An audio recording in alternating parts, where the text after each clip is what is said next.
that's loud.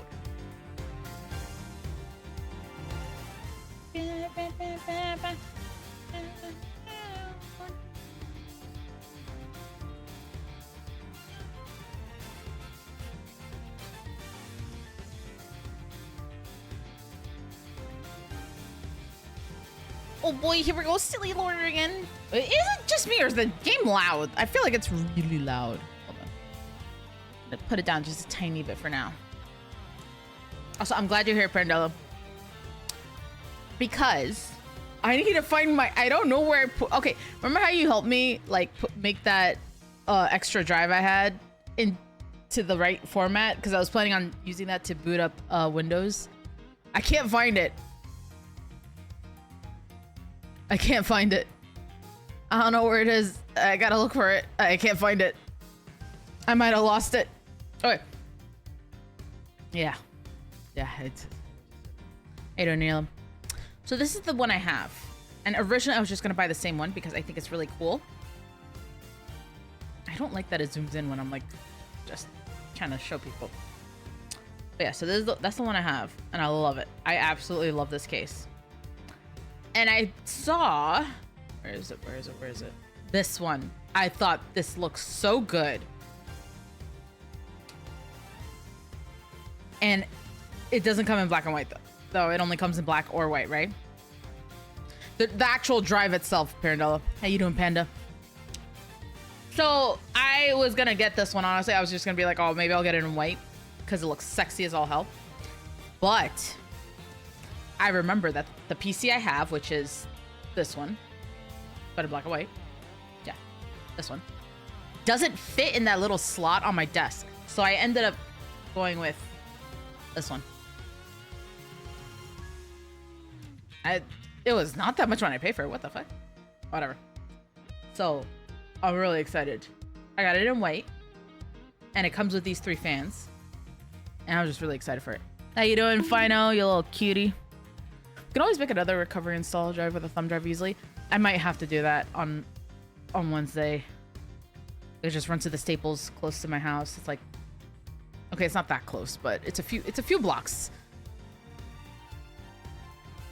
Yeah, I used to have, oh man, I used to have a Leon Lee, but it was humongous, the one I had, and I loved it though. I never had cooling problems with it, and great airflow, easy to clean.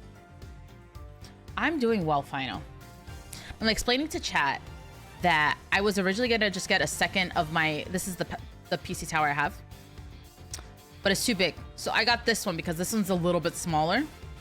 It's still a mid-sized tower, but it's smaller. And if Nia measured right, cross your fingers for that, chat, that Nia actually managed to measure right, it should fit in where my laptop is right now. How's the GPU length in that case compared to the one you bought? It looks, it measures all right by my measurements. It should fit the GPU because I took the GPU out that I got. I did buy a secondhand GPU, so double the gamble, double the fun. What are we looking at? The case that I bought that you guys will see on Thursday. I bought this because I have this one and I was gonna have a second one, but it's too big, so I bought this.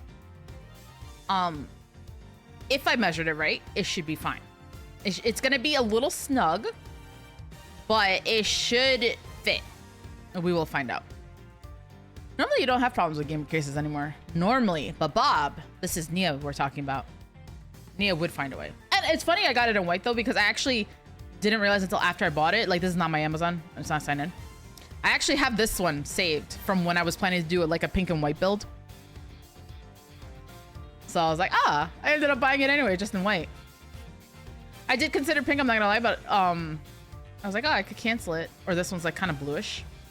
But I really want a white PC. I've always wanted to have one. Imagine still having a CD drive.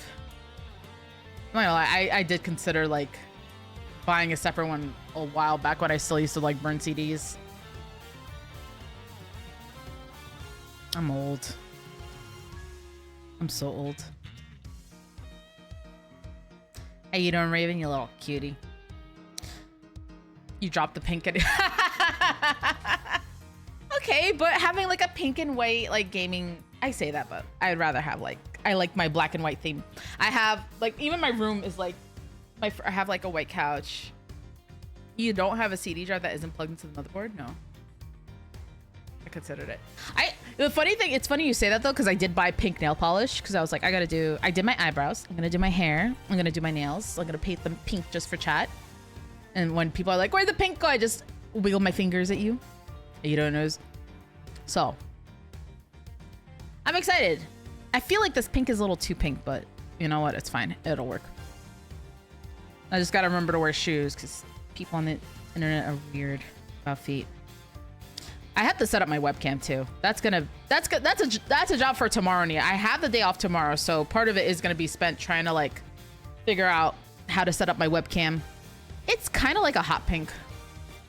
Nice, bright, youthful. Pretend Nia's young. You know, that sort of thing. It's, let me see. Shades. No, it's not like that. It's more rose pink. It's like between these two. It's a little bit more like this one, I think. Actually, no. Actually, I think it is this. Yeah, it's more of a dark pink, I guess. Okay, well, it's kind of neonish though. We'll see. We'll see when I see what I figure it out. Chocobo yellow PC? No. Oh. All right. Anyway, it's been a few minutes. Everyone has been settled in. All right. So last we left off, someone got murdered in our office. Hashtag just typical lawyer things. We managed to pinpoint the blame on the French. But we found out there was actually a second person that entered, aside from the killer and the victim. Actually, that's a third person. So there was a third person that stole some files of ours, and we don't know why. So we're gonna try to find out what's going on. Episode 2, Turnabout Airlines. The murder that occurred in my office. Oh, I guess he does the recap. Okay, that's cool. The return of the great thief Yatagarasu. Thinking back, everything began on that fateful day 2 days ago. How is it a fateful day? Okay. Sure, Jam.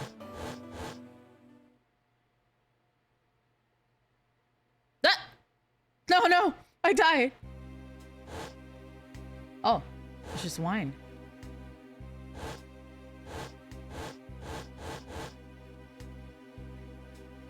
Go you! Thank you.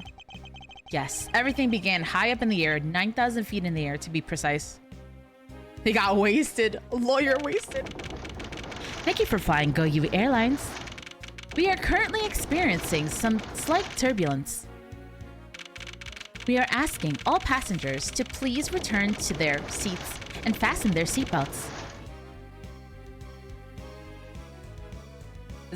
There's an elevator in the airplane. What kind of airplane is it? Yeah, what the hell are we looking at?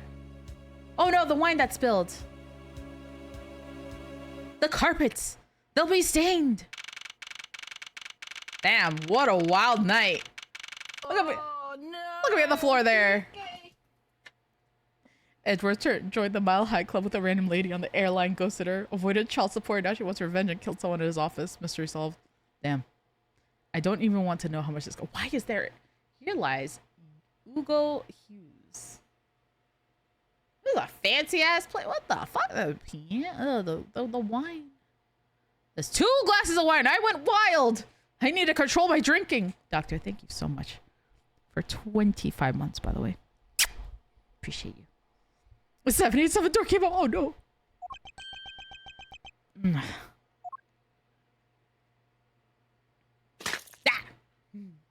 It is a grand piano. What the fuck? Why do I feel like I just woke up from a horrible nightmare?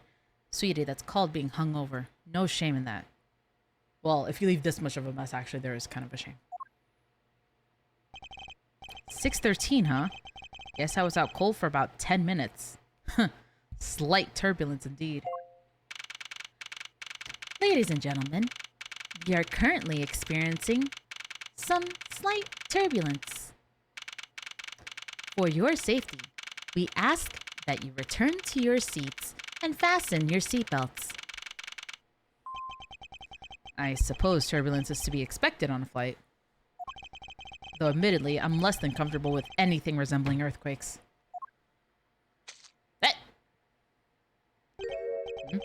What's this? A travel wallet, but it's not mine. How did someone else's travel wallet wind up in my pocket? My head. When would this headache go away? I'll take care of this travel wallet later. Or hand it off to an attendant. Nia does. She expanded her tavern. Oh, a tavern in the sky in an airplane? I'd play that. Earthquake-like turbulence, an elevator.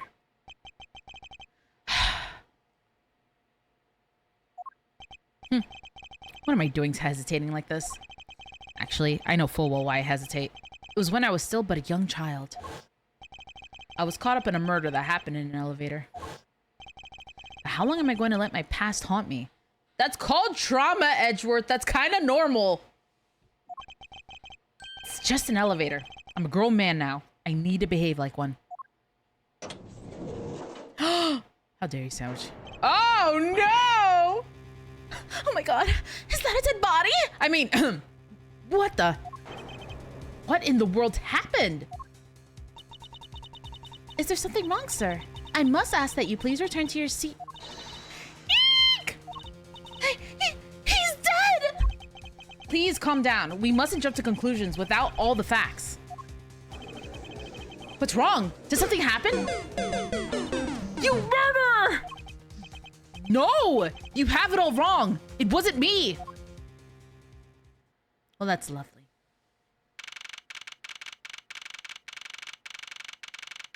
Did they just tie me up? Oi! Oh, you guys can't see it. I'm covering it. They literally tie. There's rope. They don't even have handcuffs. Unbelievable. Everyone, I'm sorry to interrupt, but I have an important announcement. I am one of your flight attendants today, Rhoda Tenero. Unfortunately, we have just had a minor accident on this flight. An accident? Don't treat us like we're stupid. I caught a glimpse and it was a murder. What? Murder? What's going on with this flight? Everyone, please calm down. There's no reason to panic. This flight will stay on course and make its scheduled landing. We are still currently in the middle of a rough patch of turbulence. So until we are out of this area of turbulence, I ask that you please remain seated. But someone was killed, right? I mean, what about the killer? Let me off! Please, there is no need to feel threatened. We have already apprehended the culprit. Oh, not, can you guys see him now? Fucking tied me up. Bastards. I ask that everyone please remain calm. What the heck is he talking about? Why should we remain calm? My name is Miles Edgeworth. I am a prosecutor, and I assure you I am not the killer. Ha! Being a prosecutor doesn't make you incapable of murder, buddy! Considering the last guy we apprehended was a prosecutor, he's actually right. Uh-oh. Now, you listen here. I am not the killer. I simply found the body. So you say. However, I am sure that you are the perpetrator of this crime. I swear my honor as a professional flight attendant. Oh, is that right? I know what I saw. And there's even very strong incriminating evidence to back me up. What kind of incriminating evidence is she talking about? We've already alerted the proper authorities at our destination. Until we land, you will remain in our custody by the powers vested in our captain. I'm very sorry, but please understand our situation. And so is Godot. Yeah. Self-report! Sandwich, no! Your situation? I'm more concerned with mine and the direction it's going in. I'm not about to just sit idly by while I get accused of murder. Ms. Tenero, is it? Yes. I was wondering if you might give me a chance. A chance? To do what? A chance to plead my case. And a chance to ask what you meant by incriminating evidence just now. To accuse a passenger of such a grave crime without allowing him to give a proper defense. Can the professional flight attendant inside of you really call this action righteous? You have a point. Very well. I'll listen to what you have to say. But beware of what you reveal. I'm afraid you'll only look even more suspicious if your explanation fails to satisfy. I also do not have the time to deal with you all day, so please make it quick. Of course. As you wish. Good. Very well then. Let's get started. I know for a fact that I didn't kill that man in the elevator. What I don't know is what sort of evidence she has up her sleeve. Oh, yeah. It's starting. We just started and I'm yawning already. Come on, brain. I gotta learn how to breathe. What I don't know is what sort of evidence she has up her sleeve. But I'm certain it doesn't fit with how the crime really occurred. Oh boy, oh boy, oh boy. Oh, okay, we're just jumping in. We are actually just jumping in. Okay. Oh, it overrode my save. Okay. Not that we have a reason to go back, but... What Ms. Tenero saw. I swear to tell the whole truth as a professional flight attendant. Unfortunately for you, Mr. Edgeworth, I am certain you are the killer. The scene I saw in front of the elevator... It was you, standing there, with fresh blood dripping off the murder weapon. So, if you would please cooperate, we'll turn you over just as soon as we land. Murder weapon? That's it? That's her evidence? I don't think you could ask for a more perfect witness testimony. Her hair... What is wrong? Why is her hair angled like that? Wouldn't you agree, Mr. Edgeworth? Not really. It's hardly perfect when there's a gaping hole in it. Alright, I forgot how to play, like the actual buttons and stuff, so we'll figure it out as we go on. Okay. Unfortunately for you, I am certain you are the killer. The scene I saw in front of the elevator. Hold it! Yes? What did you see in front of the elevator? That's what I was just about to tell you, Mr. Edgeworth. Framed by the elevator doors and bathed in the light coming from within. Oh. Hold it! The murder weapon dripping with blood. Really now? Ooh, excuse me. I swear that was the grisly scene I saw before me. Thank goodness it wasn't a passenger who saw, or there'd be widespread panic by now. As I recall, you were quite panicked yourself at the time. Excuse me? You were scared enough to misread the situation and accuse you of murder. Nonsense! Professional flight attendants cannot afford to be that flustered. I witnessed a murder scene and now I'm listening to your defense. All with a smile. Thank you for the follow, Bad for Max. Appreciate you. All the passengers on this plane are honestly flight risks. Yeah. Apparently, you also lied with a smile on your face. So what do I have?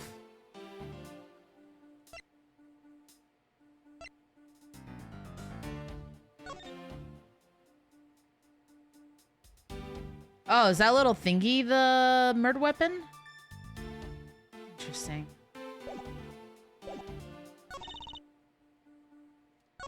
I got a few ideas, but I remember this game is a little bit iffy.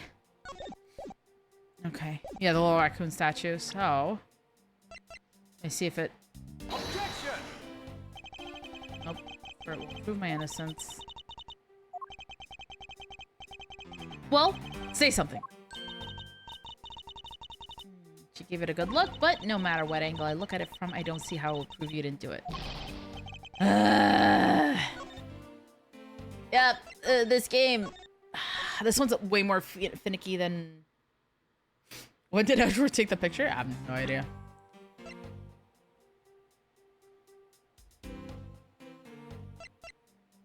Those movies and other services. Huh? All-time show corresponds to our departures.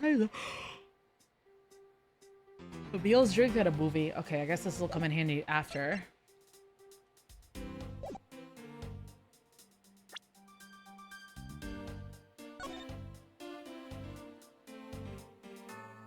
Okay. Greetings, Exalted Ones. I wish everyone a happy and excited stream. Same to you, baby. Wait, was that Die Hard in the magazine? Was it? Hold on. License to love, laugh, maim, and something. Suspense, hard-boiled action. Yeah, I think it's supposed to be parody. Alright. Should I present this then? Objection! There we go. Ms. Tenero. What is it with the yelling all of a sudden? Force of habit. Well, it doesn't matter. Ms. Tenero, you say you saw the murder weapon dripping with blood. Is that correct? Yes? All that blood. Drip, drip, drip. Just recalling that scene sends a chill down my spine. Sorry, but your so-called professional flight attendant training has failed you. What? I'd like to direct your attention to this. Do you know what this is? It's a travel wallet, right? But it looks a little big and bulky. The thing you saw me holding when I discovered the dead body in the elevator was this very travel wallet, Ms. Tenero. What? Impossible! Now then, do you still think I'm the killer? That I killed him with a travel wallet? But no. But I saw blood dripping from the wallet. I know I did. As you can see, this wallet is clearly stained. But if you would be so kind as to take a whiff, I think you'd agree that it's only grape juice. Grape juice? You mean it's not wine? Oh, we're being censored, aren't we? Then Ace Attorney Goose Neapolitan's on the case? She will honk out the truth. I would watch that. If that was a show, I'd watch that. A crime-solving goose? Justice will always honk out the truth. That's right. You mistook wine / grape juice for blood. The murder weapon dripping with blood does not, in fact, exist. no! There. That should clear up that pesky accusation. Wait just a sec. That is... I mean, even a wallet could be deadly if it was wrapped around something heavy. I demand that you show me what's inside. Please. She's trembling, and the tacked on please at the end. Sounds like I've got her. There's no need to look inside. Even you could tell from its appearance that it's light. No, I can't be sure of anything until I see the contents of that wallet for myself. She's a persistent one. I suppose we have no choice but to see what's inside. Miss Tenero, if you'd be so kind as to open the wallet and check its contents for me. All right, I usually don't pry into passengers' belongings, but we have no choice here. All right, so we got the stain. We're gonna examine the stain. Grape juice stains the outer cover. True, it was I who dropped it in the juice. However, I didn't do it out of ill intention.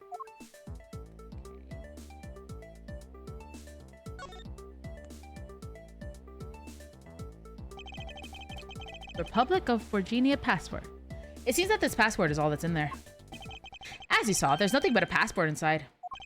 This renders your wallet was a murder weapon argument moot. Wouldn't you agree? Please, hear me out, Mr. Edgeworth. What is it now? Well, I was wondering, whose passport is it exactly? Can I take a look? Technically, wine is grape juice. True, but I'm still being censored and I don't like it. I just remember the time someone thought the badge was sex. Oh, why? Just why? Why not? I'm rather curious myself.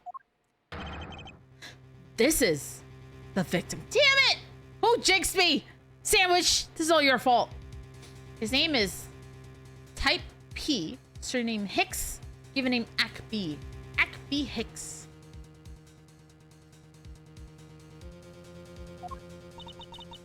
Hey, Shivan, you little cutie. I'm yawning like crazy and I'm so sorry. Can we talk about how scary it is in this world that apparently people can be beat to death by wallets? That's not what happened. That's not what happened. Just as I thought. This travel wallet belonged to Mr. Ackby Hicks, which makes it the victim's property. Okay. You stole the victim's wallet, didn't you? How dare you? You said it yourself. You claimed to be holding this wallet in your hands when I found you. Just. It's gonna be okay. So we don't have Maya, so we're the ones that are gonna get accused of murder every case. I see. Okay. All right. I see you. I see you. I see you, Ace Attorney Investigations. I see you. I see you. I see you. I see you. I see you. I understand. I'm gonna have to be defending myself. They were like, oh, we hear that you're tired of Maya getting accused for murder all the time. Time to fucking defend Edgeworth every freaking time. How you doing, Nick? But yeah, so have something that's happened. She could think it was a murder weapon. If it's not you, it's Gumshoe. Yeah, but I don't think Gumshoe was accused seriously. Perhaps I did misconstrue the wallet for the murder weapon. But it seems that I wasn't wrong about who the culprit is. Just get one of those wallets from older days. It was with all shit. Ugh, those heavy ones. My dad's wallet's heavy too. Oh no, I'm getting sucked off. Let's get it, shall we? As you claimed, the murder weapon is not the travel wallet. However, it is something you stole from Mr. Hicks after you were done with the vile deed. I find it hard to believe myself, but your motive was very simple. You were out to steal Mr. Hicks' money, weren't you? So even though I didn't have the murder weapon on me, you still suspect me, I see. You stood up at the crime scene with the victim's wallet in your hands.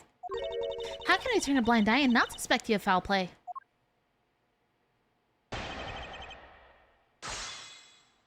Okay.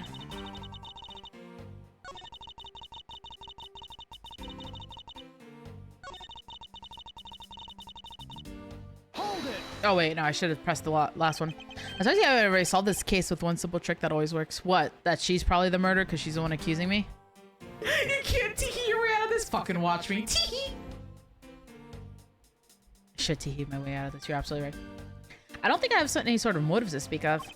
I've never met Mr. Hicks before, and our only connection is this one flight. But that is more than enough of a reason. Who's the Karen? She's a flight attendant. How do you figure? He was sitting in first class, and I think the implication is quite clear. Hold it! You think I was after his money? Where did that cockamamie? You think I was after his money? Where did that cockamamie idea come from? I feel like I still fucked it.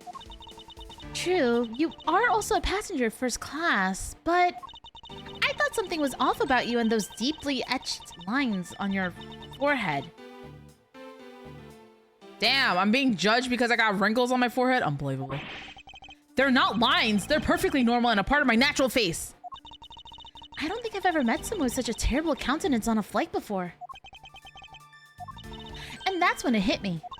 You had the face of someone with money trouble. But I'm rich. What? Huh? She really is making a fool of herself pursuing this line of logic. I should spare her and present the piece of evidence that contradicts her testimony.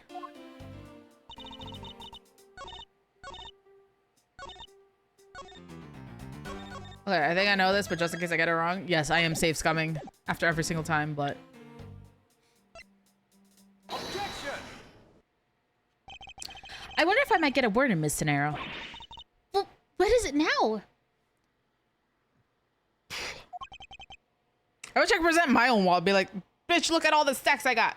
But, you know, we gotta use what we have. Miss Scenario, I wonder if you noticed the contradiction within your own testimony. What are you talking about? Simply put, as you saw with your own eyes, the only thing inside Mr. Hicks' wallet was his passport. If I recall... I can't read. Imagine you just see Kaiba walks by with this with a suitcase full of money. If I really was after his money, then why would I steal a penniless travel wallet? But that's right. Mr. Edgeworth? You didn't know it was empty when you stole it. You would like to think that, but that's not possible. What do you mean it's not possible? There's no way the killer didn't know that the wallet was empty to begin with. Oh? And what makes you so sure? How can I assure that the killer knew the wallet to be empty from the get-go? This?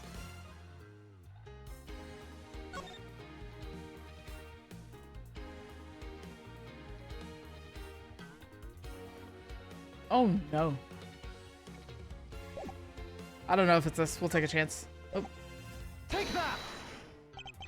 If you would recall the crime scene, I admit that the wallet was probably not empty at the time of the murder. That's pretty evident by the bills and cards strewn around the inside of the elevator. Oh no! I think you've come to realize the problem with your logic. I almost said testimony. Oh, no. I would surmise that the victim's wallet fell out during their struggle. And that's when its contents emptied onto the floor of the elevator. I doubt the killer could have missed such an occurrence. Then you're saying... Yes. According to your supposition, if I were the killer, I would have been going after a wallet I need to be empty.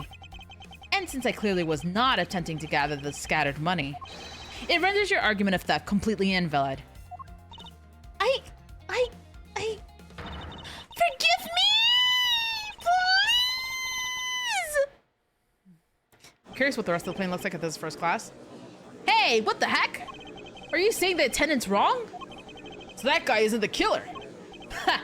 Don't believe it, everyone. It's a trick. Will you all please be quiet? Miss De Niro. Yes? You lost your cool when you saw the dead body. Plus, the lounge was dark, and looking into the light from the elevator, it's easy to see how you mistook the wallet in my hand for the murder weapon. I take no offense that you thought that I was the killer. Mr. Edgeworth. Thank you for releasing. Whoa! Why did it sound like handcuffs when it was rope around my wrist? Hold on.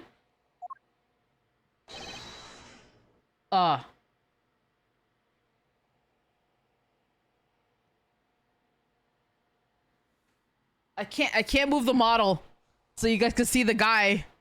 I can't. How about, can you guys see that? Can you see that? This guy just got really mad.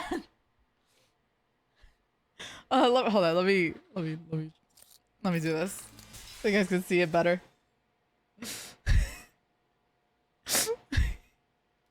I don't know how to read this. I don't think I can. Oh, there we go. He moved. Okay. What is it now?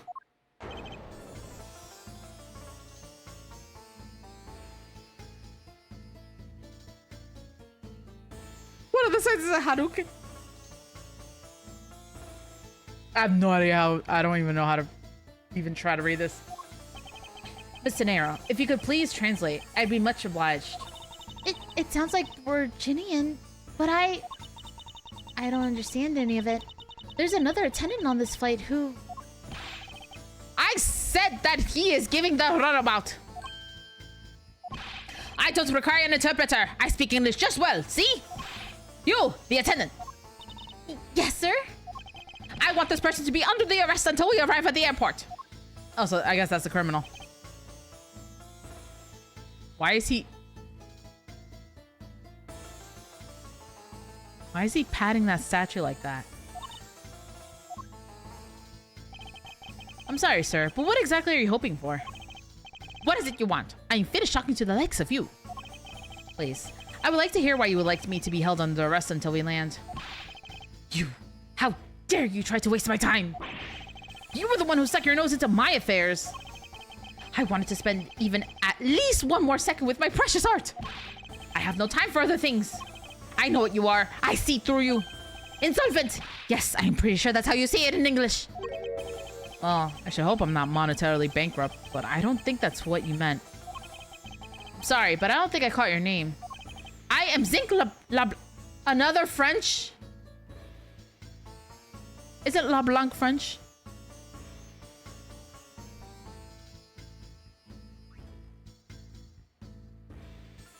Oh man, sandwich. Oh, I fucked it. Oh. I am Zinc LeBlanc 2, the second. I can't read. I can't read. I am a very wealthy man in Virginia. But I am not an ordinary rich man. I am an art dealer, a rich seller of beauty. Mr. LeBlanc, what did you mean just now? Pardon? When you said that Mr. Edgeworth was giving me the runabout. I have to explain? Unbelievable. I will say it once and only once. I do not have even a second to waste. Time is money, as they say. Hey, Rainbow. Yes, and yet you continue to blather on. I saw it. Yes, I did. I saw the victim go onto the elevator, going down to the lounge. It was exactly at 6 o'clock.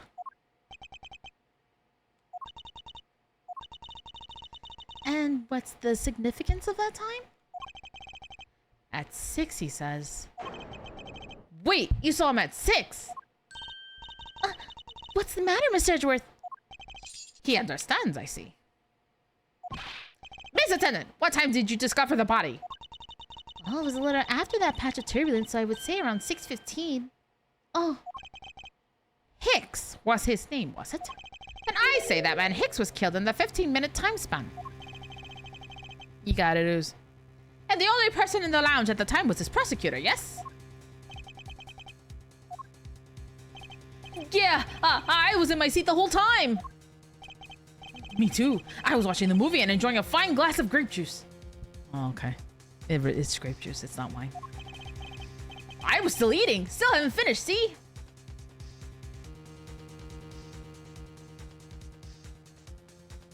Sorry, I just had to watch that animation for a second.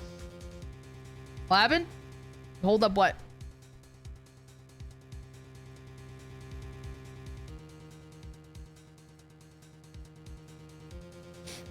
Yeah, he's kind of an alcoholic. Look at all those bottles. It's an alcohol. I mean, he's a grape-aholic. Can you be a holic if it's like juice? The other passengers have an alibi, so you have no problem with them, I suppose. Why is his face so red? No compliance, I see. Not a single word against this, right? I have no way of discounting what you have put forth at this point, but it wasn't me. Oh, so you say.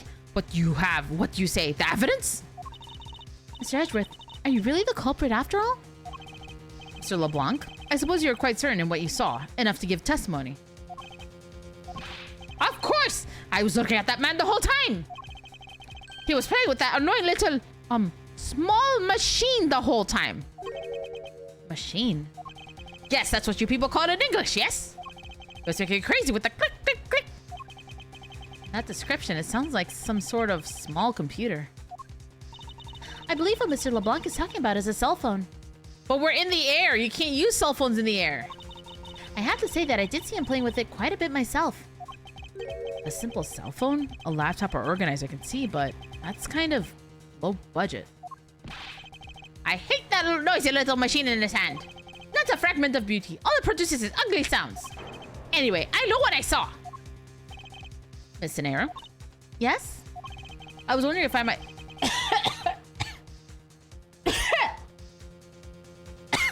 Well, yes, he's very angry. I was wondering if I might be granted permission to examine the crime scene. What? You want to examine the crime scene? If you would grant me a little measure of time, I'm sure I can produce the real culprit. I don't like the sound of that. Fox in the duck pen. Yes, I think that's how you say it in English. It's Fox guarding the hen house, and I believe my innocence was proven earlier. And if I'm given the chance, I can clear up all the remaining doubts. Miss Nero, if you wait until we arrive, there's a good chance that some evidence will have been destroyed by then. I understand. Let me see what the captain has to say. Ha! This should not be approved. Please, Mr. LeBlanc, in an emergency, all decisions are to be made by the captain alone. Rolf, oh no. Now, please wait here while I go ask the captain what to do. I'll be right back. You are not planning to erase evidence when you are doing your investigation, yes? Of course not. Ha! We will see. I don't think I did that well. Well, you know. Mr. Edgeworth, you have the captain's permission to investigate the crime scene. What? Life has many doors, Edgeboy. I had to say it. Unbelievable. I'm in your debt, Miss Tenero. However, there is one condition. I am to supervise you. Can you agree to that? Of course. I see no problem with that stipulation. Yeah, but what? It's only natural as I am still a suspect in this case. Arrgh. I take full responsibility and will watch Mr. Edgeworth's every move. I hope this is reassurance enough that there will be no foul play. Now then, Mr. Edgeworth, shall we proceed? If you should need my help with anything, please feel free to use triangle to talk. Oh, okay. It's time to head to the scene of the crime, the first floor lounge.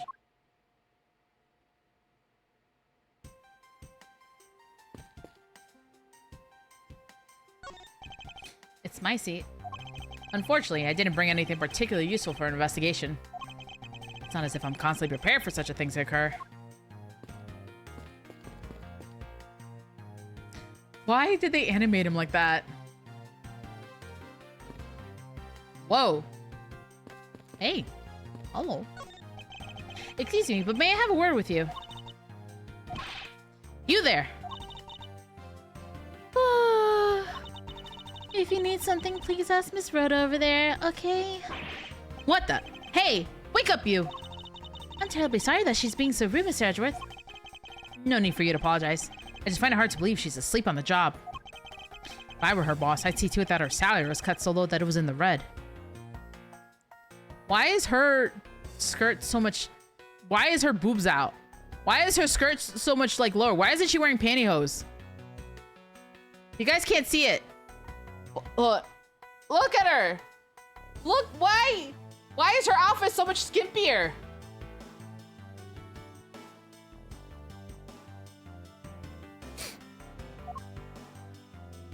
She's the killer. Alright. I go down. I go down. In order to preserve the crime scene, I'm afraid the elevator's not in service. To get to the first floor lounge, we should take the stairs. The stairs? Where's the stairs? Oh.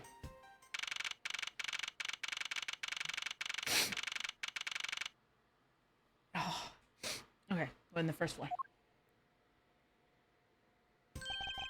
I want to thank you for your help back there, Miss Tenero.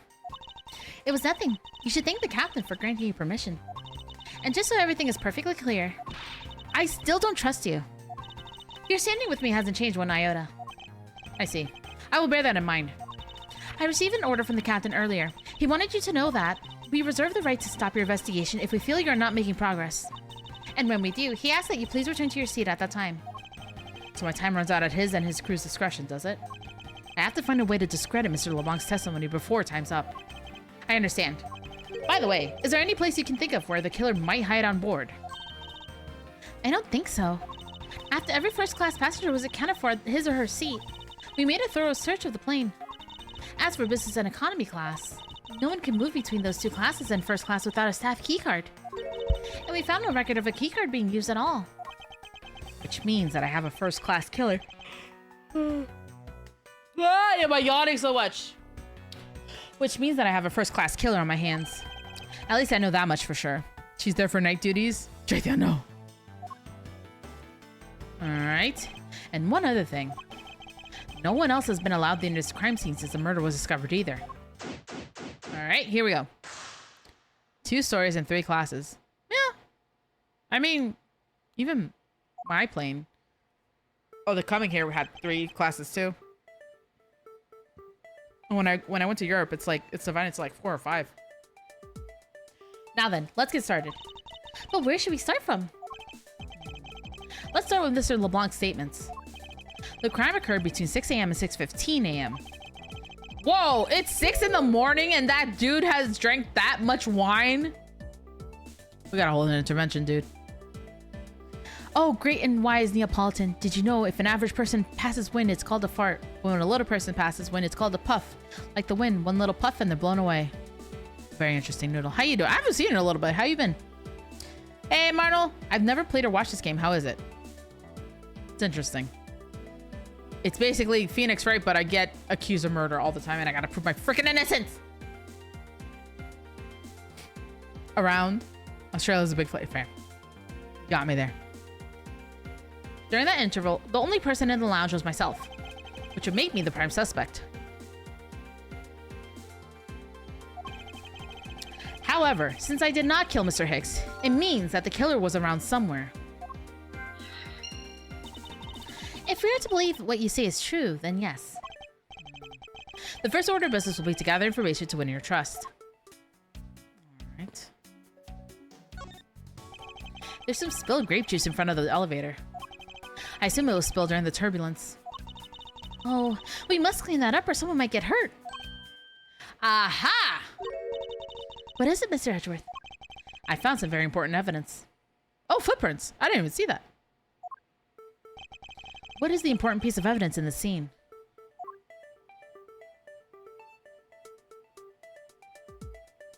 Take that! What is it? They're a little smudged, but I think we can both agree they're a set of footprints. So you think? Yes, these belong to our killer. Oh, then maybe we should check the shoe sizes of everyone in first class. I don't think that will be of any help to us. Unfortunately, the prints are too smudged, which will make it hard to get a definitive match. I can't read, oh my days.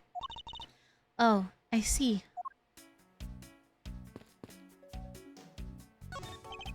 A pity that a bronze statue knows not when a good drink has been spilt at his feet. This is a statue of our founder, Mr. Hugo Hughes, who was a big fan of grape juice. I'm sure he would be thrilled if he knew so much grape juice was here at his feet. Is that a hint of hero worshipping I detect? Glasses and candles grown into disarray by the turbulence. It's been a while since I've seen this big of a mess. It's terribly embarrassing, but I thought it was an earthquake for a second. I frantically started searching for gas valves to shut off. I guess the shaking of the plane was bad enough to be mistaken for a real earthquake. Is grape juice child-friendly wine? I think it's supposed to be, Marnell, yeah. Not that I would know, since I was unconscious for most of it. This grand piano is the pride of this plane. It can play the music of whatever CD we insert into its CD drive. What? That's not a piano. It's more like an overgrown music box. Ah, but it's keys to press along with the music, as though there really is someone playing it. Okay, I'm not gonna lie. That's cool as fuck, and I would get one of those. Some people have entirely too much money to waste on overly complex toys. But there are a few copies of Sky Magazine in the magazine rack. This one's special is an English trivia quiz. That's not a bad idea. I've heard that the youth of today don't know a particle from a participle. Does that make me young? I don't know the difference either. Now, please don't go around confusing people with made-up words, Mr. Edgeworth. Okay. Who's ever heard of such a silly word as participle? Case in point. These bottles and glasses must have been broken by the turbulence. There's quite a bit of broken glass here. Please be careful in passing through the area. Thank you very much for the warning, Mr. Edgeworth. However, no matter how kind you are towards me, know that it does not clear up any suspicions I have about you. Bitch, I was just saying be careful. Nowadays. I don't know the difference. Fair. I wasn't warning you for the sake of clearing my name. Okay, let's examine. What? Oh, or who is this? This is a bronze statue of the founder of GoU Airlines, Mr. Hugo Hughes. The one on the left is of when he was in his 40s, and the other is of him in his 80s. They look exactly the same. Did the man age it all over those 4 decades? Maybe I need to squint more. I was trying to examine the ice thing, but it's not letting me. Scanner windows offer a glimpse of the sky, but these clouds, they tell me nothing. Mr. Edgeworth, you look like you're talking to the clouds. Is that so? Then tell me, what do you suppose I said to them? I don't know, but it looked like a rather one-sided conversation. Clouds, they tell me nothing. Alright, let's examine the scene of the crime. What floors does this elevator service? Only the first and second, although it can also go down to the cargo hold. However, that requires a flight crew keycard. So the only floors accessible to passengers are the first and second, huh? I won't rest until I've inspected every suspicious-looking nook and cranny. Oh, that's just something he says. Okay. This is the Wertner weapon, I think. What is this sinister-looking figure on the floor here? Oh, that's a piggy bank of our company mascot, Captain Ugo. It's just one of the many pieces of merchandise we sell at our in-flight shop. This bank is limited edition and is so popular that we're down to our last one. You have an in-flight shop? Yes, it's just beyond the lounge to the right. The shutter to the store is closed at the moment, but it was open the whole flight up until Mr. Hick's body was discovered. There's blood on here. Could this have been the murder weapon?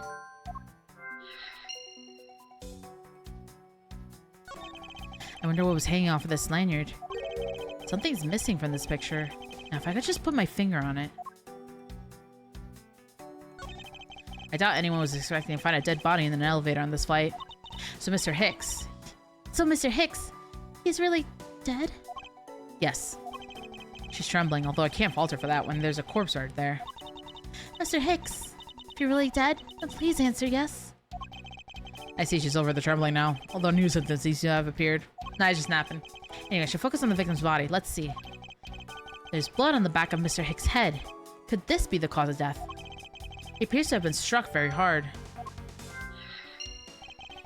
Even his glasses are broken.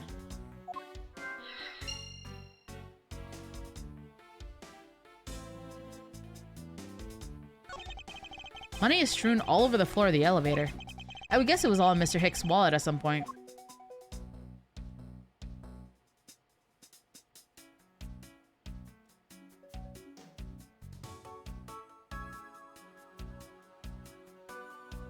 Oh! There's something sticking out of his pocket. I hope he won't mind if I take a look at what's inside. It's a picture. It looks like it was taken inside a building somewhere. Oh, his phone's missing.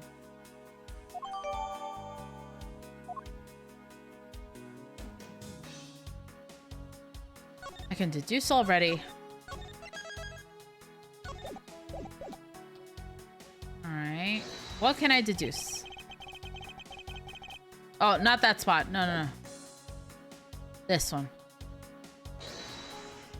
Is this spot somehow connected to any of the evidence I hold? Yes. Because he's missing. Eureka! Mr. Hicks' machine is nowhere to be found. His machine? His cell phone, Miss De Niro. Ah, so I guess because it's not here.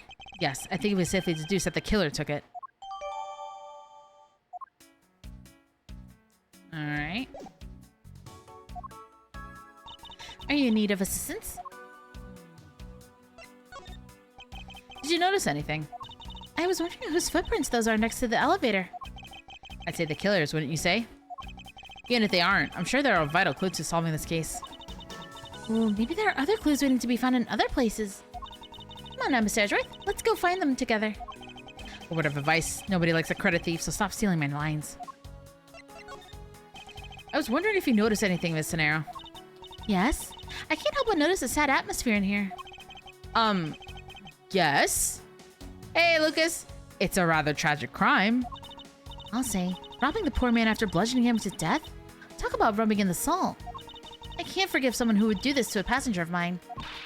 I swear, as a professional flight attendant, that I will capture the culprit with my own hands. And I promise as a prosecutor to solve this case with logic and deduction. I should go over all the leads I've collected so far one more time. The key to solving this lies at the intersection of my logic and the evidence. Miss Sonero, I'd like to ask you about investigating the lounge. As long as you have the captain's permission, I can't stop you from looking around. If you could pass a message along, tell him I'm grateful for his spirit of cooperation. I will. However, please realize that you are still under suspicion. To be honest, I still have my doubts about you. Of course. And I take no offense. Do you really understand what I'm saying? Yes. Barely. Do you pinky swear you do? On your honor as a professional prosecutor? I pinky swear I do on my honor as a professional prosecutor. Well, I guess that settles that. I feel my honor as a man slowly diminishing. Alright, so let me see what we can, like, put together then.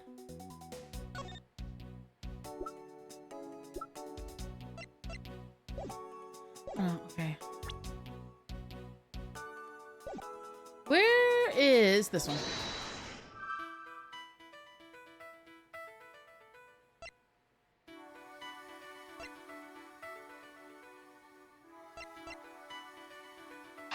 We could put this, and I think we could put this together.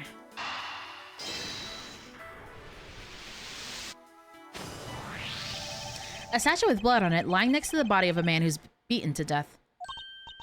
Oh, Mr. Ashworth, I think I figured something out. Yes? What is it? The way the blood is on this, it looks like it matches up with the wound on his head. Well, aren't we deserving of the master of the obvious title? Well, what do you think, Mr. Edgeworth? Don't you think that's worth investigating? It would appear that this figurine is our murder weapon. Oh, I just knew it. I mean, I can't think of any other connection.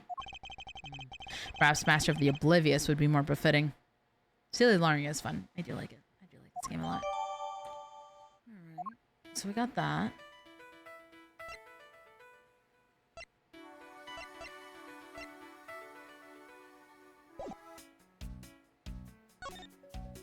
Just wanna... Wait, why did I save again? I wasn't done. Oh, my days. Let's see. No? Pieces don't fit together quite right. Interesting.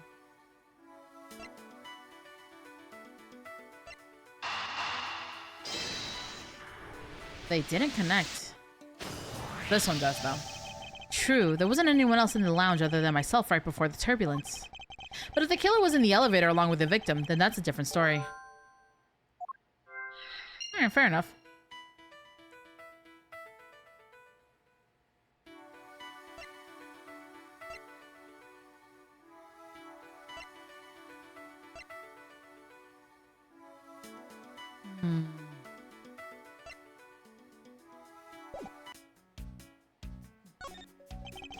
I already checked this area earlier, but it never hurts to take another look. Is there anything else I missed? I don't think so.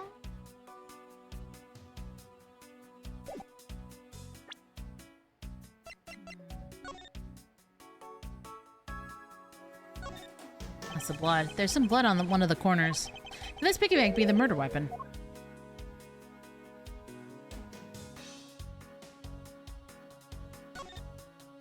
I suppose this is where you insert your coins. I have to say, for a piggy bank, it's made rather well. So well, in fact, that I'm not sure there is a way to take your money out. Oh shit, yeah, how do you take your money out? It says Go Ye Airlines. You know, I've seen it occur a lot recently, and it's been bothering me greatly. But why do some brands think it's acceptable to simply smash two words together and call it a day? True.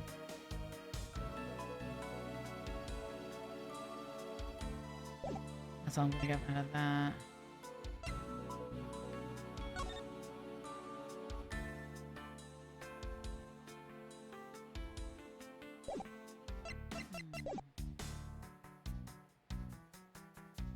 You see, Nia, the killer was just trying to get his money out and accidentally killed a guy? Oh. The in-flight chat just... I can't read. In the panic, he took his phone. The in-flight shop is just beyond these shutters. But we don't have permission to open them, so I'm afraid I must leave them closed. There must still be clues to be found here in this lounge. I must remain ever vigilant. Got that. Oh, there's something up. What?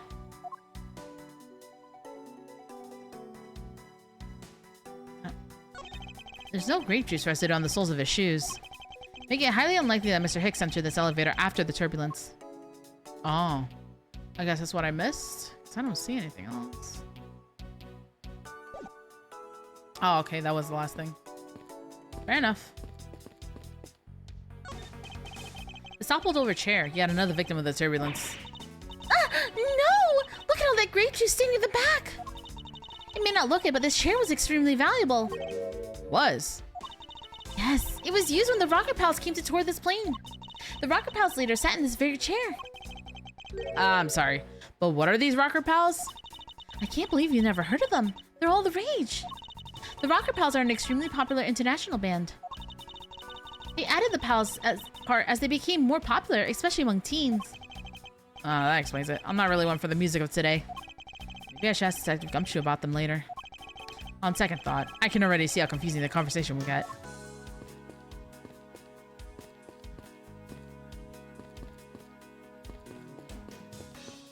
I feel like I've gotten everything.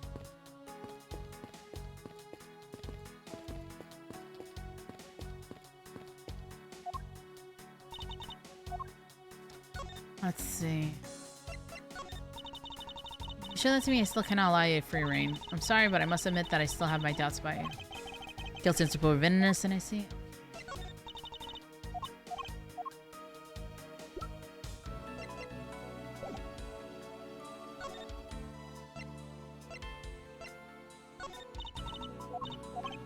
She's not answering anything. Did I miss something? I feel like I got everything.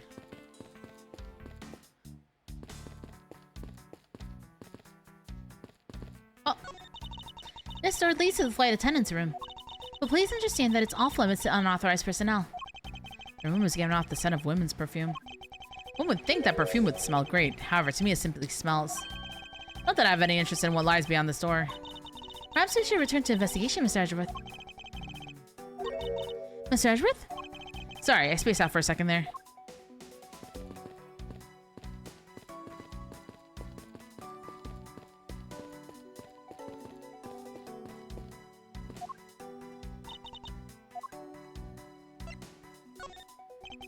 Notice.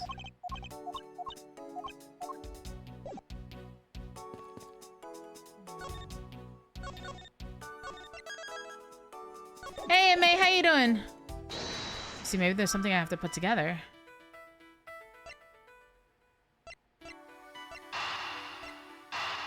Did these connect? No.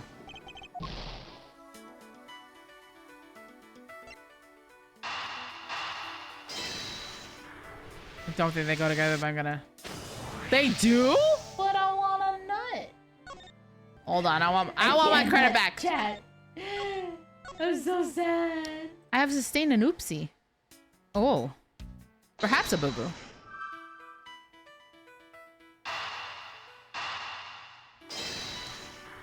What did you do?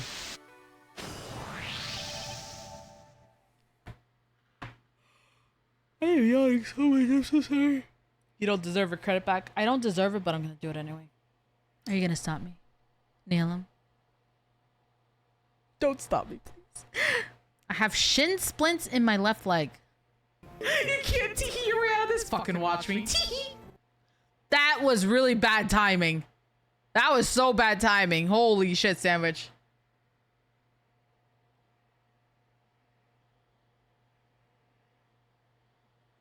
That was really bad timing.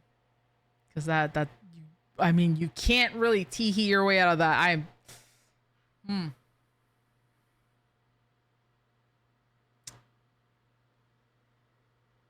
sorry to hear that, Emmy. Very sorry to hear that. All right. Oh, how did that happen? Why wouldn't he do that? That was Sandwich. That wasn't me. I have it. I'm sorry, but I don't understand, Miss Edgeworth. I can prove that someone other than myself was here around the time of the murder. What? Really? Yes, it's rather simple, actually. The proof is in the pudding, or rather, the grape juice in this case. These footsteps here confess to me this very fact, that someone exited the elevator alive. Seeing as how the victim is dead, that would mean a second person. But couldn't the footprints be from Mr. Hicks himself? Ah, but if you take a look at our victim's shoes, you can see the soles are spotless. Which means... Mr. Hicks wasn't alone in the elevator. In fact, it's quite the opposite. There was actually one other person inside the elevator.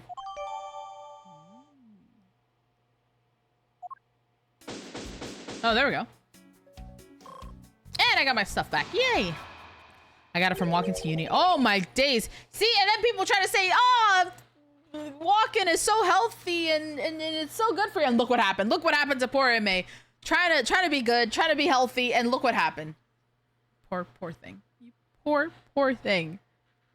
Unbelievable. Unbelievable. What's going on over there? Ah, this guy again.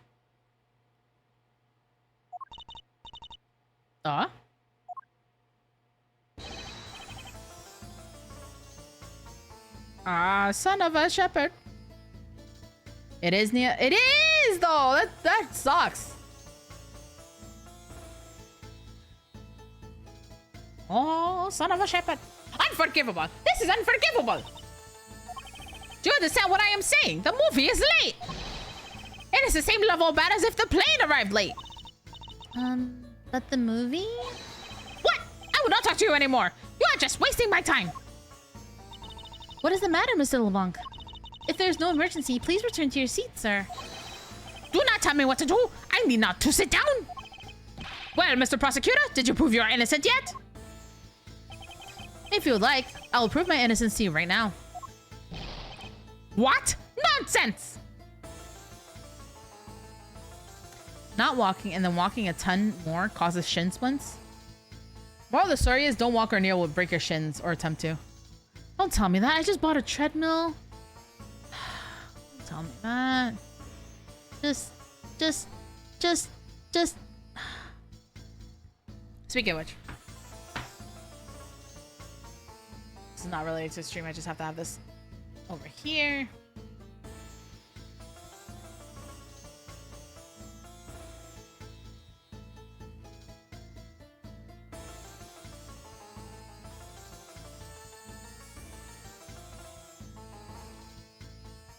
Oh.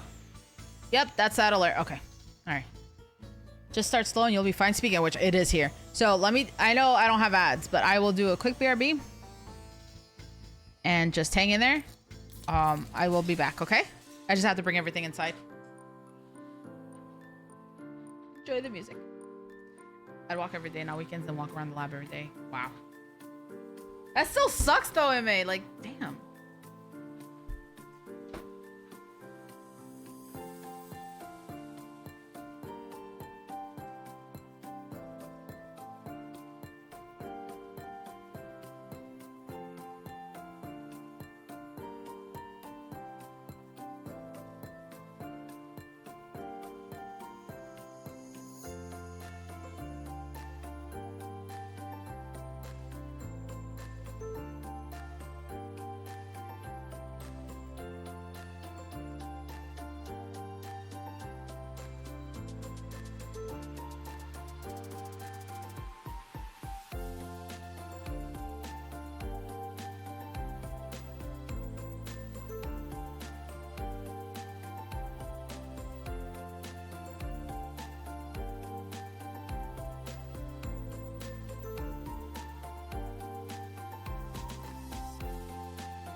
Okay.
Chat.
Good news, chat.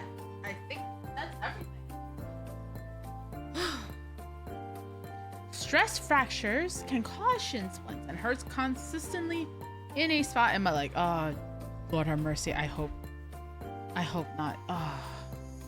Okay, so we got the GPU brace, the memory, RAM, the case, the treadmill, power supply. I think we have everything. Okay. I think we got everything. The rats. We pray at night, we stalk at night. We're the rats. I'm the giant rat that makes all of the rules. Let's see what kind of trouble we can get ourselves into. I hope everything works out for you and me, by the way. And I grabbed the soda because I don't know. I had to drag in my treadmill by myself, and my body went, "Hey, I want a soda." So I'm part of the problem.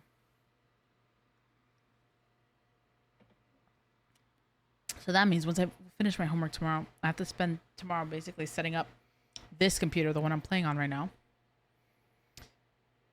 with OBS and all that, and then I can have it.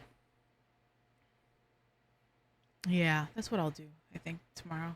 I can even do it tonight. Nah, I'm not gonna do it tonight. Why am I gonna say I can do it tonight? Because I'm not gonna do it tonight. Because it's not just OBS I have to do. I have to do the Go XLR stuff. So there's stream memes. I want to look at it now. Why did Discord close on Opera? What the fuck? Why would you do such a thing? Honestly, what a mood. What an actual mood. Riding the sugar high. Yeah, I'm part of the problem. But the good news is what I am doing tonight, I am opening that treadmill and I'm using it tonight. I'm starting tonight.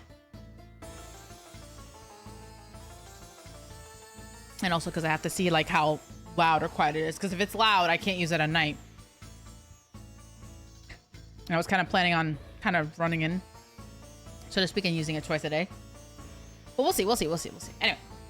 What? Nonsense. I don't know how to accent. Are you saying my eyewitness testimony is mistaken?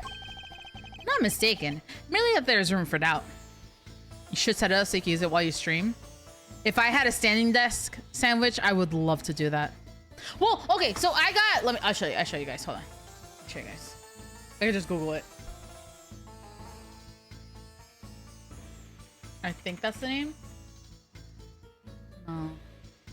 That's not it at all. Oh, it's this one. But I don't want to look at that because that's going to open my Amazon and I'm going to dox myself again. I got... I think it's this one.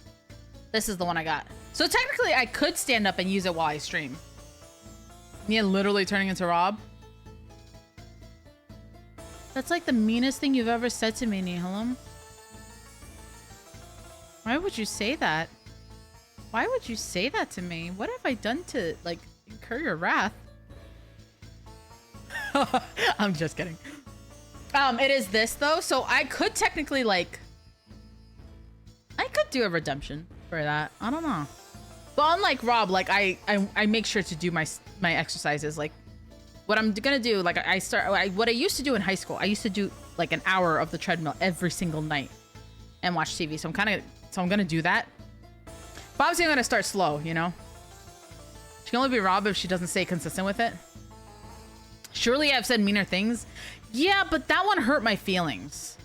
You know? It's like someone's like, hey, I've said worse things. It's like, yeah, but that one hurt. That one hurt me.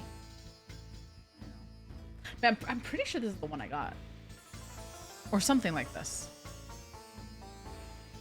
Yes, I have feelings. Made easy for everyone. Ha! Watch me struggle with it. I kind of wish I got the bar. But that's okay.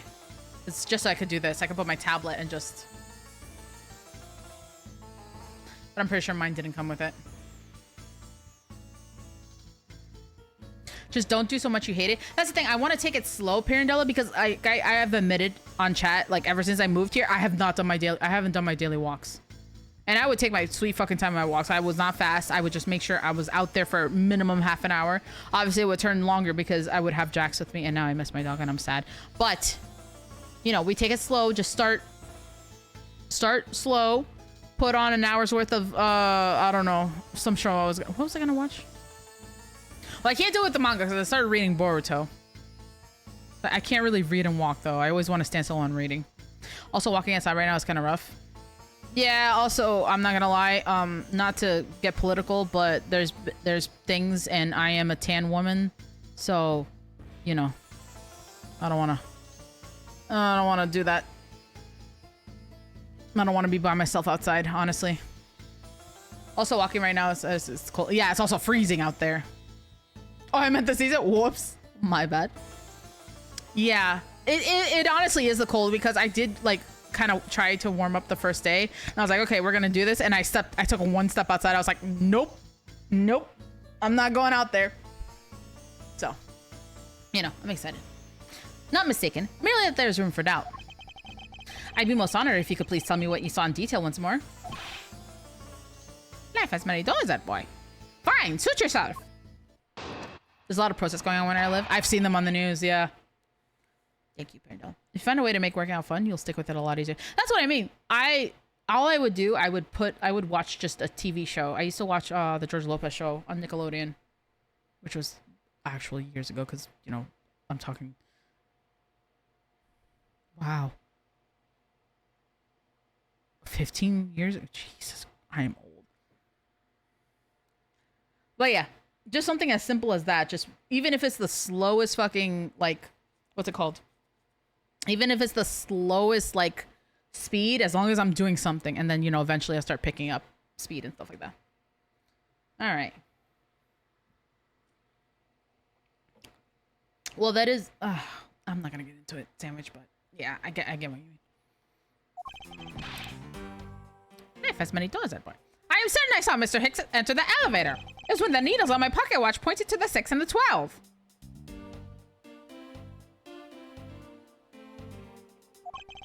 The body was discovered 15 minutes after that in the lounge, yes? Then you, the only person in the lounge at that time, must be the criminal. Wait, if it was pointed at the 6 and the 12, wouldn't that be 6:30? Mr. LeBlanc's conclusion seems to make logical sense. After all, the only person in the lounge at the supposed time of the murder was me. So, my eyewitness testimony. If you think you can destroy it, then come, let me see. Last week I realized I was 14. When I was 14, that I was the same age difference in age to the age I am now, being 4 years old, which made me feel old. 6 and 12 would be 6 o'clock or 12:30. Oh, it would be 6. Okay. Hurry! Do I look like a man who is having the time to wait for you? Why is he so irritated? I'm the one accused of murder here. Anyway, I must find a way to discredit Mr. LeBlanc's account somehow, and fast. He didn't specify which hand was pointing which number. Yeah. To the elevator, it was when the needles on my pocket watch pointed to the 6 and the 12. Hold it! I assume the pocket watch in this case is the one you keep checking, is that correct? Huh, you noticed. It is a very expensive antique, I will have you know. The feeling is wonderful when I fully wind it up by hand. It does look very well designed and quite classy.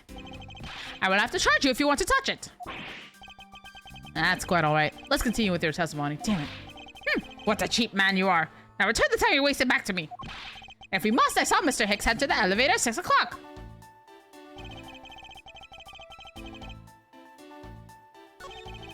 You're the only person in the lounge at the time, must be the... Hold it! Do you think 24-hour time is weird?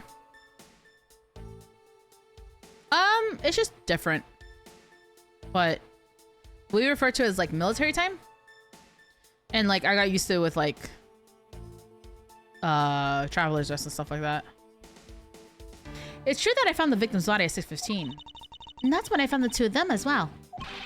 You see, it all matches my testimony. Hold it! That is the most mistaken way of thinking I've ever heard of. No. Your silly opinion is what is mistaken. Please calm down, the both of you. In a sense, you're both mistaken. Well, if that isn't the pot calling the kettle black, then I don't know what it is. He certainly has a lot of confidence in his testimony. If push comes to shove, I may need to press him for more information. But I did press him. Hold it! Mr. LeBlanc, were you able to get a good look at the inside of the elevator at that time? Of course I saw what was inside. You're sure that the victim was in the elevator alone? Yes, the only person inside that was that Hicks man. This last aspect is a little bit too important to let go.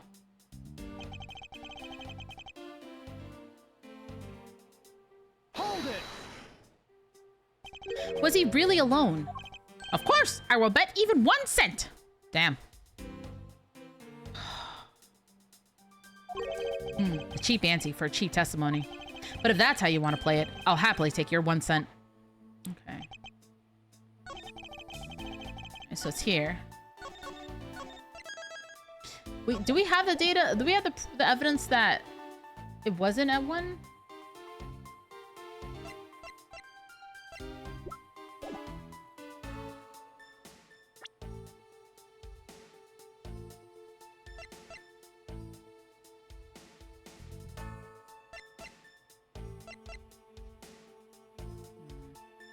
It's one of these. Oh my days. I know I just went BRB, but I need to do it again. I gotta take this call. Sorry, chat. Wait 1 second. Okay, let me see what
Oh, is this door down again? That's unfortunate. I'm just leaving my headphones on for a second, but I can see you guys. Freaking headache. Did I press this? I don't remember. It's just not loading a new server DMs. Woo, excuse me. Yeah. I don't remember if we presented this or not. Hold it! Woo. Was he really alone? Of course, I will even bet. Oh no, yeah, the one cent thing, yeah. Shit, what am I? Oh my gosh.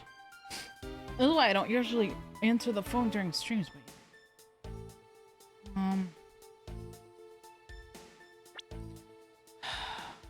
this?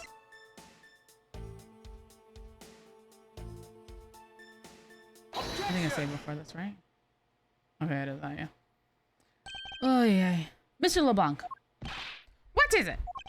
There's a very glaring contradiction in your testimony. What do you mean? Please take a look at the area in front of the elevator. There, at the spilled grape juice. The fact that they keep insisting on grape juice kills me, by the way. Yes, and? Will you admit that you also spilled it with the blood? No, it spilled itself during the turbulence. But the interesting thing here is the set of grape juice footprints. Footprints? Yes, the ones that lead from within the elevator out into the lounge itself. It's evidence that proves that someone other than Mr. Hicks exited the elevator, alive. Oh? There must have been another person in the elevator with Mr. Hicks. Now then, I'm done playing games. Why don't you tell us the truth? I don't know how to read that without being racist. Can you please translate for us? What? She's the killer. They censored the grape juice. They censored wine into grape juice, but they...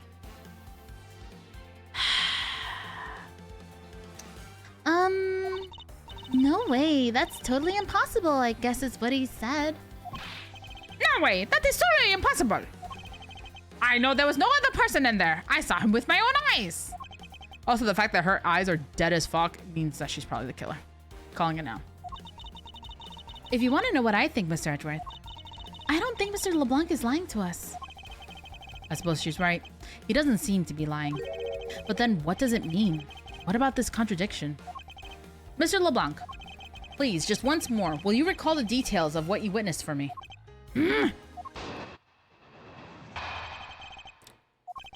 I was very upset when Mr. Hicks passed by my seat. I was always checking the time over and over again. I happened to follow that man with my eyes when he passed me, and I saw clearly into the elevator he was entering, but I swear there was no one inside. No one. Wine isn't natural near those. Mr. LeBlanc, if you would please calm down. What? Did you two have an issue with my eyewitness testimony? No, not at all. Please, forget I said anything. Yet again, he doesn't appear to be lying. But I can't let this testimony stand as the truth. Okay. Or just press. Why were you upset when he passed by your seat? So, are you still upset now? I am always upset! Okay, that's a fucking mood. I'm always upset. The only time I am not is when I have a piece of art in my hands. Surprisingly easy to believe that about him. But I was even more upset when Mr. Hicks walked by me. You're checking the time over and over again. But why? Why were you so attentive to the time? Because something unforgivable was happening. Come to think of it, you were yelling about something unforgivable earlier. I was giving a complaint to the attendant about the movie starting time. Return back to me my time, in money! You understand the point. Movie? Is he talking about the in-flight one that's mentioned in the magazine? A summary of the plot and its start time. Interesting. So it starts at 6, the movie.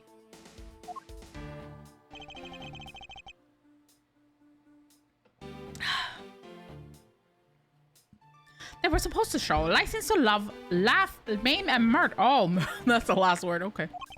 I cannot see that movie in my country. You can only see it on international flights. I look forward greatly to that movie. I check my pocket watch whenever possible so I would not miss it. I even set my pocket watch to the destination time when I came on board. Oh. He fucked the time. He fucked the time.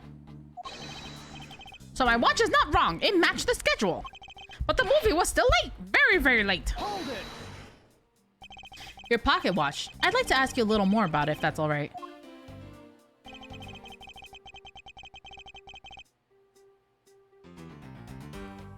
Yeah. Hold it. We'll press it anyway. We know it's this. So this movie you mentioned, is it the one listed in the Sky magazine? Yes! I was so looking forward to watching License to Love, Laugh, Maim, and Murder. Miss Zanero, was this movie shown on this flight? Yes, it was shown at the scheduled time. Isn't it possible you simply slept through it by accident? Nonsense! You doubt me? No! Now stop pointing at me like that. Odd. How did he miss a movie that he was clearly hoping to see? I checked my pocket watch a great number of times. That much I know for sure.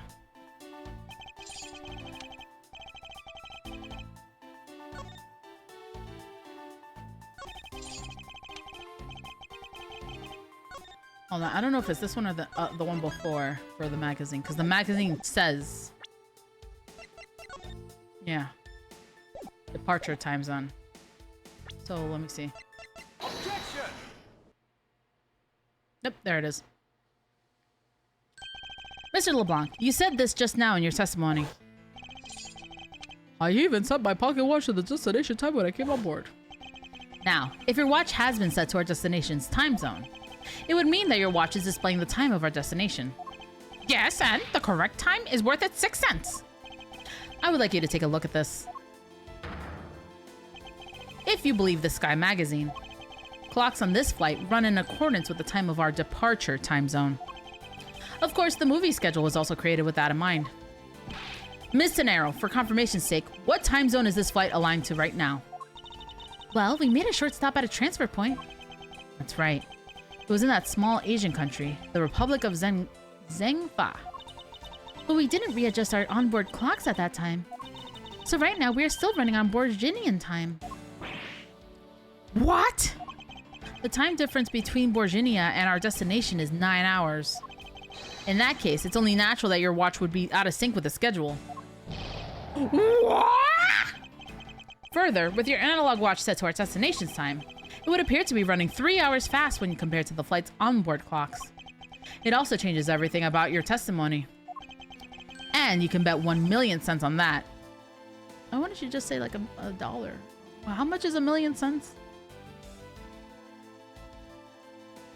Hey Siri? No. Hey Siri? How much is 1,000,000 cents in like dollars? $10,000. That's still a lot. Thank you, Siri. In light of this information, it means you saw Mr. Hicks 3 hours prior at 3 a.m. My 1,000,000 cents!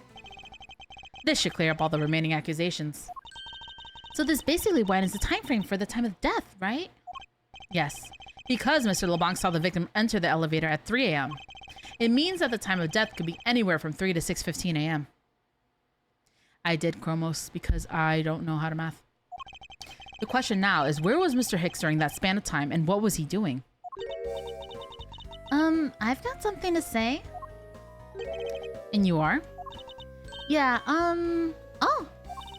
I'm Cammy Meal. I'm a flight attendant. And what is it you wish to say? Well, I think your story is a little different from how I remember it. What do you mean, Cammy? I saw Mr. Hicks sitting in his seat at 5 a.m., you know. What? How can you be so sure of the time? Oh, that's right. He pushed his call button while we were parked at the transfer point.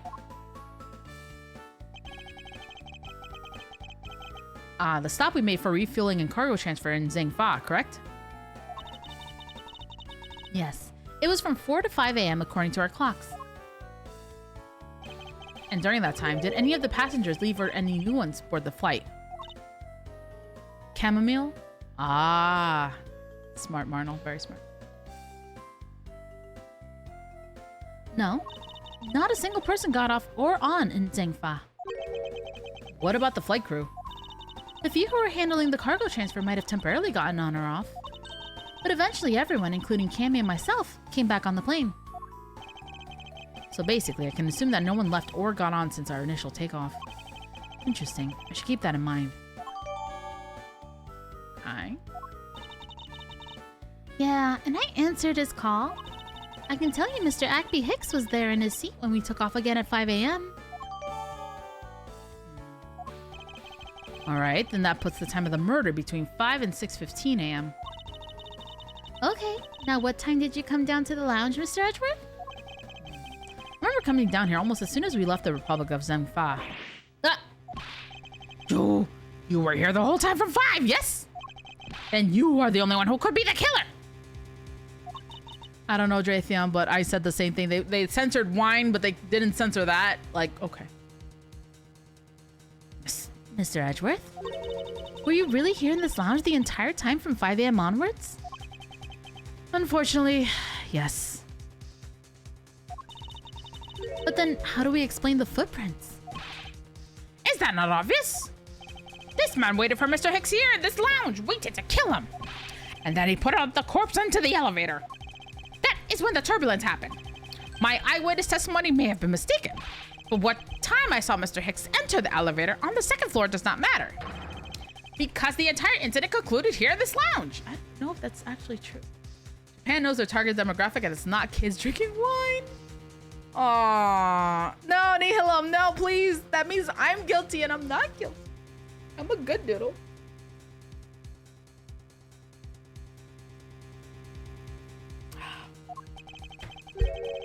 Everything happened in this lounge. Is that what you really believe, Mr. LeBlanc? Ooh, do you have another idea? I simply feel that there is something out of place in the scenario presented. Is there something that can tie this crime to location other than this lounge? I mean, yeah, the footprints, right? Oh no, I can't save. I just have to YOLO. Take that! These footprints. In which direction do you think these are headed? That would be the in-flight shop. Correct. They're headed in the direction of the shop.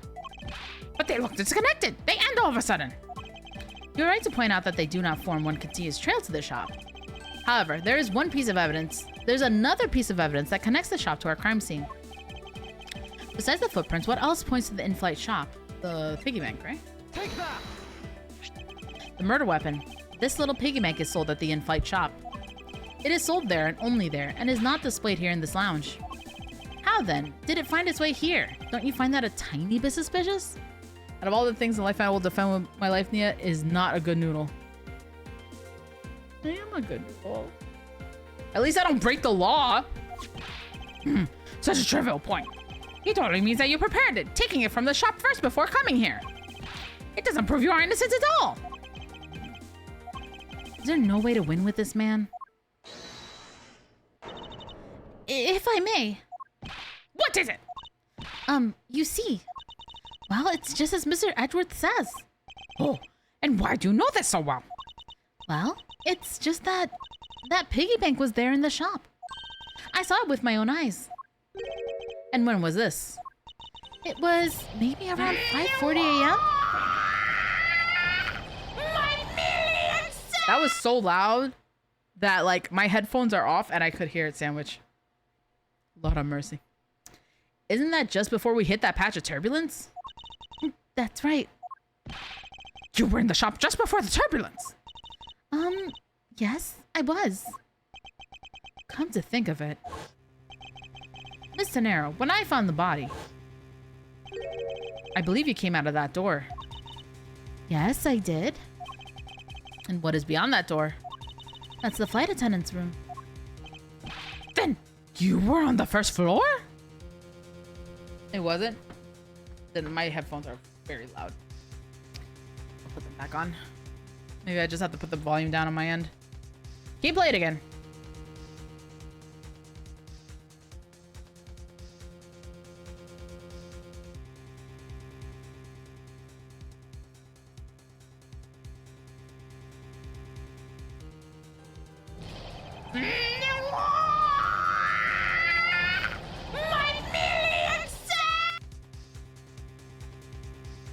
I have to adjust it on my end then. If it's not loud for you guys, that's a me problem. I can fix that easy. Yes? I had to do something at the shop and in the in-flight attendant's room. So I went to the shop first and then to the flight attendant's room. No, that's fine, Sandwich. That's everything's loud for me today, so it could just be me. So don't worry about it. Are you saying you passed by me at some point? Yes, you seemed really into the issue of Sky Magazine you were reading at the time. I don't suppose you noticed me walking by. Vaguely recall someone walking by, but I didn't take notice of who it was. Yeah, the hair one is louder.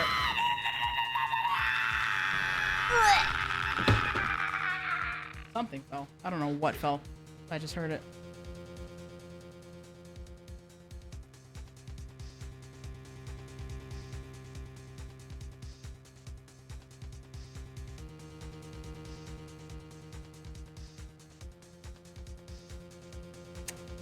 I will answer that later.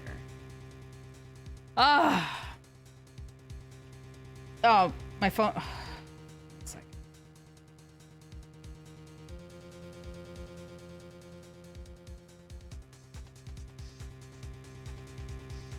Alright, that should fix it. I broke near with you. Fair enough. Did it fix? Yeah, it fixed it. Also, I can't wait to set up the... Because I have my other monitor here. And, like, looking over here for the laptop is driving me nuts. Alright. Anyway, the piggy bank was definitely there at the shop when I went there. Why did you go to the shop in the first place? I went there for a work-related matter. Work, you say? Yes. The upkeep of the shop is also one of my responsibilities. Why did you not say anything about that until now is what I want to know. In any case, I believe it's clear that the shop needs to be investigated as well. Shall we head over there then? What is it now? Aren't you forgetting something, Miss Rhoda? Don't you need the captain's permission to check the shop? No, I haven't forgotten. But I have already asked him for permission to search the entire plane. So I think we're all right. Huh? That's weird. What is? Well, I just talked to the captain, see? And he said that he didn't give you permission to do anything like that at all. What is the meaning of this, Ms. Tenero? It means she's lying. Go on, admit that you are. You said you had permission to search all over, but you don't. And yet, here you are. You, flight attendant! What are you trying to do? Pull the sheep over us? The captain's calling for you, Miss Rhoda. Oh, but don't worry. I already got permission to search the shop from the captain. See, unlike you, I do things the right way. She's totally the killer. She is totally the killer. I will be shocked if she's not the killer. Miss Tenero, why would you do such a thing? Please excuse me. Looks like I get to be in charge now. Please go back to your seat, Mr. LeBlanc. Now then, Mr. Edgeworth, if you would follow me, I will be your guide from now on. There's something about Miss Tenero that has piqued my curiosity. But right now, investigating the in-flight shop is my top priority.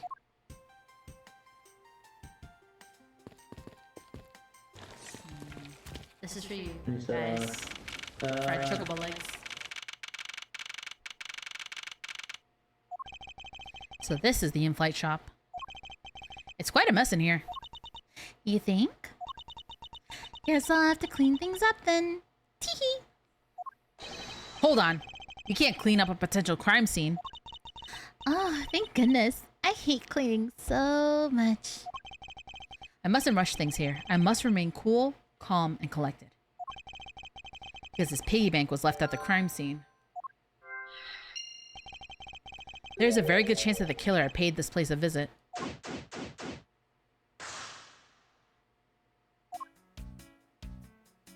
I don't trust you. I don't know much about the shop, but you can still ask me about whatever. So what do you think about what has happened regarding this case? Oh, I don't know. I guess I guess I think you're the killer, though, Mr. Edgeworth. I can assure you that I'm here in the shop to prove just the opposite. I don't like that. I don't like that her hair covers their entire face.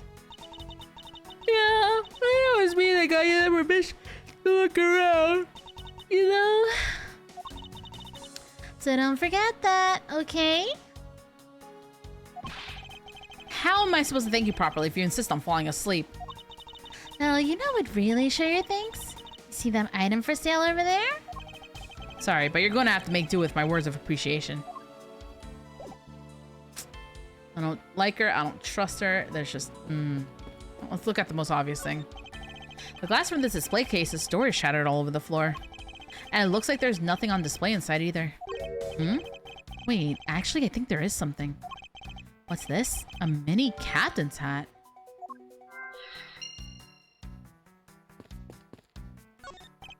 There's a wide selection of souvenirs for sale in these display cases. You know what I'd suggest? Sorry, but I have no intention of buying souvenirs on this trip. Okay, then how about you buy something for me then? As a present. I can't think of a single reason why I'd want to buy you anything. But I've had my eye on that pendant for such a long time. Try paying some attention to me when I ask you something and then we'll talk. Yeah, I don't trust her. I don't like it. Stuffed toys, just like the one Ms. Meal is holding, are on display here. They're relatively cheap, but it explains why they're displayed so haphazardly. How about it, Mr. Edgeworth? You know you want one too. They're great for when you're stressed. Why do I envision stuffed animal abuse when she says that? Oh, I didn't mean to press it again.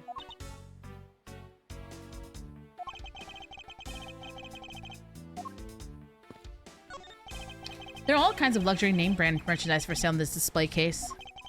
And they're lined up in such a manner just to scream "buy me" to any passersby. Inside this display case is a row of lifesavers and life vests for sale. We sell a lot of those when there's some kind of accident or something. That's fucked up. But some people buy them even when nothing's going on. How about it, Mr. Edgeworth? Care to buy one? I sense that this shop's one shopper away from being sued.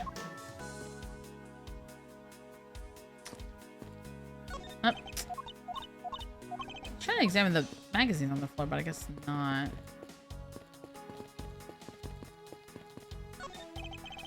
What are these? Oh, those are our company's completely original line of suitcases. They're practically flying out the door. That's how popular they are.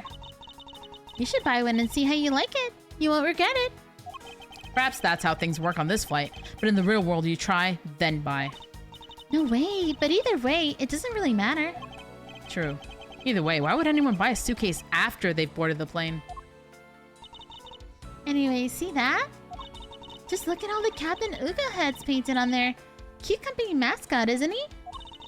They're painted on with a lot of care. Doesn't he look like he's about to jump out at you? It is certainly making something jump inside my stomach. Huh? Oh, I guess there's no fooling your refined tastes. You look like you really wanted to get one. And I thought I was going to finally make my first sale, but you saw right through it. Ah, that's done though. Never make me try to give you a sales pitch ever again, okay? But I never showed any interest in it to begin with. It really is pretty horrible, isn't it? You want to know something? This suitcase is designed by Ms. Rhoda. Ms. Tenero designed this? Yeah, it was a company-wide contest. Well, it does have a very sharp design sense.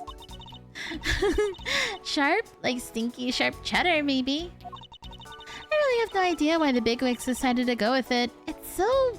bleh. Ms. Tenero designed this, did she? It's definitely not what I would have expected. Ah! You okay? I'm fine. Please watch yourself, Ms. Meal. Letting a suitcase freely roll around, it's gotta be a safety violation. Here, I'll put it back.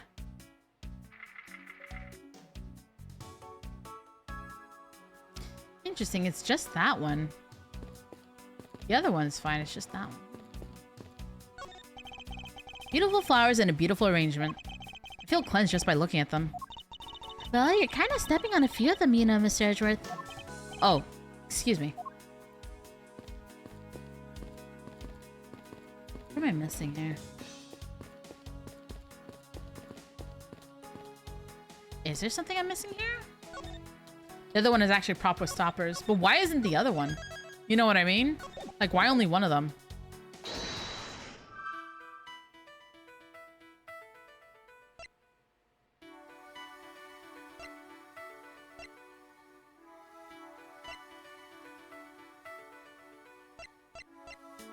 I wonder.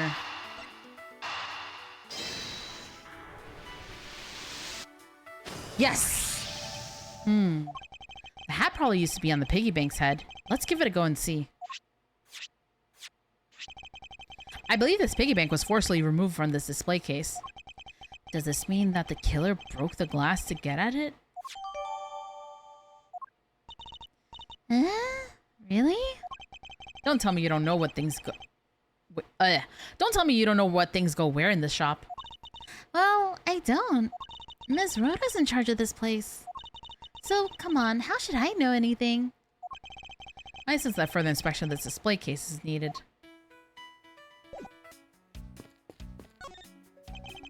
I won't rest until I've inspected... Oh, yeah. Alright, okay, so...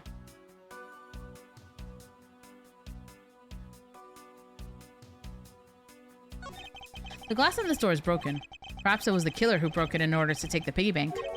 But it's a bit odd that the inside of the case is so devoid of glass shards. Plus, the glass broke rather cleanly. Ah! What is it? I touched the glass and it cut my finger. It hurts, Mr. Edgeworth. It hurts. Please tell me you can deal with such a minor cut on your own.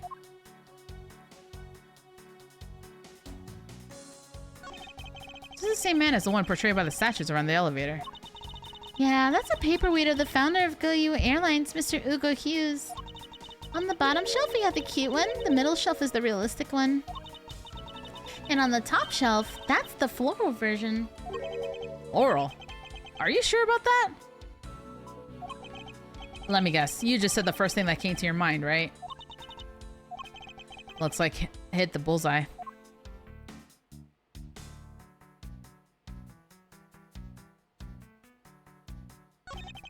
For security, there's a lock on this display case. Ms. Meal, if I may ask you about this lock. The one who's in charge of the shop is Ms. Rhoda, so... She's got the keys to all of the display cases. I see. Oh, I bet you want to buy something. You want me to go get the key from her? No, that's alright.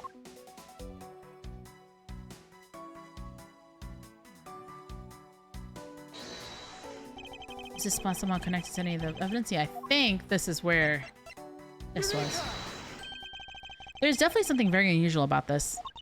About what? If the killer had broken the glass to get at the Captain Ugo Bank, there should be shards of glass inside the case itself. Oh, I see. Yeah, I guess it'd be like that. However, there's not a single piece of glass inside the display case. Nope. No, there isn't. Which means that the glass was broken from the inside out. The piggy bank must have fallen over from the turbulence and right through the glass. Yeah, that's for sure. There's so much glass all over the floor. I'm willing to bet that this hat was knocked off its head at that time too. Huh? That's nice. Which leads you to believe that the killer took the Captain Ugo Bank from here after the turbulence.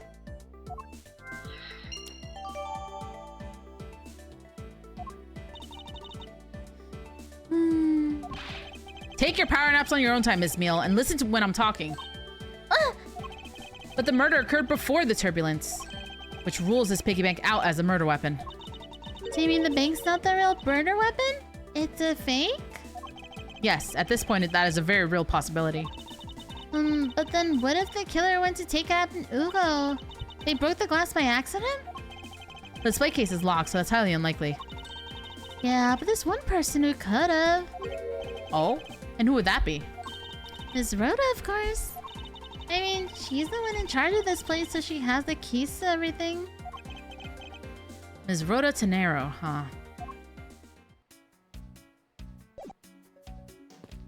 Oh, there's something else here. something somewhere. It's not complete on my thing.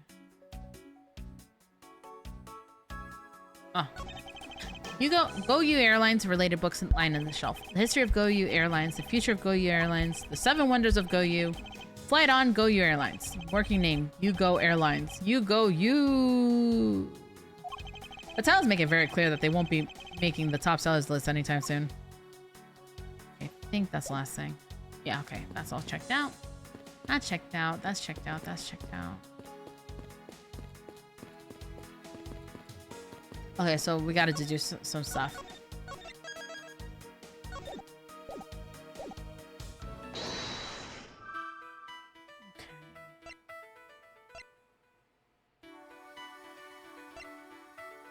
I wonder if these are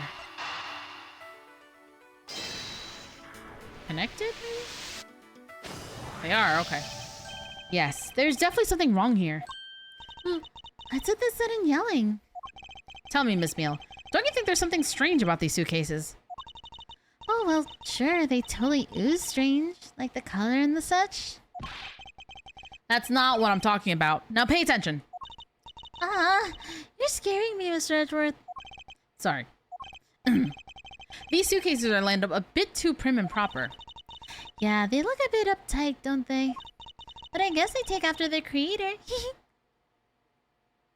I will actually be shocked if she's not the murderer, chat. Again, that's not what I meant, Ms. Meal. Don't you find it unusual that these cases are the only things undisturbed by the turbulence? Never mind. I'd sooner find an answer by inspecting these suitcases myself. Upon closer inspection, they really are quite hideous. I wonder how Miss Rhoda would have reacted if she heard what you just said. What's wrong? She makes a good point. It would be wise of me to watch what I say out loud. What's this? I spotted something that's not quite right. What is so unusual about the suitcase? The stoppers. There's no stoppers. Take that! There's something very peculiar about these wheels. Huh? As in, there are no stoppers in place on these. Without stoppers, one would think that the turbulence would have sent it flying. And so, it is very likely that the suitcase was placed here after we hit that turbulence. Let's take a closer look at it, shall we? Oh. It would appear to be unlocked. Let's take a look at what's inside. A piece of cloth. And it's soaked with blood. it's blood! It appears that the suitcase is very strongly tied to our murder after all. So explain this to me? What does the suitcase have to do with the murder? The piggy bank program? Yeah. I believe it's pretty safe to say that the killer used the suitcase in some manner. Such as to move something, perhaps. But aren't you just talking about the cloth then? That alone is too small. A larger item would be needed to move what I'm thinking of. The thing I believe the killer used the suitcase to transport is...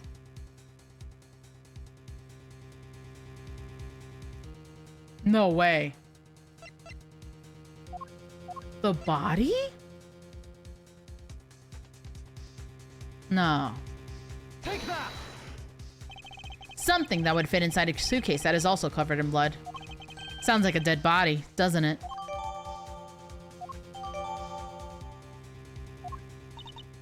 But... In light of this, I'd say that Mr. Hicks was moved into the elevator from someplace else, which means that the murder was committed in an entirely different location. So you're saying that after moving the body into the elevator, the killer brought the suitcase in here and just left it? Exactly. What is it? Nothing. Just that I was thinking about what Miss Rhoda said about coming here for something. Excuse me, Mr. Edgeworth. I wanted to give you a bit more time, but I'm afraid I wasn't able to convince the captain. I'm very sorry, Mr. Edgeworth, but the captain feels that he has allowed you ample time. He says that he'd appreciate it if you could wrap it up here and return to your seat. I understand his sentiments. However, if I'm not allowed to complete my investigation, the crime scene may become contaminated by the time we land.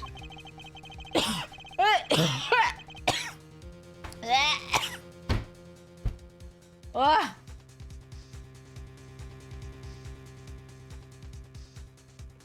Oh, okay. Well, if I must stop, then I insist I be allowed to oversee the preservation of the two sites. Under your supervision, of course. If that's your only condition, then I believe we can accommodate your wishes. I'm here to assist you in any way that I can, Mr. Edgeworth. Sounds like fun. We can camp out and watch over everything together. I found proof that the real crime scene was not in the lounge. I have enough evidence to prove myself to be innocent of any wrongdoing. And yet, regarding what Ms. Meal reminded me about Ms. Tenero, I can't allow my investigation to end here. The truth must come to light. Oh, we got a to be continued. Okay. Dude, if it's not whatever, if it's not that bitch, I will be actually shocked. That it's either her or we haven't been introduced to the killer yet.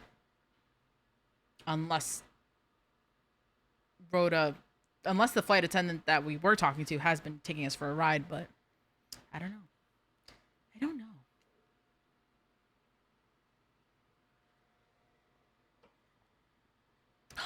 Just saving.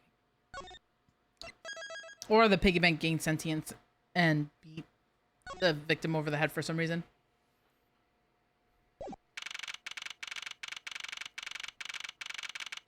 Holy shit, look, it's this guy. That's the dude from oh my gosh. Was that the first game? Yeah, it's the first game. That's the dude that wrote the Samurai series. Steel Samurai. I forgot his name, but you know. I know that once we had landed, I'm supposed to let the local police take over. And thanks to Miss Tenero and Ms. Meal, I was able to preserve this crime scene. But I just can't shake it. I wasn't able to talk with Miss Tenero in private. So I'm left wondering just what was she up to? Why did she do what she did? There must be a way for me to continue my investigation. I've been expecting you, Miles Edgeworth. Oh! I should not have gotten that excited. Franziska? I thought you were still in Germany. I go where I'm needed. And wherever there are criminals to be caught. Her name is Franziska von Karma, the daughter of my mentor, Manfred von Karma. She, like myself, is a prosecutor. Are you heading up this case? It would be a bit of a relief if you are. Don't you try to flatter me. Miles Edgeworth, I'm placing you under arrest. Motherfucker! Now what? It's quite frustrating, actually. I had hoped to exact my revenge on you in a different venue. But I'll have to take what I can get. I never thought I'd see the day when a disciple of the House of Von Karma would become a criminal. Have you no shame? Wait! It has all been a big misunderstanding. I didn't kill the victim. A misunderstanding. I heard all about the murder over the police radio from the captain himself. You waited for the victim on the first floor and then beat him to death. Franziska, do you honestly believe that I killed a man? I suppose I should reserve judgment until after I've investigated this for myself. I mean, your dad was a criminal.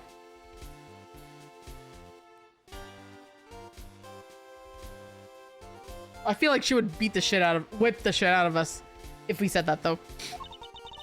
I can put your arrest on hold until then. That's as it should be. I don't need a lecture on how to perform my duties from you, of all people. To be perfect in every way, the fulfillment of that creed alone is all I strive for. Well, I have my own creed, which I must fulfill, so why don't we solve this together? I have to get going. The crime scene awaits. Don't you dare leave town. Trust me, I had no intention to. Detective Gumshoe! Yes, sir! Too slow! Ow! Listen up. I'm leaving you in charge of watching this man. Don't mess up. Understand? Mr. Edgeworth? I'm supposed to guard him? A simple yes or no, detective. Yeah, yes, sir! Understood, sir! You just leave it to me. Miles Edgeworth, if you interfere with my investigation, I'll arrest you on the spot. Are we clear? Now then, if you'll excuse me. Good to see you again, Mr. Edgeworth, sir. Boy, am I glad to see you're okay. Thank you, Detective. I believe in you, sir. You can lean on me. I'll get you through this. I have to admit, I'm a bit curious as to what Francisca's up to. Maybe I should ask the good detective. Very well. In that case, I have a few questions for you. Well, truth is, she needs to learn she ain't perfect. Lunchland. Lunchland. That was from, that's from... Wasn't that the lady that gave out lunches from Rise of the Ashes from the first game? Oh, man. Nostalgia. Which should I go with? I recommend our airport special, World Flags lunchboxes, only available for a limited time. A variety of lunchboxes made up to look like different countries' flags. That's cute. I wonder if they're able to take Lunchland to the international market. Alright. So how is the initial I wish I could read. If I could read, my life would be so much easier. So how is the initial investigation going? We just shipped the body off to the coroner's office. And we're taking statements now, sir. That sounds like Francisca. She was always good at quick responses to a case. I'd say she was, a little too quick, sir. Oh? How so? I rushed on over as soon as I got word of the affair, sir. But somehow, when I got here, Miss Von Karma was already there barking out orders at everyone. It was kind of creepy, as though she knew there had been a murder or something. And had come in advance to await your flight's arrival. That is sort of odd. She did show up rather quickly, and out of the blue. Plus, I still don't know why she's here in America. There must be some backstory to all of this. This one Karma just kind of popped up at the prosecutor's office about a week ago, sir. Something about chasing down leads related to a certain incident. No details? It's kind of top secret, so she can't talk about it, even with me, sir.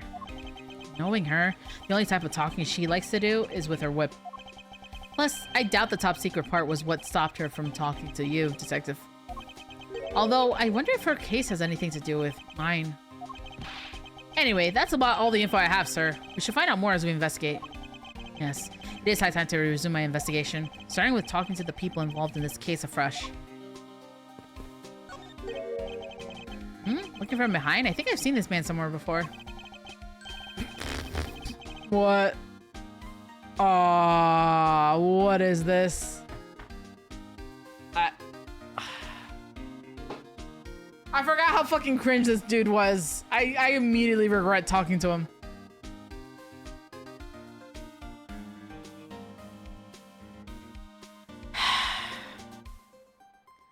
Nom nom nom nom nom. In Soviet Russia, world flag lunchboxes eat you. F. We're speaking to him. How do you speak? How do you even say this?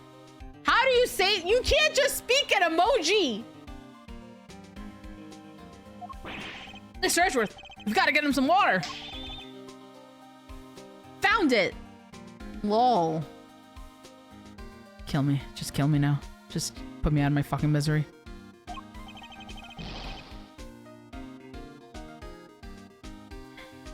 Sorry, chat. I'm dying of cringe right now. I'm not reading that.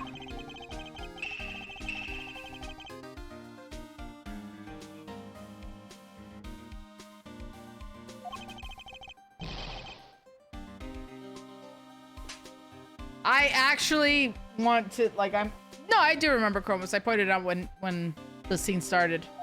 I just did not think he was gonna keep talking.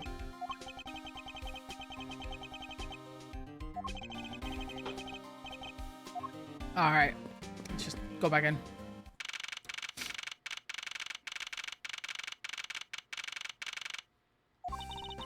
So you must be the captain. Why, yes I am. And who might you be? I am Prodigy Prosecutor Francisco von Karma, and I have a few questions for you. Don't you dare, Captain! Getting friendly with another woman? I'll never forgive you if you do! What are you talking about? I only have eyes for you, my dear Cammy. I wouldn't bet money on our dear captain to be much of a reputable person. Sure you don't want to ask the captain some questions, sir? He was in the cockpit the entire time. I highly doubt he would know anything of use. Anyway, I like to leave that type of witness to Francisca and her whip.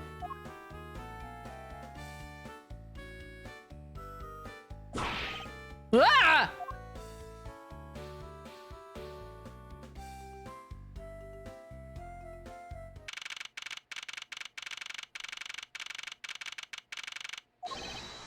Now see it. Now see here. Ah! Sorry. I'm sorry. How do you intend to hold me?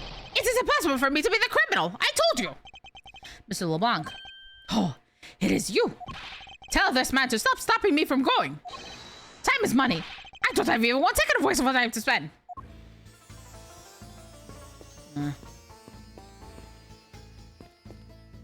Oh, they blocked all this off. Looks like we can't go beyond here, sir. Plus, the body has been sent off to the medical examiner's office for an autopsy. Ah, Mr. Edgeworth, you have to see this chair. It says in honor of Rocker Pals Day. What exactly is the big deal with these Rocker Pals? They're a seriously sweet Swiss superstar rock band, sir. Makes me want to listen to one of their songs right now. I think you're right. I think Kemi Meal killed him. I think so too. Sorry, I got lost in that forest of S's just now. You want me to explain it to you again? You know, Detective, I think I'll have to take a ring check on that, regrettably. The updated non-pixel style looks better here than in the first trilogy. I do like it. It looks good.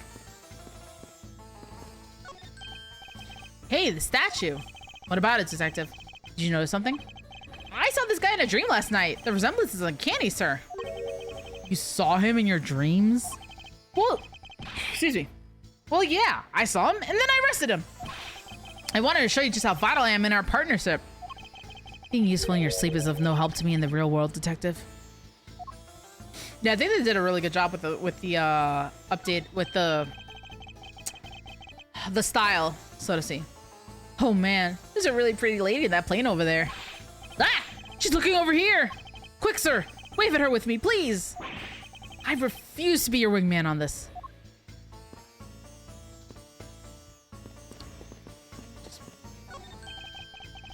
You've got a piano on this plane? Hey, do you think I should try it out for sir? I think you would know better than to randomly touch things at a crime scene, Detective. Besides, I didn't know you knew how to play. Of course I do. I'm practically proficient. Interesting. Things you learn about people on a daily basis. I can get dough and Ray to come out just right, sir. 2 notes is not a proficient pianist make, Detective. Detective Gumshoe Private Eye. Guess I should talk to him now. Wait, no. I swear there was another one. No. Go back. There are a few copies of Sky Magazine in the magazine rack. This month's special. Oh, looks like it's an English trivia quiz. Oh, I've got one. What starts with I and means boldly rude and disrespectful? The answer is most definitely insolent. Time's up. Sorry, sir, but the correct answer is insolvent.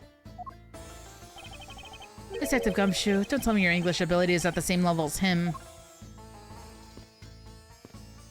Fine, I'll talk to you now. Did you finish taking a statement yet? Yup, all done, sir. I do not consent if you're not done examining the cargo hold. I want my cargo back. If you make a single scratch on my art, you will pay. Aw, my nose. Art? What sort of art? Mr. LeBlanc is an art dealer, so he's got a bunch of artwork down in the cargo hold, sir. There's practically a mountain of them, large and small. From folk costumes to stone statues, I sell all kinds of arts. Folk costumes? Speaking of which, Mr. LeBlanc's hat. It kind of looks like that other piece of cloth. No way. Is it this? I thought it'd be too obvious that this guy was the killer.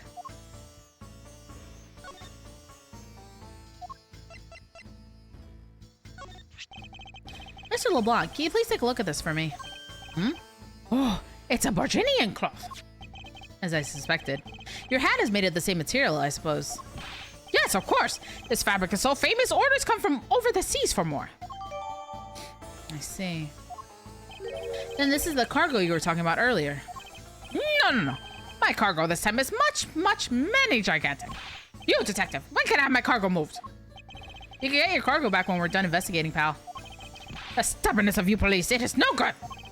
And it is no good that attendant refuses to exit the attendant's room, too. That attendant? What if he's talking about Miss Tenero? Oh. I didn't realize it wasn't a thing.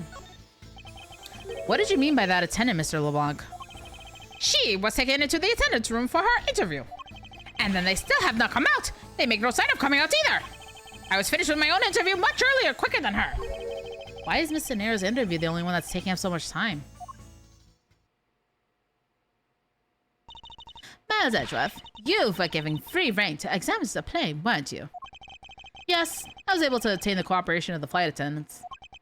Speaking of attendants, I'd like to speak with Miss Tenero. I wonder if you might grant me permission to enter the flight attendant's room. Before I do, you still have to clear up a few issues surrounding your own circumstances.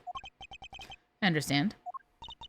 You may have tricked those attendants with your sophisticated talking, but you can't pull the wool over my eyes, Miles Edgeworth.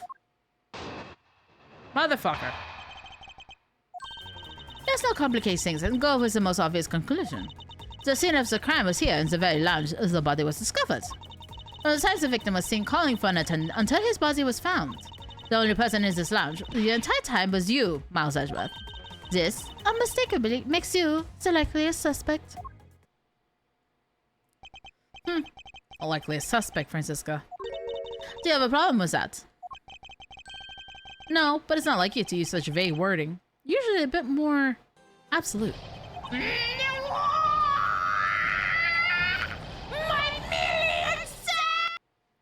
Dude, I wish I had $1 million cents right now.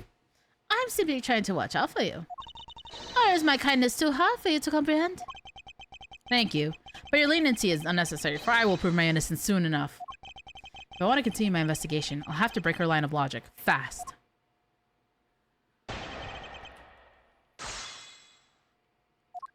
Alright, let's not complicate things and go with the most obvious conclusion. The scene of the crime is here in the very lounge.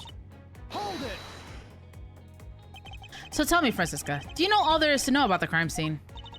I know all that I need to know in order to arrest you. And nothing more. Are you saying there's more I need to know? Ah! Why did you hit me, sir? Sorry, Scruffy. My hand must have slipped. It would appear that Francisca doesn't have all the facts of this case yet.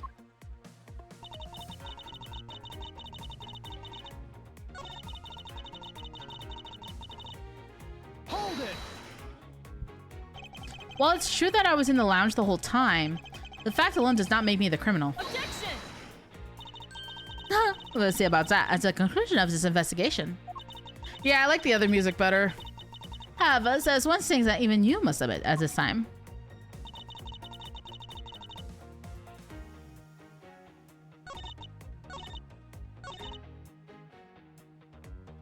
I guess it's this? Welcome back, Ooze. Wait, I gotta use it. I use the bathroom. Let me see if I can find this, and then I, use the bathroom. Let's see. Objection! Oh, my stomach. Lady safe word is here. Fair enough. Yeah, I'm impressed. Hey, Yabber, how you doing? It would appear that you do not have all the information you needed after all. And what does that mean? I found a nice piece of evidence just before I was forced to stop investigating. A piece that proves that the body was moved from a different location. The killer used this suitcase to move the victim's body, meaning that the real scene of the crime is not this lounge at all. Objection! Now who's the one rashly jumping to conclusions? Excuse me? All you did was find this piece of cloth inside the suitcase. That doesn't prove that the body was moved. It could be that the killer simply chose that suitcase as a good place to hide the cloth. I expected you would come to that conclusion.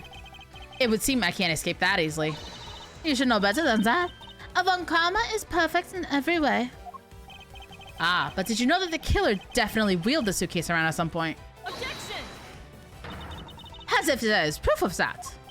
Where's the proof that the suitcase was moved around? Ah!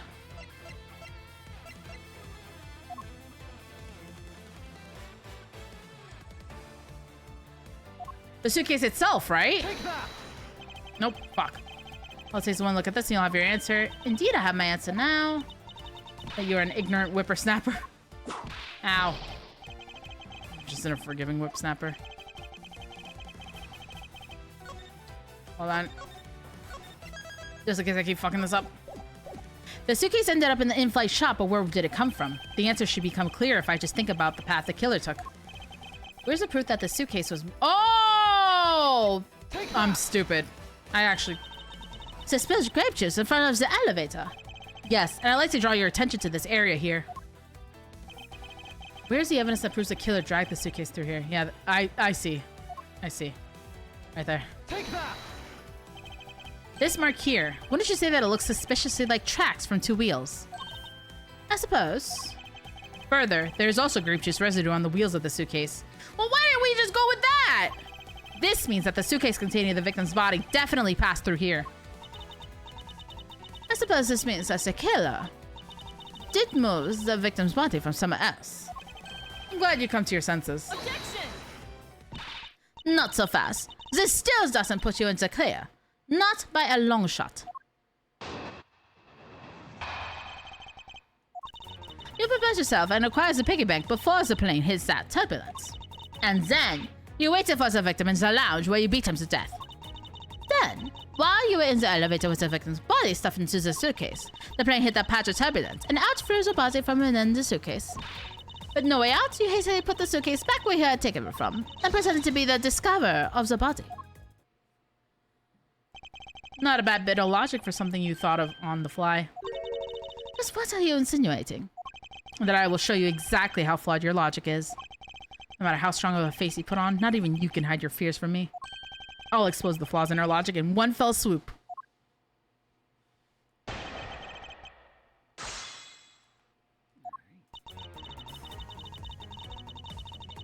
Hold it! And how do you suppose I was able to take the piggy bank out of its display case? As I recall, the case was locked. That's easy. If the case was locked, you simply had to hit the glass like this. Yow! You've shattered my heart of glass! So she wants to talk about the in-flight shop and the Captain Ugo bank, does she? So that takes care of how you obtain the murder weapon.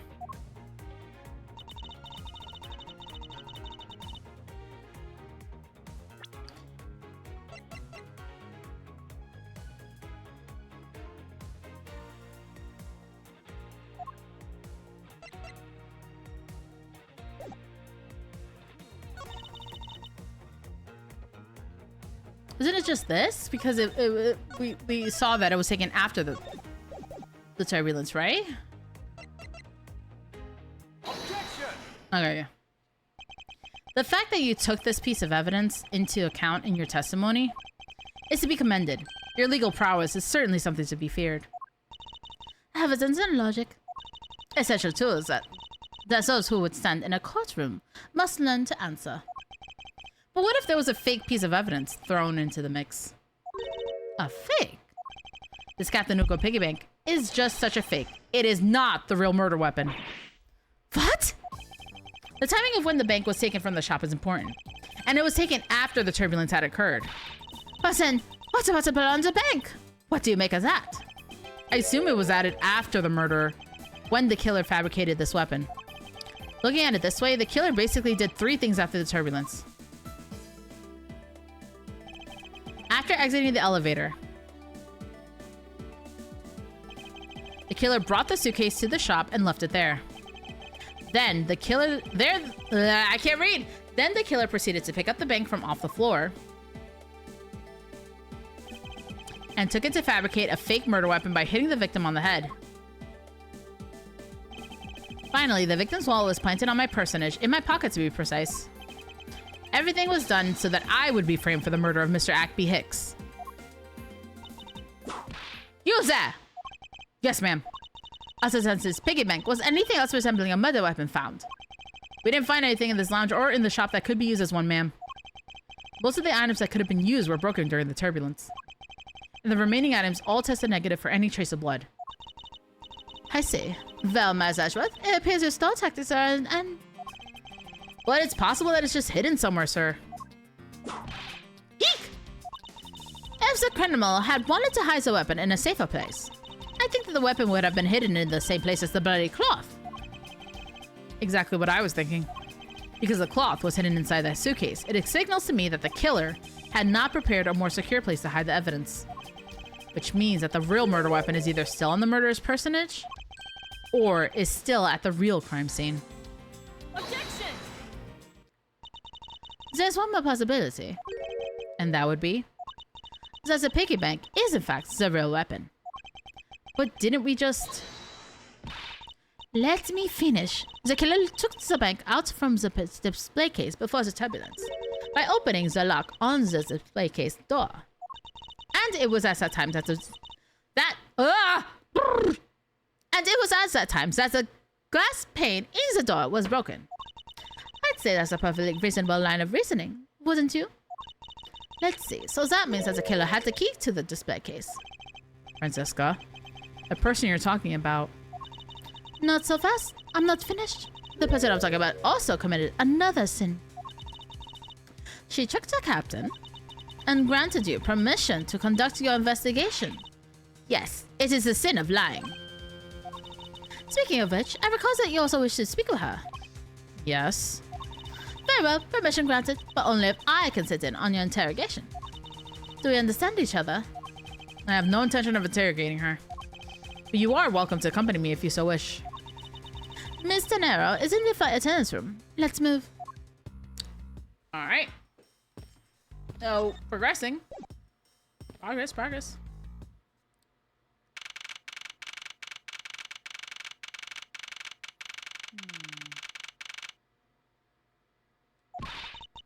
So you're the one that poked around inside his plane without the captain's permission. Deviating from the flight attendant's manual is very unbecoming, you know. What were you hoping to accomplish by doing that? Miss De Niro. Mr. Edgeworth, you're here too? Can you please help us and shed some light on why you did what you did? Alright. How long is that dude gonna be red in the face? I don't know. Forever.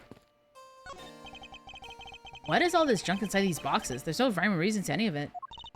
That's our lost and found, Mr. Edgeworth. Gold crowns and swords and necklaces. It's like a treasure trove in here, sir. The fact that these were left on the plane implies they were carried onto it to begin with. Something tells me it's time for Goyu to send his metal detectors out for repairs. It's pretty easy to tell who sleeps in which bunk just by looking. I'm almost certain that the well-kept one up top belongs to Miss De Niro. Ew, this bottom was a giant mess. You sloven, squalid scoundrel of a man. You dare to scrutinize a woman's bed and invade her privacy? Yow! There are some things in life best kept to yourself, detective. Yikes, what an actual mess, though. What are inside these boxes? Oh, those are some souvenirs I bought in Borginia. There's so many! There's even a second box! Well, yes, I find that folk art from around the world does great things for my creativity. The suitcases certainly could have done with a whole lot less of your creativity. Damn. It's one of those suitcases designed by Mrs. De Niro. You can tell it's hardly ever been used by the lack of even a single scratch on it. So these are the tenants' lockers, huh? Let's hurry up and examine them, sir. Why must men always be so rude? Besides, who exactly gave you permission to search through the attendants' lockers? Wait, detective. It would be uncouth of us to look in a woman's locker without her permission. Yeah, I guess so. Plus, I feel this murderous draft and I can sense a whip not far behind.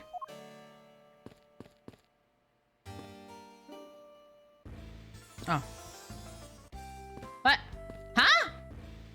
Oh. Okay. So what's here? Miles Edgeworth, isn't there something you should be doing right now? Of course, I should be asking Miss De Niro for her side of the story. That's right. How does it have anything to do with what's over there? Nothing really. If you already knew that, then why did you hurry up with the interrogation already? Alright. The fabulous. Why did you lie about receiving the captain's permission like that? Because I didn't think I would be able to get his permission. What do you mean? Captain, he only has ears for Cammy. I spoke with the captain a little earlier myself. He definitely seems to be rather taken with Miss Mill. Yes. And on top of that, I had mistakenly accused Mr. Edgeworth of being the killer. I wanted to make amends. In that case, please allow me to thank you for what you did. Thanks to you, I was able to clear myself of all charges. Really? You were able to prove your innocence? Oh, thank goodness. Miss Nero, is it? So there's one more thing I would like to ask you. You were in the in-flight shop just before the turbulence, weren't you? Please answer honestly. Yes, I was. And why were you there? Well, Why the sudden hesitation? Francisca seems to have struck a nerve. All I did was go check up on the shop like I always do. You're saying it was for work then? Yes. I'm in charge of the shop, so I had to keep an eye on it. I don't have any reason to go there otherwise. After your visit to the shop, you paid a visit to this room, correct? Yes, I came back to freshen up and adjust my makeup. I'm sorry, but there isn't much else to tell. This scenario claims to have no reason other than duty to go to the shop. But is that all there is to it? Maybe I should ask her about that thing.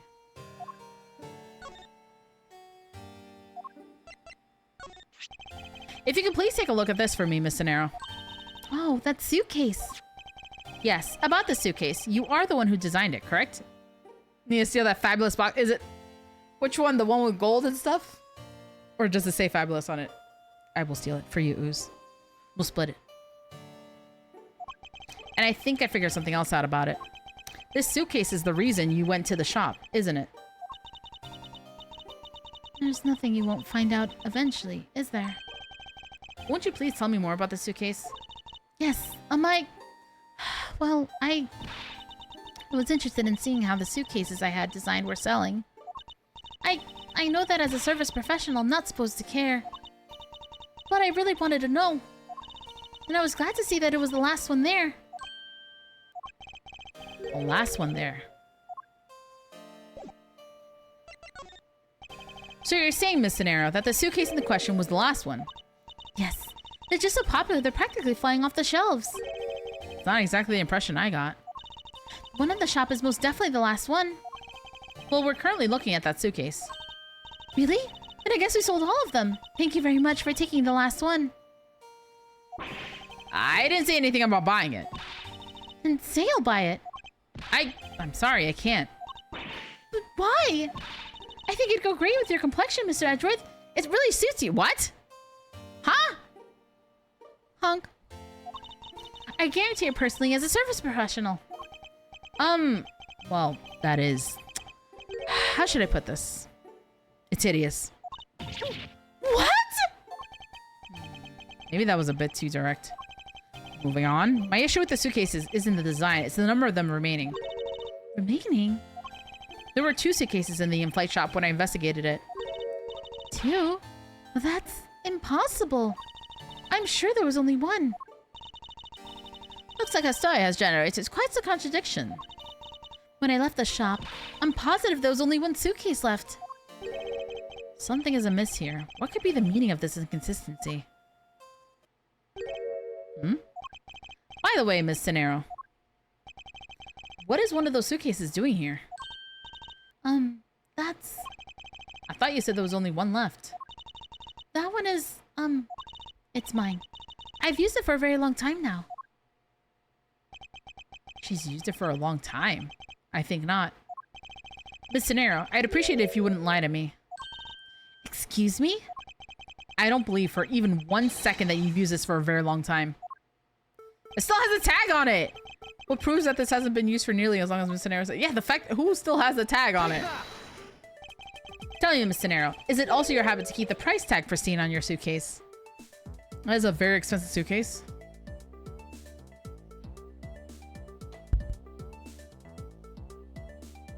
Holy shit! What is the meaning of this?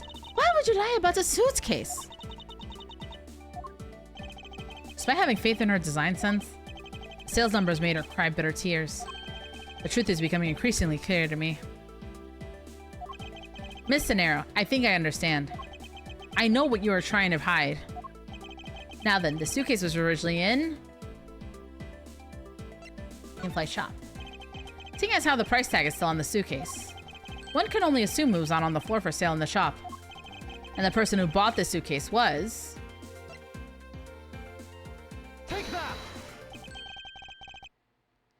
Yeah, but an alright PC or a suitcase. I mean, generally speaking, that's basically the amount I've spent on my PC stuff, and I would much rather have a PC than a suitcase. Like $1,200 suitcase. I don't think I've spent more than like $70 on my suitcases. I'm not gonna lie to you, and that's because it was really big, and it came with like 2 others. Like I bought a set for like $80. Okay, so I guess I just spent more than $70. But you know what I mean. Nia doesn't know how to count, and Nia's stuck. Nia got stuck. That was very unfortunate. She got stuck in that position.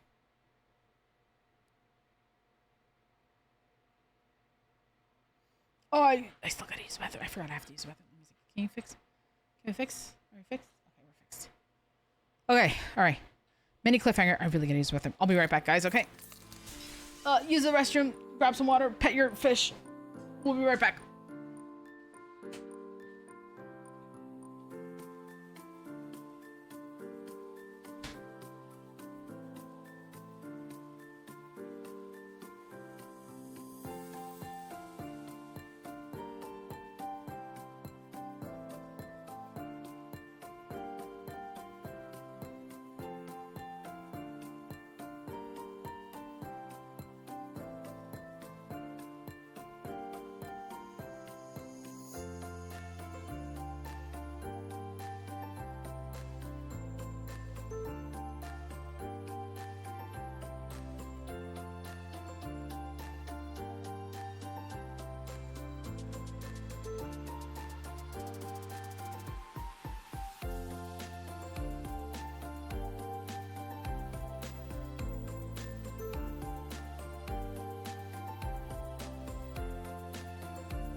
Come here.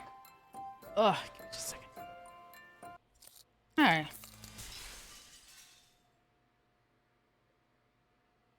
I think I'm drinking too much sugar because I did have a soda yesterday and I had a soda today and my stomach's like, oh, too much sugar. So that's good. That will deter me from overindulging. That's kind of nice. All right.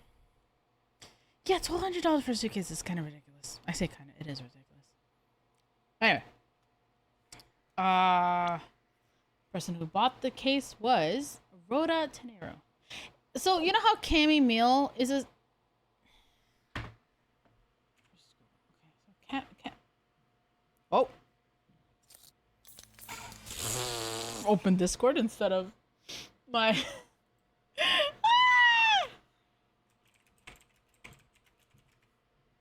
Open... It's okay. I changed screen so we could keep the VOD on.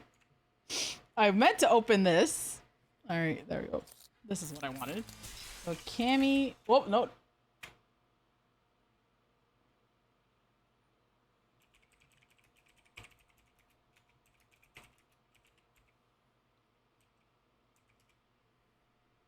Ah! What's her... Tenero? Rhododendron? Yeah, kind of, right? May as well go incognito. You know what? That's not a bad idea. I mean, I don't have anything unsavory that I was Googling anyway, so it's fine. This is honking. It's in my bookmark to your page does not work anymore. You changed your name. I did, Rikane. I did. Like, oh my gosh, it's been like 2 weeks already. Oh my days. It was you, wasn't it, Miss Tenero? I hate to say this, but the suitcase that you designed, it hasn't sold very well, has it? You saw how poorly this design that you poured your heart into was selling, and were deeply hurt. That's why you wanted to make it look like it was selling by buying it yourself.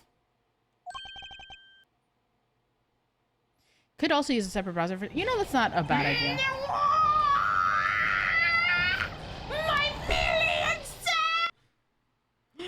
Hello, Master Ghost. I love a great mouse. I love this game. This game has been a lot of fun so far. We're still very early into it, though. I didn't see the gift. I hope you guys like it, though. Isn't that right? Sen, so you went to the shop and came back here was. I'm sorry. All I really have is my job. I was overjoyed when my design was chosen.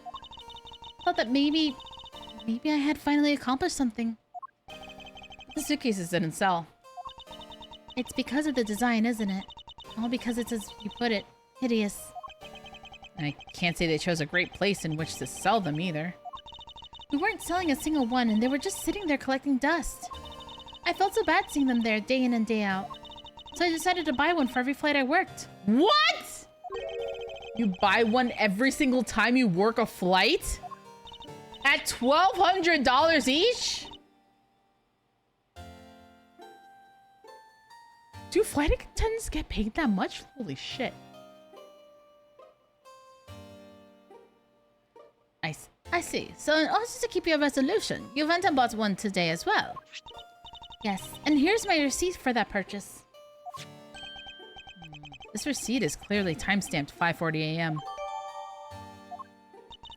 The truth is, there's still a bunch of them left unsold. We're planning to scrap the remaining ones at the end of this flight. Miss Tenero, where are those other suitcases? They should all be down in the cargo hold. There's the suitcase that Killer used. Could very well have come from the cargo hold. Mr. Edgeworth, you don't think that the killer used one of my suitcases to... They do not? Oh, Lord have mercy. Yes, I do. The killer used one of your beloved suitcases to move the victim's body. Oh, how could they? Those suitcases were meant to be faithful partners to our passengers on their trips. That's all I ever wished for them to be. Miss Tenero, is there any other way to get to the cargo hold other than the elevator? The only other way is just through that door there. And what about security? That door has no special lock installed because just to enter this room, you need a special keycard that only crew members have access to. Which means that the culprit is someone who can enter this room, eliminating the passengers and leaving only crew members as potential suspects. I can't believe it. Yes, Francisca? Announce these wild goose chases. You're a disgrace to the Von Karma name. And what do you mean by that? The suitcase came from the cargo hold. That fact alone tells the whole story. Yes, which is why I said the culprit must be a crew member who used their keycard. Miles Edgeworth, you're proposing that the killer rode the elevator from the cargo hold, correct? Yes, that's the only realistic possibility. That other attendant, Ms. Meal. I asked her earlier and she had this to say. Cisco got information out of Ms. Meal? In order to make the elevator go down to the cargo hold, a different keycard is required. A different one? Yes, and the only person who holds that particular card is you, Miss Rhoda Tenero, and only you. Ah! What? Is this true, Miss Tenero? Yes, I keep that keycard in my locker at all times. Could you please show us that card right now? Yes, hold on.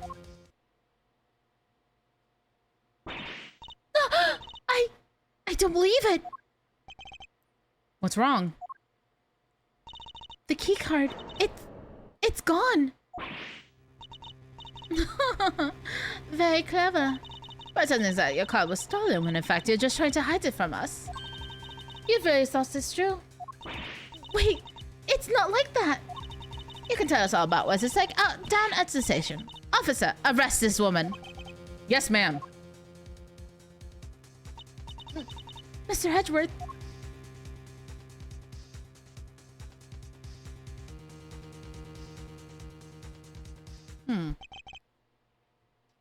How big is this plane? Huge. Yeah, we haven't even gotten to the cargo hold yet. And we didn't see, like, the economy. What's wrong? There's disbelief written all over your face. Francisca, I know that you're the lead investigator on this case. However, hold it. Don't even think about wasting any more of my time. You know the rules as well as I do. Evidence speaks louder than words. Even if this isn't a courtroom, that basic tenet still applies. I intend to investigate the cargo hold now. What will you do, Miles Edgeworth? I intend to do likewise. You can't read. What? All right, part 2. I wonder how many parts this one has. I don't think the other one had a part. I think it was just one, right? It took me forever because I was bad at it, but... Wow, so this is the cargo hold, huh? Okay, bye. It's so big!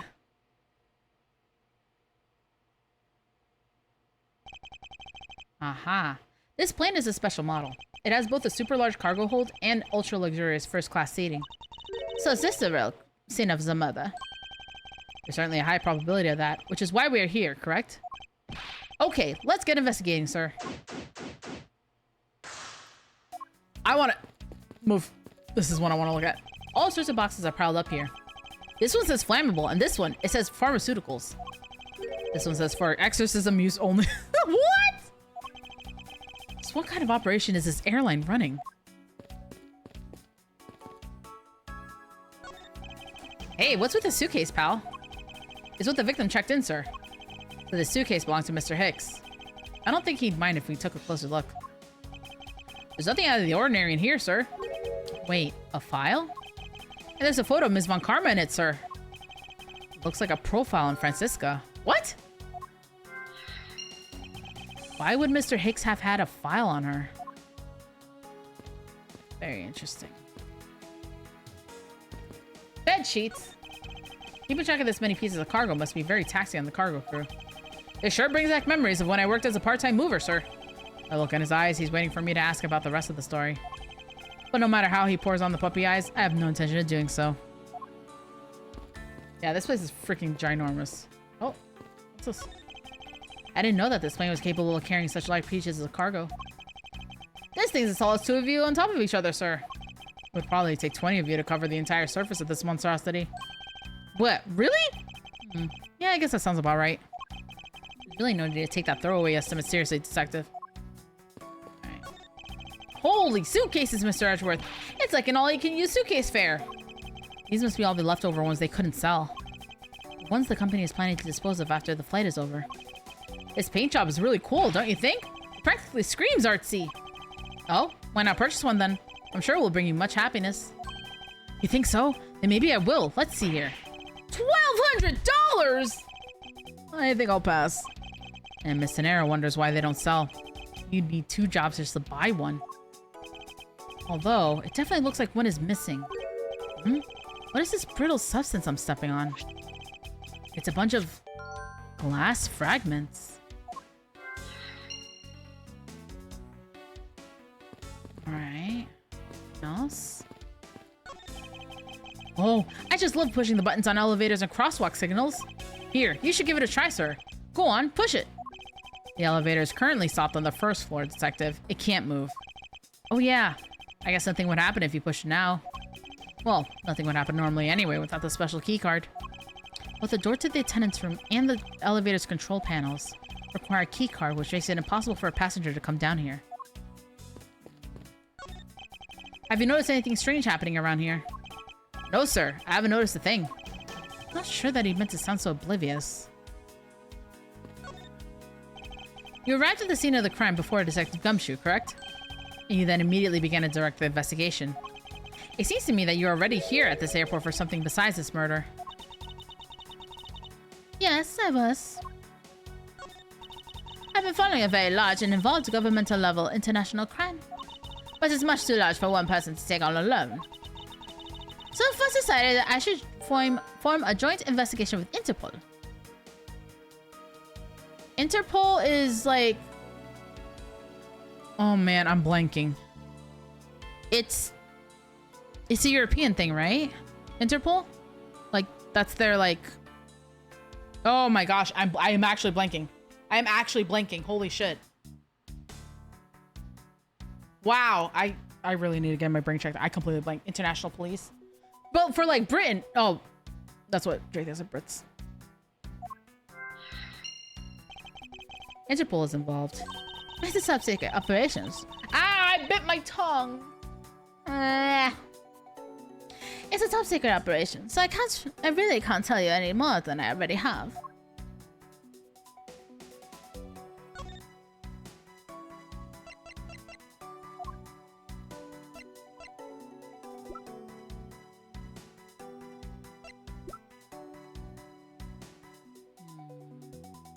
Cell phone is still missing too. Let's try to make some piece together some stuff.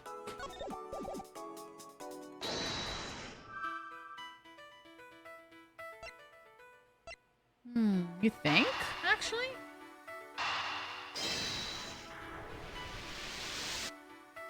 Aha! I think we can safely conclude that these fragments are from a pair of glasses. And the victim was wearing a pair of broken glasses. Exactly what I was thinking. I'm sure that the shards would match up perfectly with the remnants of his glasses lens. Ergo, the victim was here, just as I suspected. So you're saying that the real scene of the crime was here, sir? Isn't that what I've been saying for a while now? Oh, is it? I didn't know that. International. Oh, Interpol, Oh, I get it. Perhaps it's a bit early to draw the conclusion. However, I believe that the probability as a Neil doesn't know how to read. Neil doesn't know how to read. Neil doesn't know how to read. However, I believe that the probability has just skyrocketed considerably. All that's left is to find the murder weapon.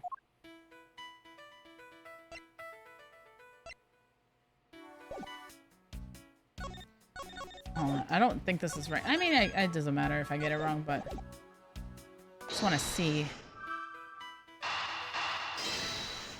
Was the dude Interpol? He is! Now, why would Mr. Hicks have documents profiling Francisca? Oh, I know. I bet he's a big fan of Ms. Von Karma, sir. Francisca said that she had come to this airport as part of an Interpol investigation. Oh, maybe Mr. Hicks had heard she was coming here and he followed her. Detective, I think it's more likely that Mr. Hicks was in actuality Interpol agent Hicks. I think Francisca has some explaining to do.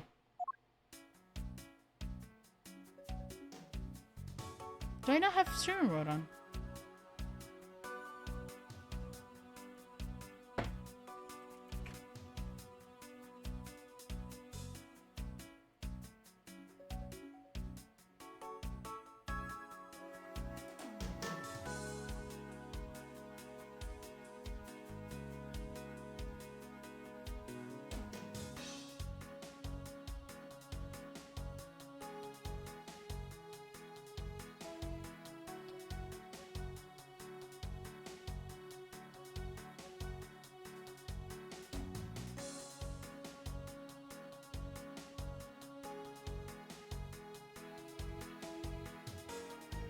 Okay. Well, I thought I did. My bad. Sandwich tricked me, you bastard. Alright, let's talk to this lady. You came to this airport to rendezvous with the victim, didn't you? The thing is, I had a DM from Obby too, Sandwich. I had a DM, okay? Nonsense. What are you talking about? We found a profile detailing information about you in the victim's luggage. I suppose it was prepared for him so he could recognize you when he landed. Which makes him not Mr. Hicks, but rather Interpol Agent Hicks. Isn't that correct? I should have known to figure it out, Miles. But it looks like they got him first. So you really did come here to receive an Interpol agent then? Yes. Agent Hicks was on the trail of a very large international smuggling ring. He went undercover to investigate this crime. And it was I who put him on this case. I was supposed to receive a call from him on his cell phone once he had landed. I never expected to receive a call about his murder instead. I think we now have pretty definitive evidence that Agent Hicks came down here to the cargo hold. But what was he doing down here, sir? There's nothing but luggage. Oh, I get it. Maybe he forgot something in his suitcase and came down to get it. Yow! Agent Hicks came here for a work-related reason. Of that, I'm sure. Yes, I'm sure he was here to investigate the smuggling operation he was observing. Francisca, do you know exactly how he intended to pursue his investigation? No. Unfortunately, I was going to find out from him after he landed. I see. But this raises another question. A normal passenger can't access the cargo hold on their own. Agent Hicks must have identified himself to a member of the crew and entered the cargo hold with that person who let him in. Yes, and then he was murdered here. These glass fragments and his broken glasses are a testament to that. And then the killer put Agent Hicks into one of the spare suitcases and they entered the elevator. But while they were riding it up, the plane hit that patch of turbulence. Because of the intense shaking, the suitcase popped open and Agent Hicks' body flew out. At the same time, his wallet fell out of his pocket, spilling its contents everywhere. Which explains why there was money scattered all over the elevator floor. Yay! He used to call her on or something. I think it's pretty easy to say who the culprit is at this stage. What? Really, sir? I know what you're thinking, Miles Edgeworth. But the killer can be none other than Ms. Rhonda Tanero. Oh, okay, we're just jumping right into it. Okay, cool. If it was a crew member, any of them could have shown Agent Hicks to the cargo hold. But the point to keep in mind is the keycard that allows the elevator to come down here. The only person with such high-level access is Ms. Rhonda Tanero. I'd say that's a pretty decisive piece of information, wasn't you? I know what she's trying to say, but I'm not certain it's as simple as that. That's the thing, I know it's not right, but I don't... I'm just gonna have to press everything. Who's a crew member anyway? Hold it! That might be true, but then it could be anyone, including Ms. Meal or even the captain. Don't be a fool. A plane without a pilot in the cockpit is like a horse without a rider, crop in hand. Much like Scruffy over there. She has access, but it's really anyone with that key card. Yeah. Yeah! I can't disagree with her on that. Detective Gumshoe does always need a guiding hand. Very well, then what about the other flight attendant, Ms. Meal? I thought you might ask about her. But the point to keep in mind is the keycard that allows the elevator to come down here. Hold it! But it's highly likely that the keycard was stolen from Ms. Tanero. Objection! It's highly likely. It's a possibility the best you can come up with. And you call yourself a disciple of my father. Ugh. Yes, well, I don't have any evidence. Be quiet. You're a disgrace. There's more evidence pointing to Ms. Rhonda Tanero, you know. It's not just the keycard that gives her away. Are you talking about the murder weapon, the Captain Nugo piggy bank? Yes, she's also the only person with a key to open that display case. Further, there's the matter of the key to the display case that held the murderous bank. Hold it! But that is... Objection! Stop right there, Miles Edgeworth. You don't have any proof that this is just a red herring. If you must keep on insisting that is a fake, then what is a real murder weapon and where did it go? Speechless, I see. That's not a surprise. After all, you know that we've searched the entire cargo hold and came up empty-handed. There must be a way. Must be something that can help me roll out the piggy bank as a murder weapon. What should be examined further to help us ascertain the authenticity of the weapon?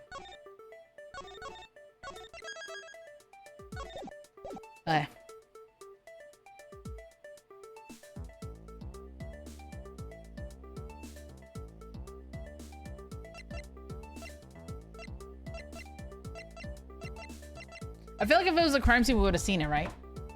I miss Nia's Francisco voice. I'm so sorry to every German in my chat, which I know I do have quite a few Germans that watch me, and I apologize sincerely. You guys are great, and I'm butchering your accent. Is that the SR Safe Scumpolitan? That's what I should have changed my name to. Safe Scumpolitan. I don't think it's a crime.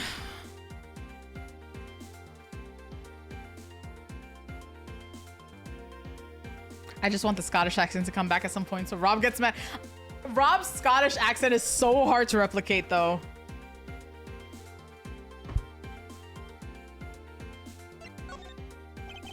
Francisca, I think you were too quick to jump to your conclusions. Oh, was I? Yes, we don't even have the autopsy results yet. How can I not say that you made a snap judgment when you have yet to even see if the wound on Agent Hicks' head is consistent with the murder weapon? Scruffy! Yes, sir.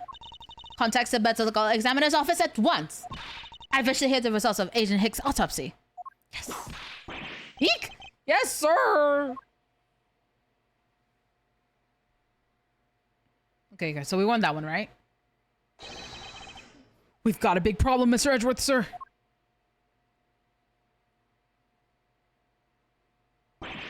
What is it, detective?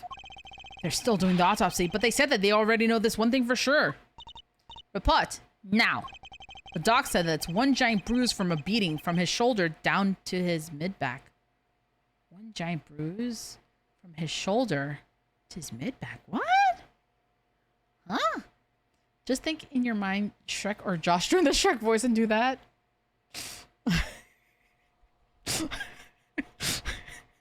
I forgot about that. I'm gonna look up that after this. One giant bruise from a beating from his shoulder down to his mid-back. The victim's shoulder to his mid-back. He was beaten over such a wide area? Well, I'd say maybe it's a sign the killer had a grudge against Agent Hicks. It wasn't just his head. The killer went all out and hit him multiple times, sir. Alright, I know I called it. Alright, chat, I know I called it. I know I already called it. It's Cammy. Meal. She found out that he had Francisca's portfolio in his maleta, luggage, got mad, and literally beat him to death over jealousy. I'm calling it now. Calling it. I'm calling it right now. I don't know if it's the captain. I think it's Cammy Meal. That's Nia's hunch. That is Nia's hunch.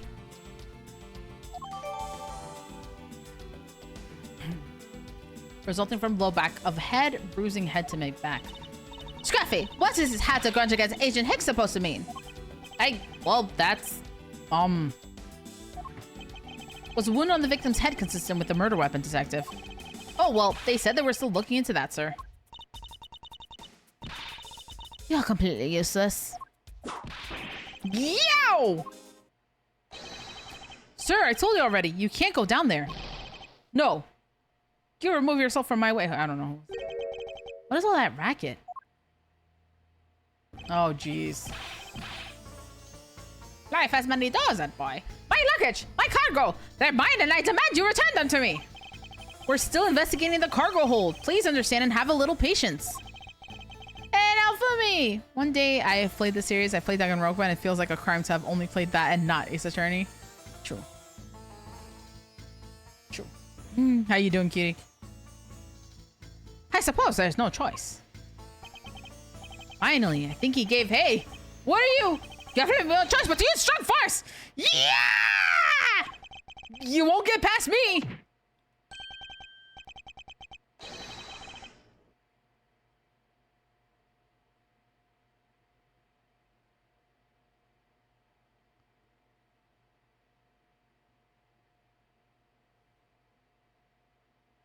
So is this guy like dead? This is... Wait, that's it. So that's what this whole thing has been about. As a matter of the key to this display case that held the mother's bank.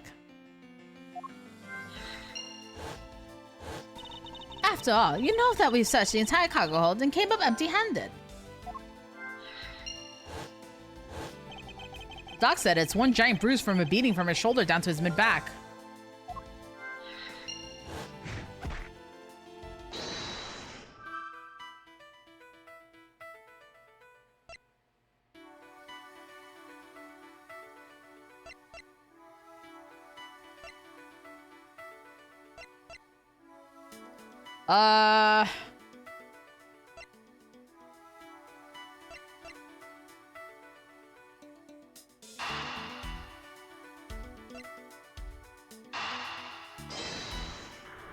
Is this it? Fuck! The pieces don't fit together quite right. That's fine.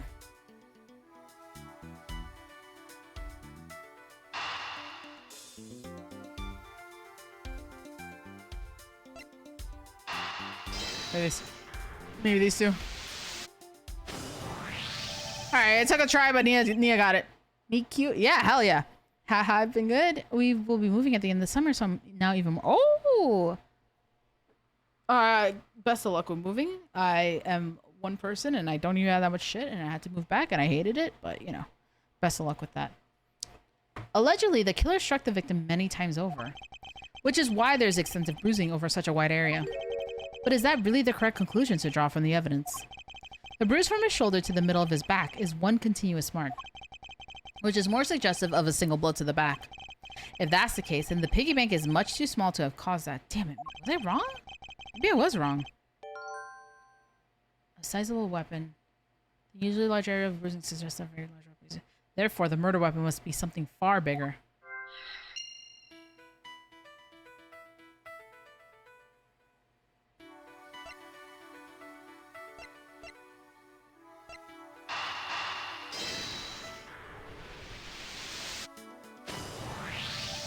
If we're looking for a rather large weapon, you'd think it would stick out. But so far, we haven't found anything that resembles a weapon of any sort. Perhaps, just perhaps, it's something we'll overlook from the very beginning. Because normally, it's too impossibly big to be taken into consideration. What was that all about? Was he trying to jump his way down here? Francisca. What do you want? I found it, Francisca. I found the real murder weapon. You did? He really jumped. We didn't realize it until now, but the answer has been right in front of us this whole time. He might be hurt. We should go check up on him, sirs. This has pompous attitude of the field again. You should learn to drop that habit. It's coming from a prosecutor with a habit of whipping everyone she comes across. Anyway, if you're really a prosecutor, then you'll pack up... It is a sword all over again. Motherfucker. Anyway, if you really are a prosecutor, then you'll back yourself up with evidence. You two aren't listening at all, are you? Come on then. Show me this real murder weapon you speak of. Do I have evidence?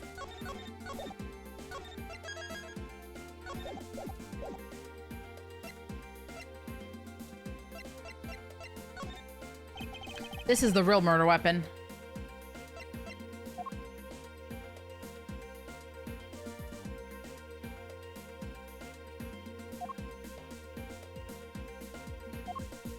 Take that! The real weapon is the suitcase. Then you say with such confidence. I suppose you must have some evidence. Of course. Agent Hicks was placed into the suitcase alive. And it was while he was in there that he was beaten in the head and I wonder if you would die if I whipped you from head to toe right now. What are you thinking, woman? Of course I would. I need to think about the circumstances of the victim's death in a different way. There's a wide bruise running from the victim's shoulder down to his mid-back. Maybe I should be focusing on what could cause such a large bruise in one strike.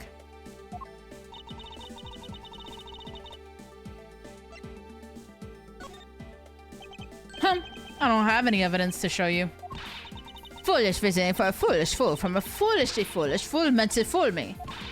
What do you mean by I don't have any evidence to show? Perhaps I should have phrased it as that which caused Agent Hicks' death is incorporeal. Forgive me, but I do believe I figured out what was the real cause of death. Freefall? The victim fell from a great height and subsequently died as a result. In other words, the real cause of death is free falling to the ground. He fell to his death.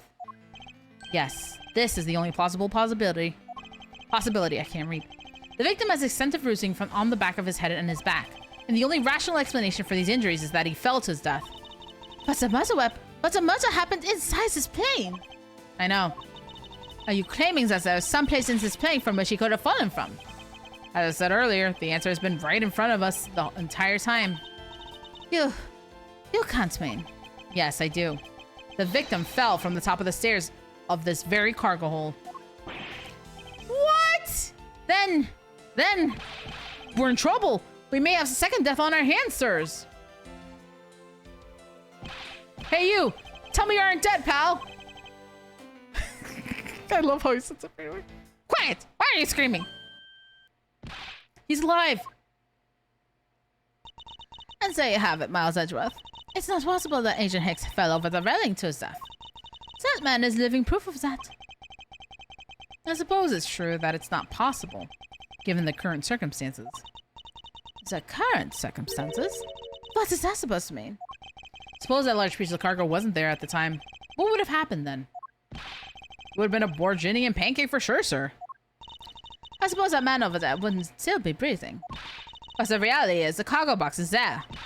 So there's no point in entertaining your wild hypothetical scenarios. It may be there now. There's no proof that it was always there. As it says, it could have been a window of time when that giant box was not there. Ah, but there was. What? What can I use to show her that it's possible the box was not always where it is now? Oh! Take that! You've refilled in the Republic of Zhengfa. Yes. This flight had a short layover in Zhengfa in order to refuel. That wasn't the only reason for the layover. We also transferred some cargo. What if the box in question was only transferred onto the plane at that time? To further prove my point, let's take a look at what's next to the box in question. Ah, it's labeled Zhengfa Express. Correct, meaning it was loaded onto the plane in Zhengfa. Now, what if the box in question was also loaded on at the same time? If it meant that the box was not here in the cargo hold during the Europe Zhengfa leg of the flight, making a clear drop from which Agent Hicks could have fallen to his death entirely possible. Ah, but it is still very far-fetched. It'll allow me a chance to prove how very likely my scenario is. My first order of business will be to examine that piece of cargo in more detail. Oh, okay. This is a rather large piece of cargo. There's a tag on it, sir. Let's see. Olive Red statue. Never heard of it. Alright, but all I care about is if we can prove it wasn't here at the time of the crime. Let's get investigating, sir. Oh.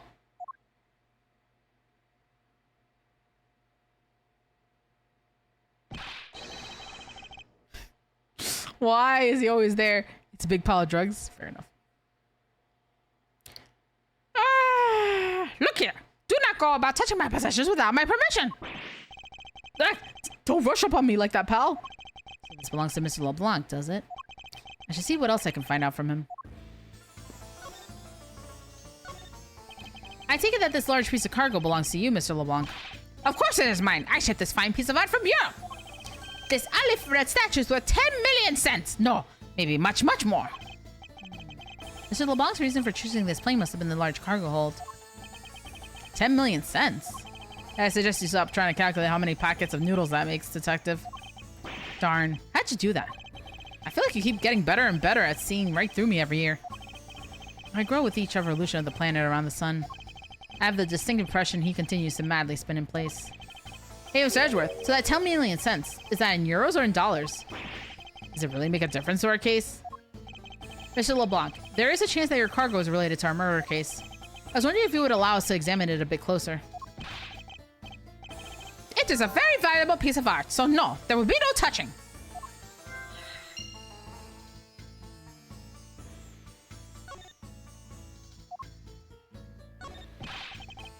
Oh.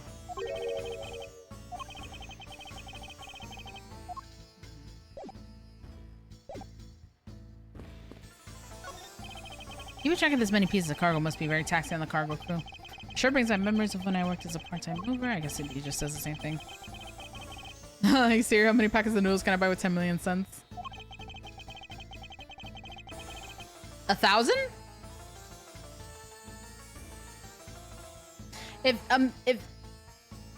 wait, didn't we say that that's $10,000 and every packet is what? Well, if a packet's a dollar, it'd be 10,000 packets, no? I think I have to make a logic thingy here. I think LeBlanc might be the killer. That was 1 mil. Oh, he went up.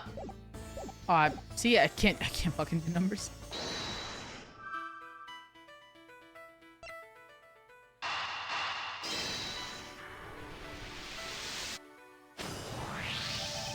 If Mr. LeBlanc has something to do with the smuggling ring, and it's possible this fake statue was brought on board in Zingfa, I think I need to question him a bit further. Oh.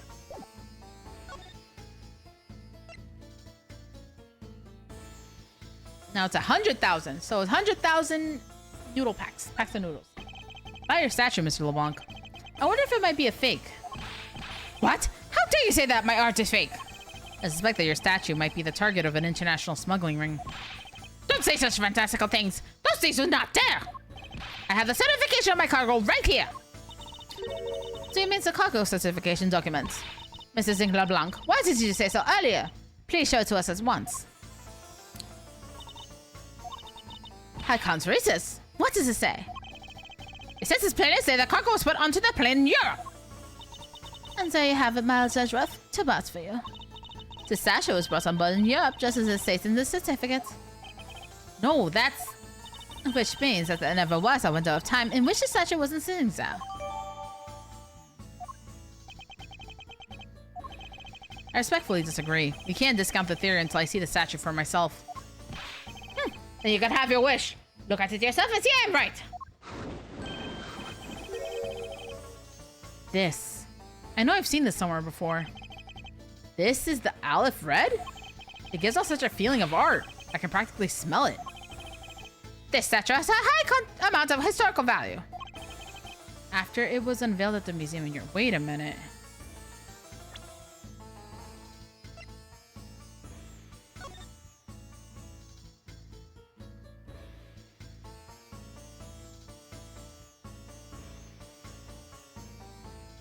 Oh no. I brought it to this country to exhibit it. I believe a closer look is warranted here. It is a fake. It is fake, look.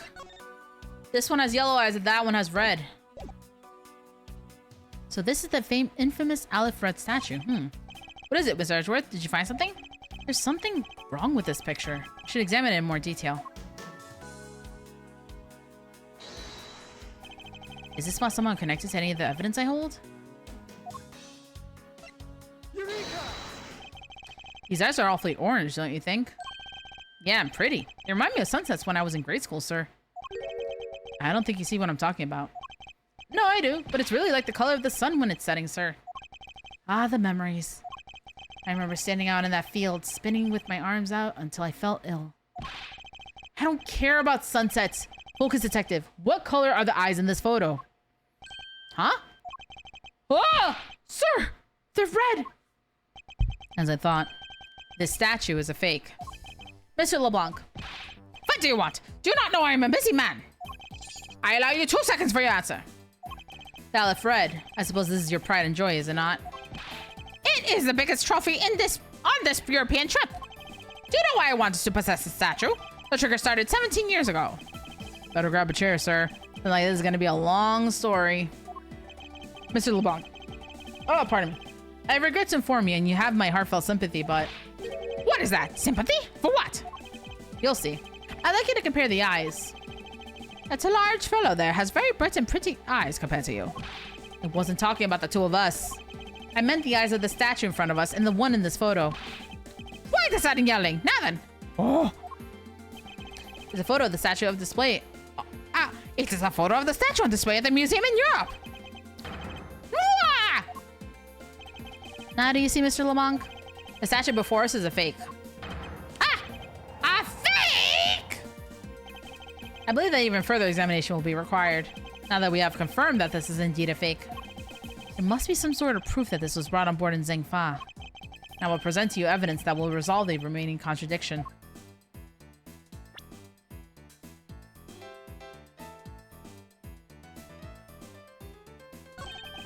What's this? The statue looks like it's stepping all over its neighbor's cloth cover.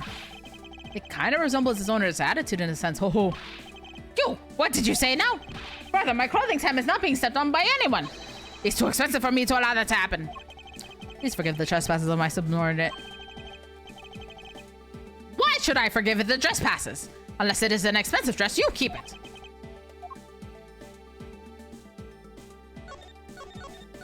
I don't mind getting this wrong. Save scum, cause he is scum. This one's somehow connected to any of the evidence I hold.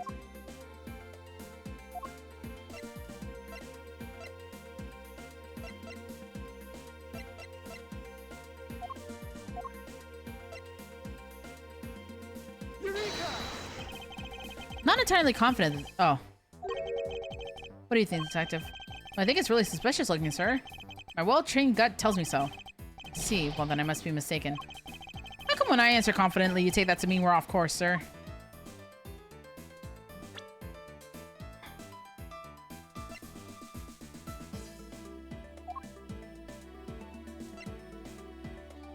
Oh.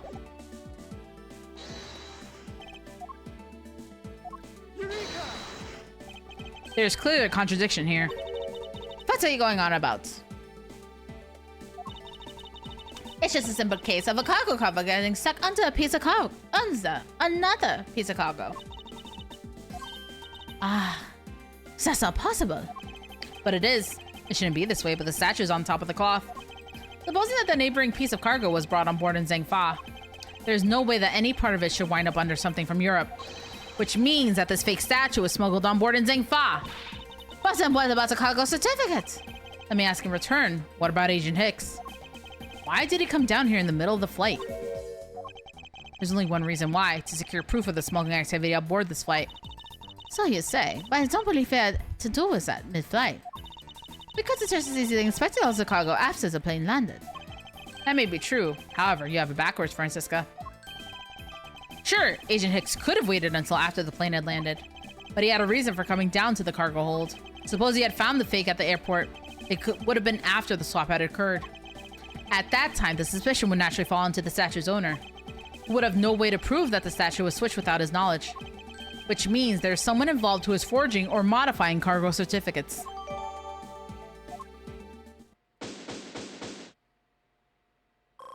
Yay! I guess the victim knew the real version of this was gonna get nabbed, huh? Yes. Well, this photo could be seen as nothing more than a simple souvenir. It was in fact taken to be used as a reference document later on. Next, Agent Hicks had to secure proof that the smuggling had taken place. He came down here to take a picture of the cargo hold. A rather empty one at that, right before the fake statue could be loaded on board. A photo of the hold missing a valuable piece of cargo would have been proof enough. After that, all he had to do was hold the Zhengfa cargo crew and arrest the smuggler. Exactly. This only goes to prove my theory. If the statue was not in the cargo hold during the Europe Zhengfa... Oh. Sorry, Jen.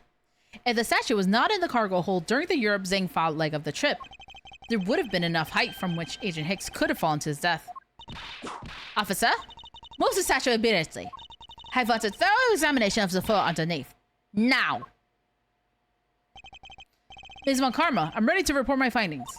Go on. After moving the Alfred statue out of the way, we tested the area under it with luminol, and there was a reaction.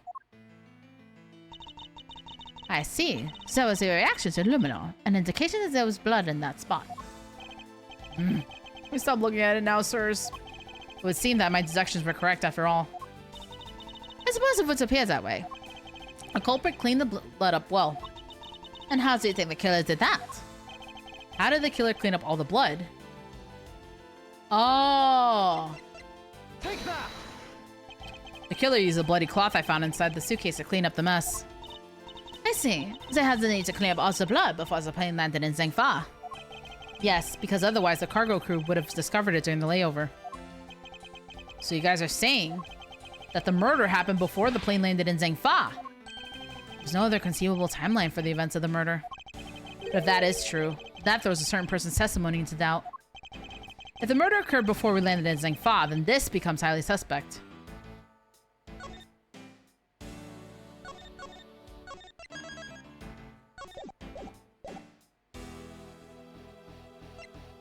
Meal, right? Recall Ms. Meal's testimony about Ancient Hicks in regard to when we departed Zhengfa. I saw Mr. Hicks sitting in his seat at 5 a.m., you know. She claims Agent Hicks was alive at the time of the service calls, but that totally contradicts the facts, sir. But why would she lie about something like that? I think the only person who can answer that is Ms. Meal herself. Wow, this is long. Oh, man. All right, I'm not complaining. It's just, I didn't think there was 4 parts to this. Confrontation, Cammy Meal.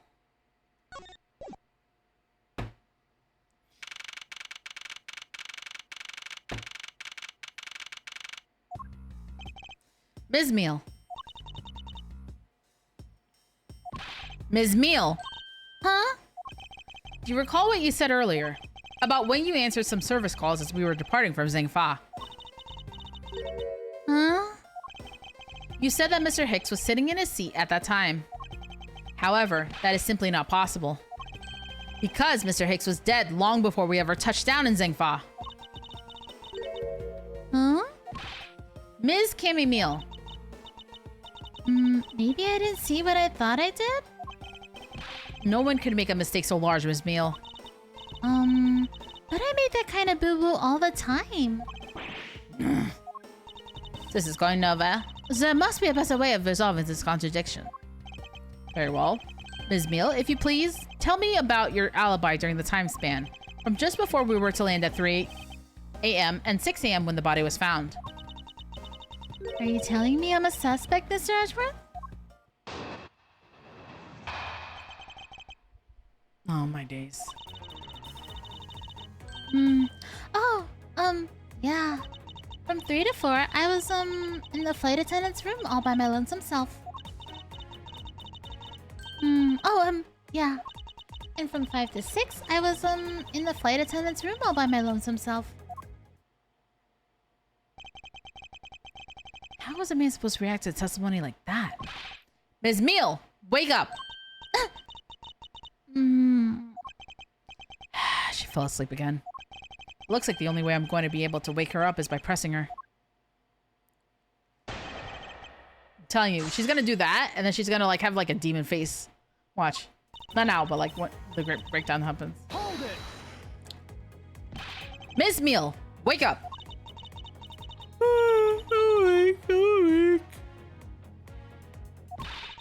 Miles Edgeworth, I demand that you do something about this flight attendant this instant. Why ask me to wake her when you can finally put that whip to an appropriate use? Good question. Hold it! If I remember correctly, food was being served in first class in the lounge between the hours of 3 and 4 a.m. Yeah, but that kind of stuff's run by Miss Rhoda. What were you doing in the attendance room at that time? Eating and then having a most delicious dream. I mean, you were neglecting your duties. No way. Sleeping is part of our job too, you know. Hold it! Ms. Meal, how many times do I have to repeat myself? Wake up! Wake away. Youch! What did you want me for, sir? Oh, what did I miss? Poor detective being on the receiving end of a lash in your stead. Really? Sorry about that. Yeah, why him? You can make amends for that by continuing with their testimony. Hold it! So you were alone the entire time, were you? Yeah, no one else even popped their head in to say hi. Oh, well, I think a contradiction just popped in to say hi. What should I do? Should I raise an objection? What is he talking about? Do I have evidence? 5 to 6? Oh, her own testimony, huh? Oh, no! Bought in the in-flight shop and left in the attendance room. Yep. Ms. Meal, there's a clear contradiction embedded in your testimony. Huh? What are you talking about? It's not possible that you were alone in the attendance room the whole time from 5 to 6 a.m. Take that! I wonder if you would be so kind as to take a look at this receipt, Ms. Meal. I don't know, Panda. Francisca's not very nice to poor Dick. Huh? A receipt? For what? It's for the suitcase Ms. Cenero brought. Now, if I may direct your attention to the timestamp. As you can see, it clearly says 5:40 a.m. Ms. Cenero. Yes? Huh? Why is the killer here? I thought you'd have her locked up by now. I requested that she be present as a witness so that we may straighten out your complex lie.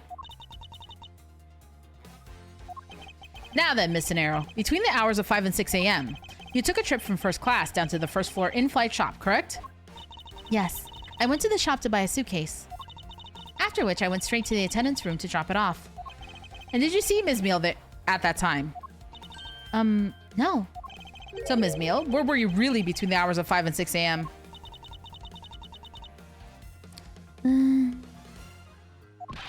Ms. Cammy Meal! Huh? The bathroom? I'll be the one to ask the questions here. Yeah, maybe that's it. I probably just missed her. Nature calls, you know.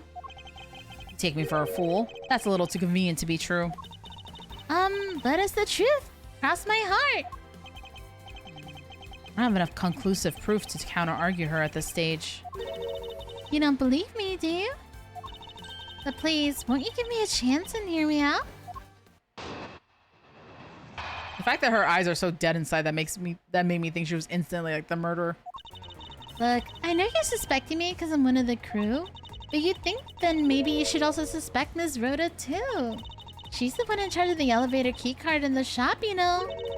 If you ask me, that makes her super suspicious. Please leave Ms. Cenero out of the conversation. Only you are under suspicion for now. I don't get it. Why are you covering for Ms. Rhoda all of a sudden? Oh, now I get it. Maybe you've got your eye on Ms. Rhoda? Of course I'm keeping an eye on her. I can't very well let her escape, can I? Never mind. But you want to know something? Ms. Rhoda actually kinda like... I have absolutely no interest in people who can't appreciate my sense of design. Now's not the time for this sort of talk.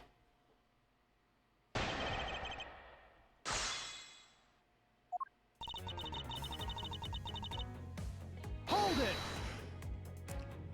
No, it's not the only reason I have for suspecting you. Your statements regarding Mr. Hicks also turned out to be a bunch of lies. Ah, but say I wasn't an attendant. You wouldn't suspect me then, would you? Yes, I suppose that's true enough. Hold it! She's already being detained for further questioning, or have you already forgotten? Oh, yeah, I guess I just forgot. Amy, don't tell me you suspect me too. Sorry, can't help it. I mean, other than you, there's no one else who could have done it. I can't believe you would think that. I mean, me, a killer? Ms. Meal, what did you mean just now by no one else could have done it? Ah. Hold it! And what are you in charge of, Ms. Meal? I take care of the attendance room. That doesn't count. Oh, but I spent so much time in there, it might as well be my responsibility. And then wasn't her bunk also like a giant mess too? Mr. Edgeworth, Cammy is very talented in languages. So she assists passengers who may not speak it. That, another connection. Languages, and she's... She's the one behind this. Oh, it's all coming together. So she assists passengers who may not speak English, especially those who speak Virginian. She is the only one on this flight who is fluent. Oh, you mean that kind of what am I in charge of? Why did you say so in the first place? What else could I have meant? Yeah, so I'm really good at Virginian. She's fluent in Virginian. Then I suppose you're in charge of processing documents in Borginian. Yeah, I take care of anything that has to do with Virginian. Very interesting.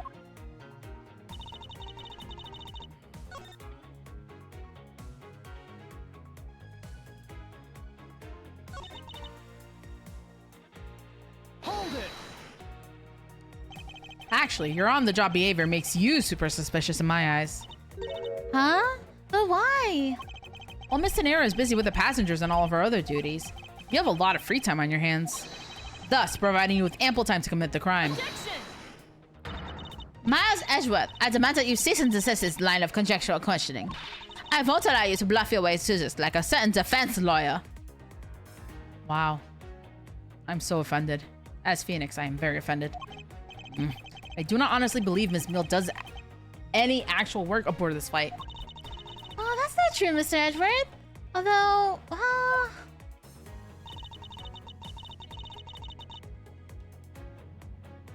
Let me see if it lets me just present it. Or should I press it first? Maybe I should present Hold it. it! So what exactly do you do as the one in charge of some Borginian stuff? I do stuff like translate things from and into Virginian. Kimi is the only member of the crew who understands Virginian, Mr. Edgeworth. Ms. Meal, I take it then that it is your job to process all the Virginian paperwork. Yeah, see, I totally pull my weight around here. Somewhere Phoenix just had a sneezing fit. So it would appear.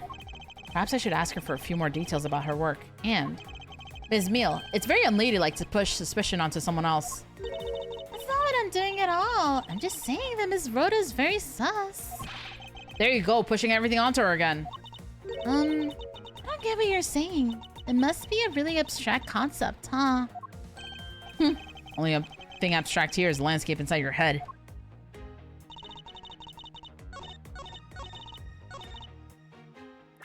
So, Objection! yeah. So, you are the only one in this flight crew that speaks Virginian. Is that correct? Oh, yeah, I guess so. I studied abroad in Virginia for a while. I yawned for real. I yawned for real. If that is the case, then the signature on this document belongs to you, doesn't it? This is a falsified piece of documentation with only one purpose: to lead anyone who read it to believe that Mr. LeBlanc's statue was loaded in Europe. The only person who could have either prepared or processed this document in Borginian is you, Ms. Meal. Without your participation, the smuggling of the Aleph Red could not have occurred. Oh. Don't sleep while I'm pointing my finger at you. Oh, I wouldn't dream of falling asleep on you, Mr. Edgeworth. Is she blowing bubbles? It is exactly as you say. Or is that supposed to be like her smoking? Are you confessing to having participated in the smuggling? No, far from it. It's true that I was the one who signed off on that document. But you can't use that fact alone to make your allegation of smuggling stick. There is no direct correlation after all. All you have is my signature on a piece of paper. Really? All you did was sign it? And before more censoring? I neglected to check if the cargo had been loaded onto the plane properly. So, sorry about that. It seems that she's finally woken up. This is going to be one tough fight. Suppose, and this is just a supposition. Even if I was involved in the smuggling, you can't throw the charge of murder on me just like that. Objection! If you're involved in the smuggling, you would have a strong motive to kill. Agent Hicks was in the middle of an investigation regarding a smuggling ring. And just when he was about to close in, he's killed by a member of that ring. Well, did you ever start to think that maybe Rhoda is a smuggling ring member? After all, unlike me, Rhoda has access to many things on this plane for work purposes. So perhaps there is some element of a setup at play in this case. What are you talking about? Don't worry, I wasn't talking about you. I meant the killer. First, it was myself, and now it's Miss Tenero, who is under the microscope. Seems to me that our killer is going to great lengths to pin this crime on anyone they can. You have no proof that Rhoda's being set up, or that she isn't. Actually, I believe that she was indeed the intended target from the very beginning. I believe that the plan was to push all of the blame for the crime onto her. And this evidence will prove my suspicion. What evidence? What evidence? What evidence? I don't know what evidence I'm talking about. What evidence? What evidence?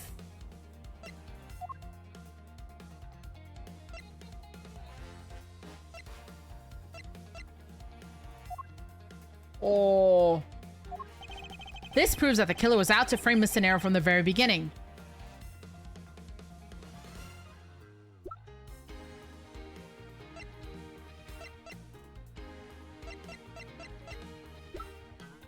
Give me a sec. Let me try, Nick.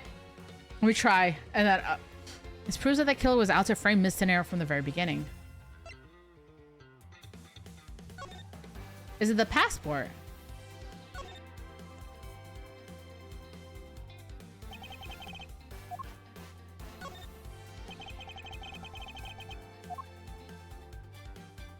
Oh, I thought I was gonna open it. Oh, we still don't know where the cell phone is, do we? Oh!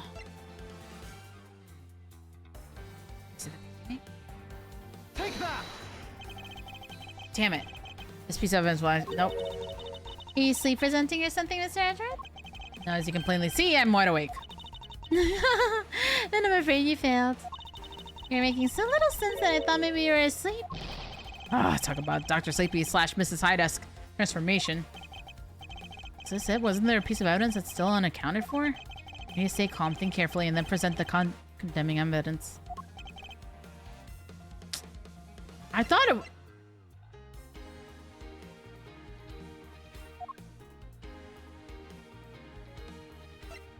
We used that, we used that, we used...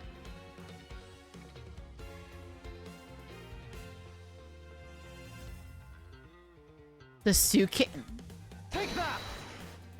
The killer could have hidden the body anywhere, and yet they chose the suitcase. Why is that? Perhaps it was to move the body up from the lower deck to the first floor. However, why go through the trouble to do so? What an expression. Oh, she's tugging on the poor bear or raccoon, whatever the hell it is. Thank you, Nick. Appreciate that.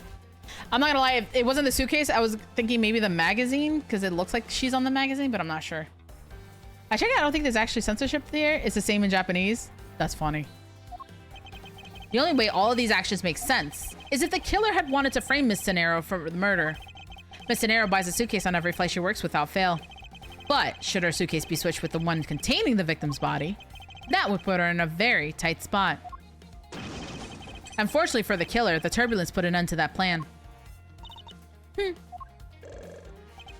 wasn't enough time to put the body back into the suitcase. Ergo, they made do with whatever was at hand, adopted their plan, and tried to frame me as I lay unconscious on the floor from the turbulence. The killer then went to hide the suitcase in the in-flight shop, and brought the piggy bank back to the elevator in order to fabricate a false weapon. A lot of work for a fruitless endeavor, wouldn't you agree? Sounds like the killer had a tough time too, huh? I mean, why did the killer need to frame someone that badly anyway? That is because of the special circumstances surrounding this particular case. What special circumstances indicated the need for the killer to frame someone?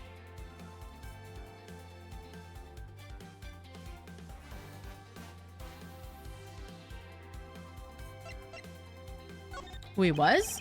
The killer was at a loss for what to do with Agent Hick's body. But as it just so happened, there were a bunch of empty suitcases nearby. Being a skinny man, the killer thought to put his body in the suitcase and hand it off. You mean that the whole plan to frame someone was an elaborate coincidence? No, that's not what I said. You've only deduced my meaning, Miss Meal. So on with the wrong sections as you... Aw, think before you speak. Really? I thought it would be who because, like, she needed to, like, throw it off because...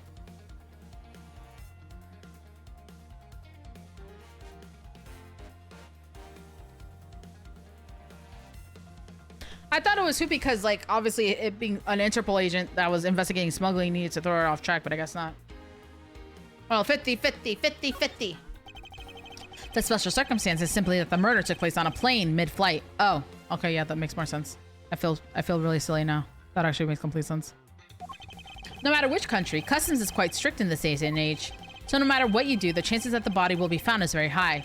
Therefore, there was no choice but to frame either Miss De Niro or myself. I bit my tongue again! My tongue! In other words, the only one who fits within the boundaries of the criminal's movements is not Miss De Niro or myself, but you, Miss Chamomile. Only you and you alone could be the killer.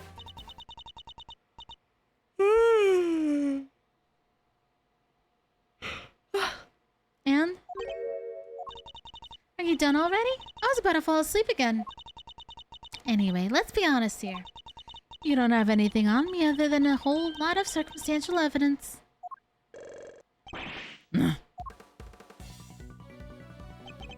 I can see the outline of how the murder occurred, but I have no definitive evidence. Isn't there a piece of evidence that's still unaccounted for? Something I still can't quite fit into the big picture. Take that! I don't have any actual evidence. I thought not. But that's because it went missing and still is. Missing? What do you mean by that?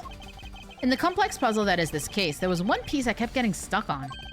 And that is the victim's cell phone. Francisca, you were waiting at the airport for a phone call from Agent Hicks' cell phone. Or at least that's what you told me. That's right. But Agent Hicks' cell phone could not be found at the crime scene. You mean the killer took the phone with him?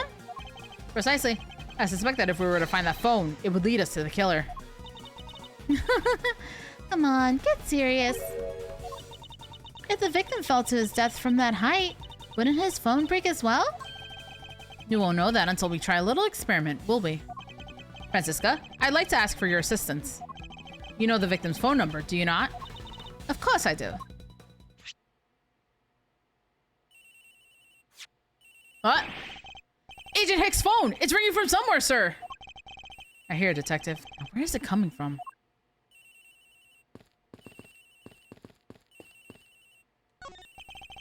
Determine that the real crime scene is here. All that's left is to catch the killer. Ms. Meal, wake up. Sorry, Mr. Edgeworth. I got sleepy all of a sudden because it sounds like a lullaby I used to love as a child. Oh, I better find that phone fast. Sounds like the phone is up in the flight attendant's room. Oh! You better hurry to the flight attendant's room. It's... I didn't... Oh! Super loud in here.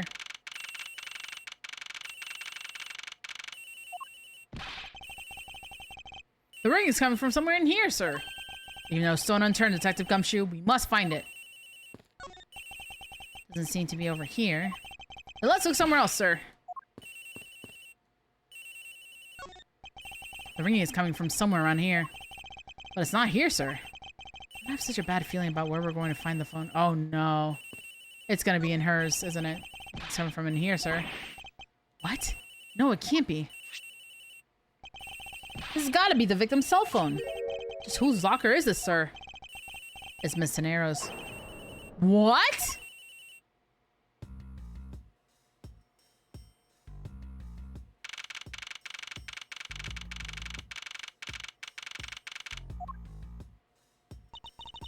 So, Mr. Edgeworth, how did it go?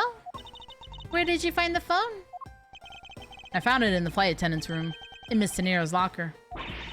What? But... Hola, Tenero. I don't know anything about the phone. It wasn't me. It wasn't me. Miss Von Karma, is it? I suggest you arrest Miss Rhonda Tenero right away. Objection! Wait, I have a theory. This is related to the incident with the key card. When the killer went to steal the key card, they conveniently stashed the cell phone in Miss Tenero's locker at the same time. This is related to the key card, all right. In the same way as that we have zero proof that the killer did just that. The only voice that sings the truth is evidence. That is a one but we cannot ignore. What should I do? Francisca's right. I can't offer baseless conjectures at this point. Alright then, why did the culprit take the cell phone from Agent Hicks? Must have something very incriminating on, or in it. Hold it! But now, Miles Edgeworth. It's not over yet. We have yet to figure out why the killer took the phone. What? Inside this phone lies the final piece of incriminating evidence that will point us to our killer. We need to examine this phone in more detail.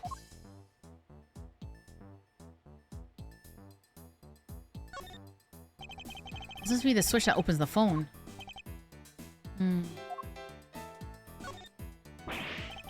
When did they start putting keyboards like these into cell phones? I actually had a phone like this, but it was a slidey phone, not a phone like that. Hey, this is one of those computer cell phones that they started selling recently. Computer cell phones? Yeah, it's got a computer in it, and it's a cell phone. Neat, huh, Mr. Edgeworth? All you need in a phone is the phone part, nothing more. Oh, Edgeworth. Aw, you can tell this game's like 20 years old. Ah!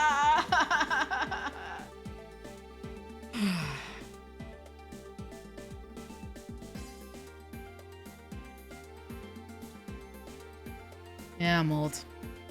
I'm guessing yours can't even send an email. Talk about inconvenient. You have a problem with what I do and do not care for, detective? Ah, no, sir. As they say, simple is best. LCD is broken. Without a screen, you can't even place a call with this.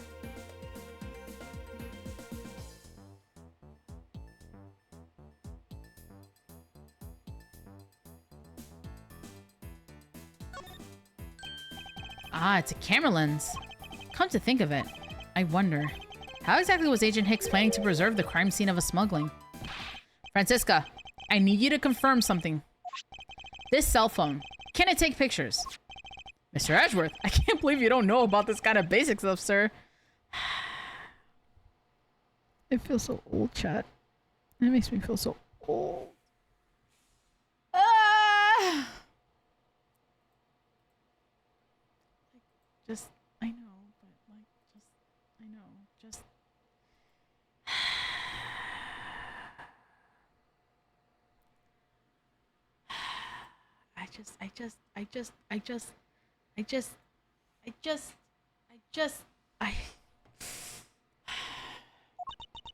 This looks like a very similar model to my own. And mine can take photos just fine. Do you think Agent Hicks could have taken some pictures with this? In particular, pictures as evidence for a smuggling case. If so, I'd say there may be some very inconvenient photos in there for our killer smuggler. But the phone's all busted up, sir. Even a super prosecutor can't repair a broken phone. We'll find a way, don't you worry about that. May I go back to sleep now? Objection! Seriously, these screens on the inside and outside are broken, that's for sure. But that's also reason enough to believe that the killer wasn't able to erase the data. What? What do you mean by that, Francisca? It looks like our killer isn't very familiar with electronics. This phone still rang when I called it, meaning that only the LCD screens are broken. It's possible that the photos are still there inside, waiting to be accessed. All we need to do is transfer the data to my phone. Francisca, your phone, if you please. Very well. It's transferring. Alright, displaying it now. This is. Agent Hicks was most certainly trying to obtain some evidence for a smuggling case. Hey, the Alfred is nowhere in this pic, sir. But this has no meaning as a piece of evidence in this murder case, right? Ouch, she's right. There's not much we can find out from this about Agent Hicks' killer, sir. Is this it? Is this the end? Is there really nothing in this photo that we can use? Guardrail looks exactly the same as it does now. That rail is entirely too low. I even almost fell into my death. However, I was saved in a miracle-like manner. Perhaps that is what to run away from death by the skin of one's gum means. Try to narrowly escape death by the skin of one's teeth, Shakespeare. Now then, there must be something in this photo.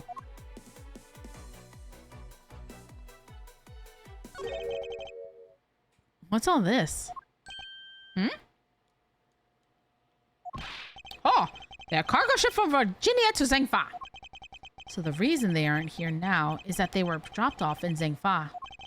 Mr. LeBlanc, can you tell me the contents of the boxes? Unfortunately, there is no English written on them anywhere. One cluster of boxes is written in Virginian. It says... It is cloth in English. cloth. Could it be? Is this where the killer... What? What is that scary face? Ms. Meal? Yes? It appears that Agent Hicks was no ordinary investigator. He left us with a piece of evidence, after all.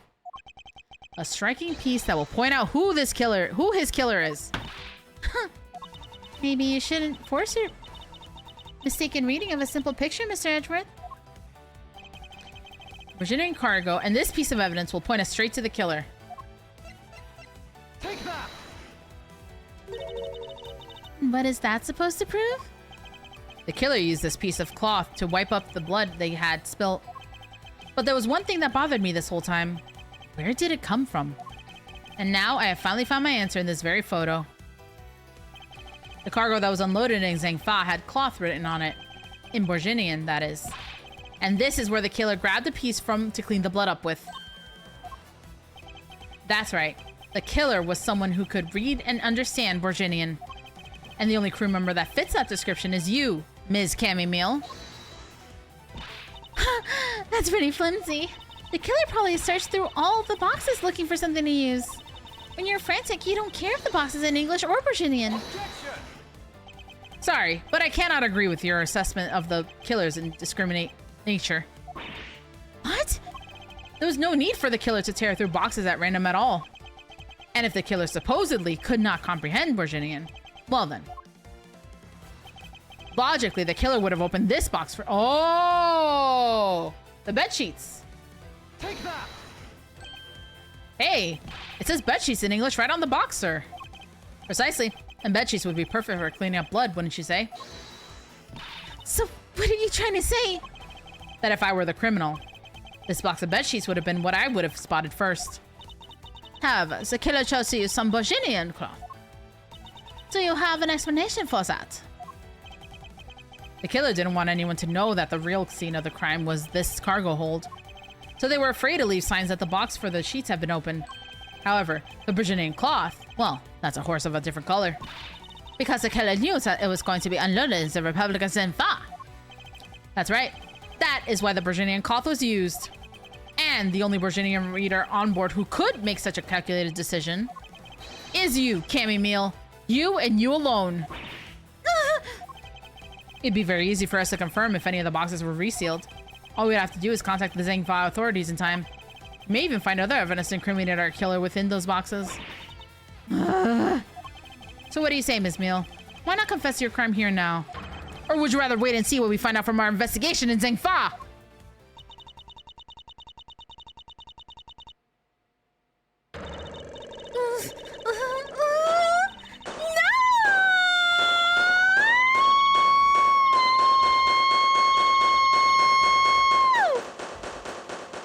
Oh, that hurt my throat. I shouldn't have done that.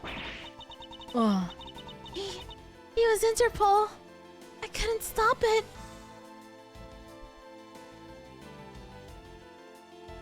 What the fuck? Oh?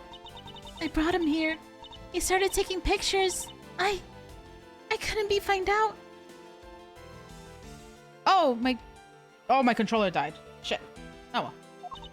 I was scared. I was in trouble. I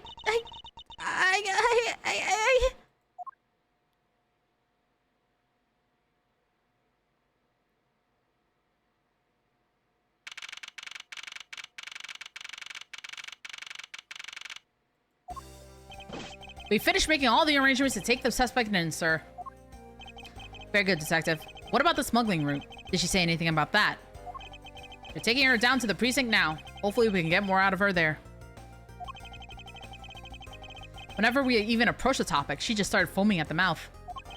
It was scary, sir.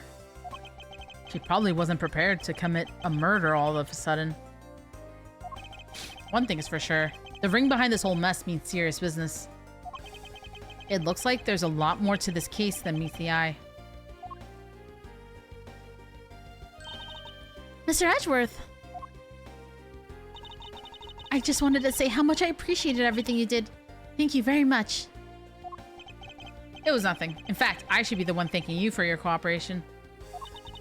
Truly, if it wasn't for you, I might not be here right now. Instead, I can continue to serve our passengers as a flight attendant. I hope that, well, please accept this as a token of my appreciation. That's, I see. You don't have to take it if you don't want it.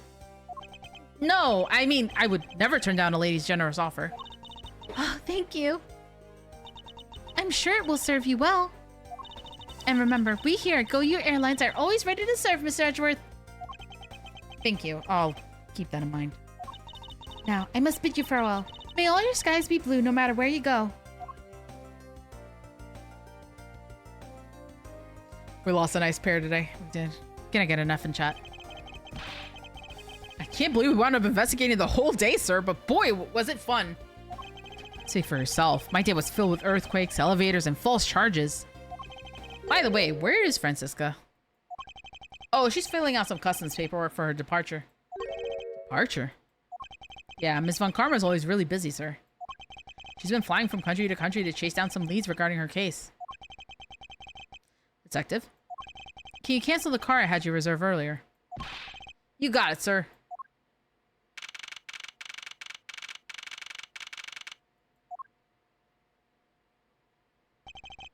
Francisca. As I told you when you first landed, I have no time for idle chatter. Why are all the hot ones guilty? I'm a little sad it wasn't for the reason I thought it was gonna be. Like, obviously the real reason makes way more sense, but like, I don't know. Something about her, like, killing a guy because she was jealous was funnier to me. I have no intention of wasting your time. However, it has been a while since we last met. I also have no time for such familiar reminiscences. I definitely did not pronounce that right. That plain size does not fit what's in it? No, it doesn't. Just who do you think I am? You are Francisca Von Karma, a very proud prosecutor deserving of much respect. Until only a little while ago, I was but a wretched mutt who was always losing to you. Her dancing Pierrot, living her life on the name and fame of her invisible father built. True. Your father, Manfred Von Karma, didn't lose a single case for 40 years as a prosecutor. Until he met me, Phoenix Wright. However, I wouldn't say he was invincible. What are you talking about? The group I'm on the trail of is a little more troublesome than most. The smuggling route we found this time is only one sliver of the big picture. Sounds like a dangerous assignment. You really don't have to worry. I can take care of myself. Yes, I suppose you can. Plus, there's another agent on this case with me. Oh, another agent.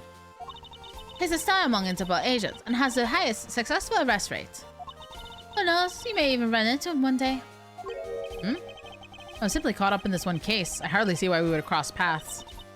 I suppose. But I doubt he would say the same.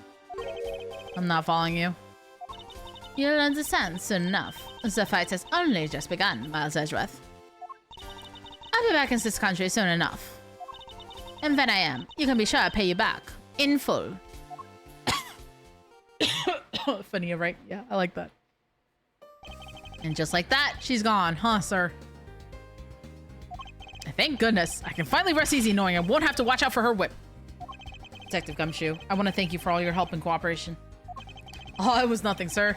I was just happy to be able to work with you again. Oh, I think I'm going to celebrate by adding a little extra salt to my instant noodles tonight.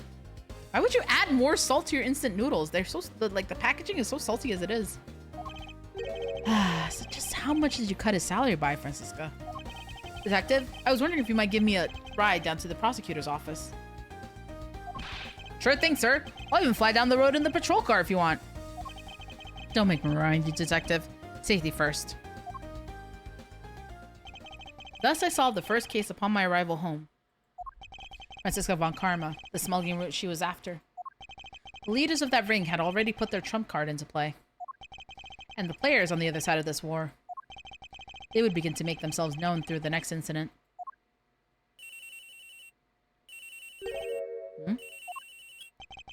Edgeworth speaking.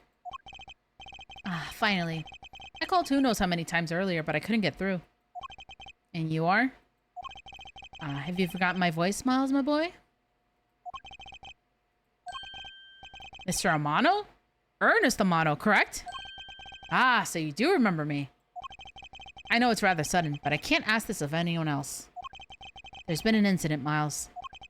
My son, he's been kidnapped. Wow, a case that doesn't have to do with murder. Holy shit. Also, it's the end. I like how this, though, it looks like it says Dania. Yeah, let's save. What time is it? It is 7. I'm gonna do a little bit of Traveler's Rest because my throat hurts a lot. I love playing these games, but they are rough on my oh, there's 5 cases in this. Okay. I thought it was 4, but it's 5. Okay. What's the other one I have? Checkers Champion, thank you for your follow. Appreciate that. Okay, they both have 5. Okay. Good to know, good to know. Yeah, I don't want to stop. I want to do like another hour at least, but these games kind of kill my throat. But yeah, 4 hours long. That's probably why. All right. Hello. How you doing, cutie?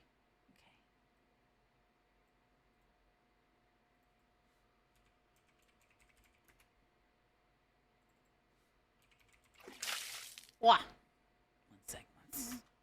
Traveler's Rest. We'll wind down. Can I get a vodka cranberry? Yes, of course. All right, let's open this up. Oh, good point. Right, Kane? Actually, good point.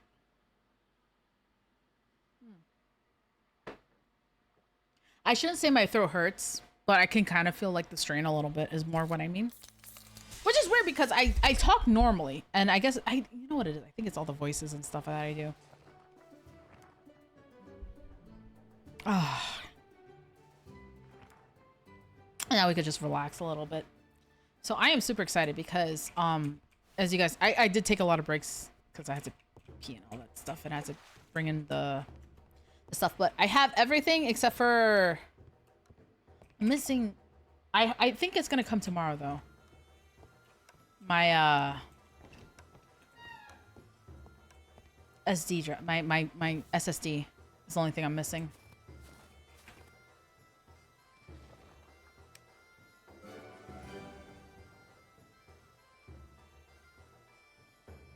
Centennial hops. Do I have Centennial hops?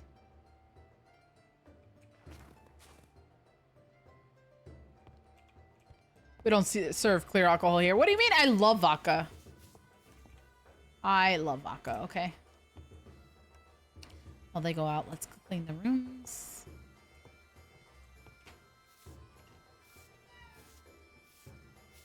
Just put your games on it. Don't be Sanicus. Well, I don't know if you saw the Discord, right, Kane? Maybe not, but I accidentally bought two SSDs. So I'm doing this. I guess I'm unintentionally doing the same thing I have for this computer, which for this computer I have 2. I have one for just the like Windows, which is a small one. It's only a 500 gigabyte card, and then I have a separate one just for games. So I guess I'm kind of doing the same thing on that computer too. Yeah, I couldn't believe it when I saw the order. I was like, what do you mean I don't have my memory? Like my RAM. I didn't buy. Only Nia would do that. Only Nia.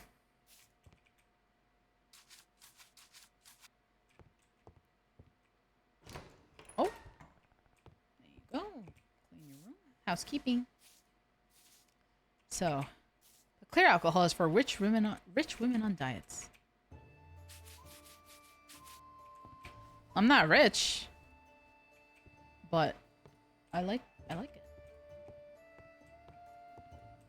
I'm occupied. Housekeeping.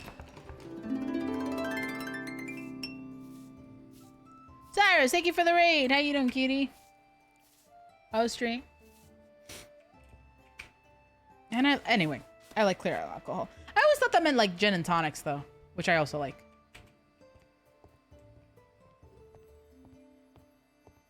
Okay. Bought all of those. How are we doing alcohol-wise? Let's see. Should be okay. Not bad. Those are galaxy hops. Well, I have all this stuff I didn't plant. Oh, these are centennial hops. Champagne too. Champagne in our inventory. I hate gin. Fair enough. Oh, I don't have room. Oh, are these ready to harvest? They are. Alright. All that rye. Oh, these are ready too. Okay, perfect. Good timing.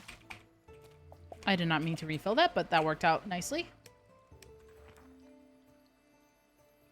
I mean, if I actually remember, I could just make the 2 dark lager. I'm not gonna remember. I feel like food is a little bit easier than booze for those things. It's like, it's nice if I happen to have it, but realistically, it's kind of a pain in the ass to do booze. Wow, they gave me 17 aroma hops. That's really good. I don't remember what these are. Stream was good. Long, but it was good. How's stream going for you? So far, so good. Can't complain. We're just, I just finished, case and, investigation, so we're just vibing now. Papaya booze? I don't think there's any papayas in this game. I think the closest tropical fruit is mango, but I know that's not what you want.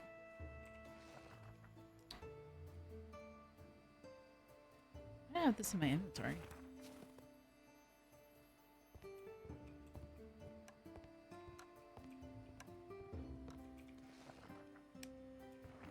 Ooh, we are actually low on food, so let's try there. We are low on food, not low on food, but like we don't have as much variety, so we should do something about that. Time to cook.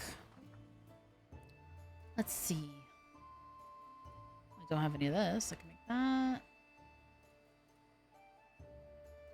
White wine. I don't have white wine. Let me see.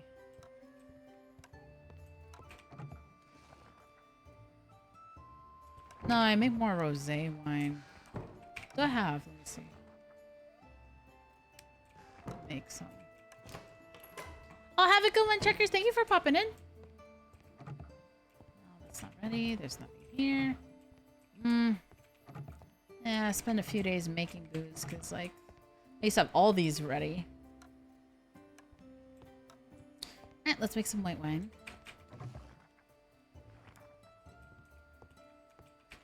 Let's see. Is it porter or amber? We don't have any porter, so let's make this.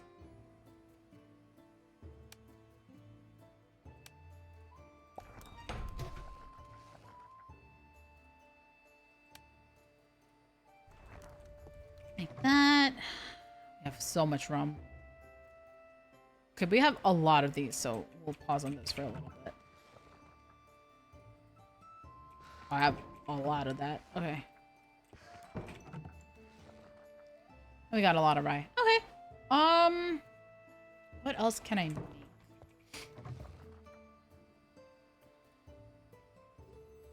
I'm making wine for this.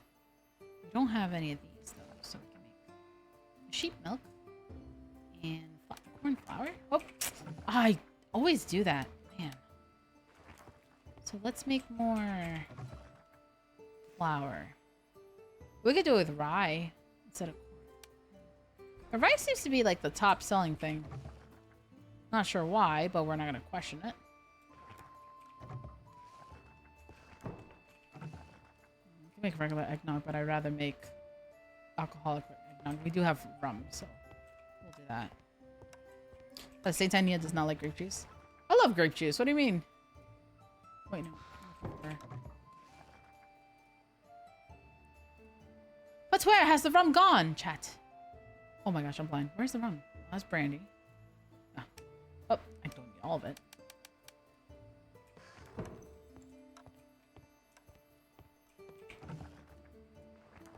There we go. Let's see, how are we doing? That's why we're doing pretty good. Plenty of cream.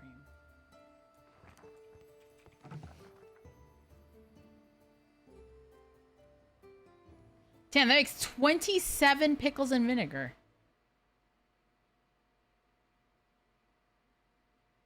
That just doesn't seem worth it.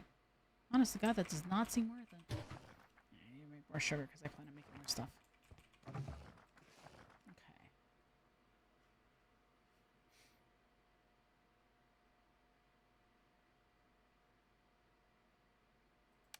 Okay. We're gonna make cheesecake.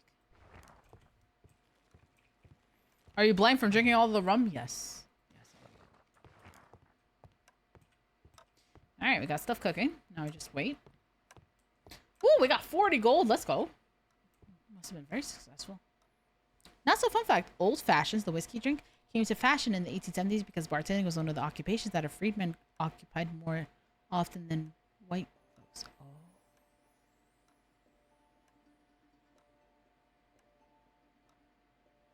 Oh. That's not a very fun fact, but I still appreciate learning about it.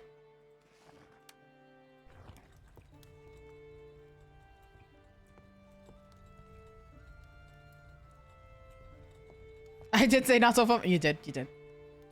And I appreciate the warning.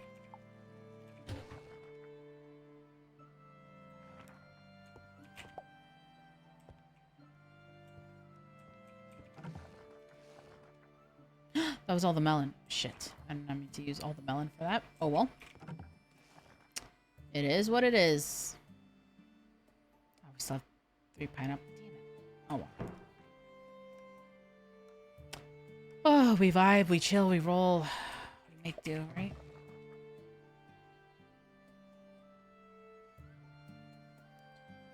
Intestine.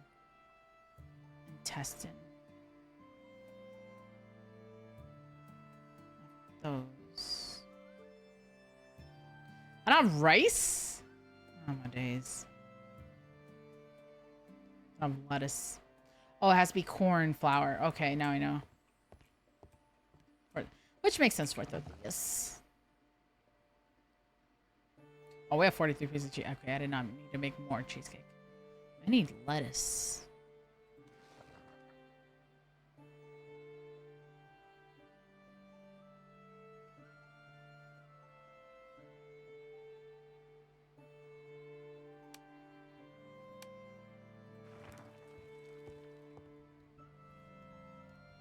We must learn, Nia. Not, they say, ignorance is a sin. True.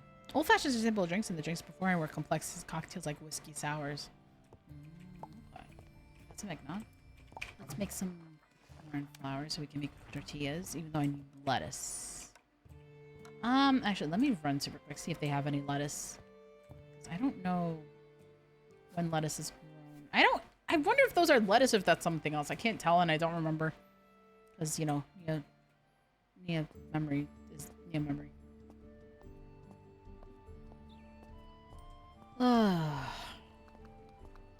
Oh, it's Sunday. They're not open. Oh well, that's okay. We make do with what we have, and we just spend the day at home with our cat, nice and cozy, in from the cold. I'm gonna grab these olives though.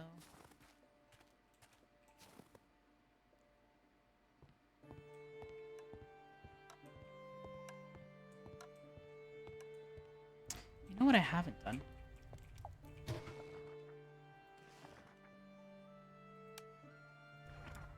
I haven't done like... Oh my gosh, my brain really does not work. I completely blanked on what I was going to say. 13.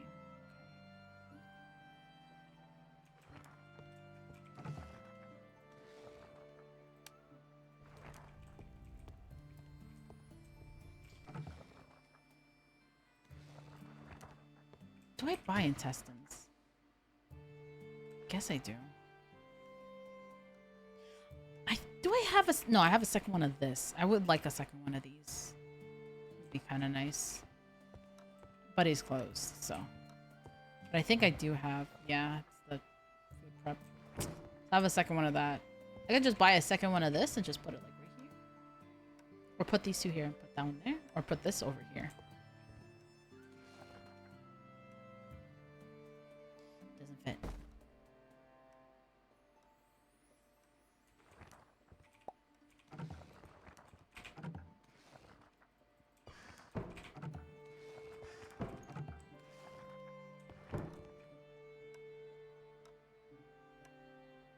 I could just move the cheese table. The cheese table doesn't have to be there.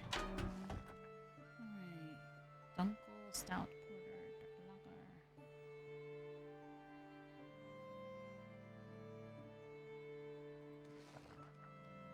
Toasted malt.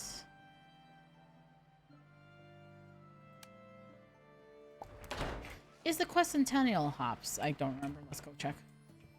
Oh. Stop here real quick. Don't have the white button mushrooms for that.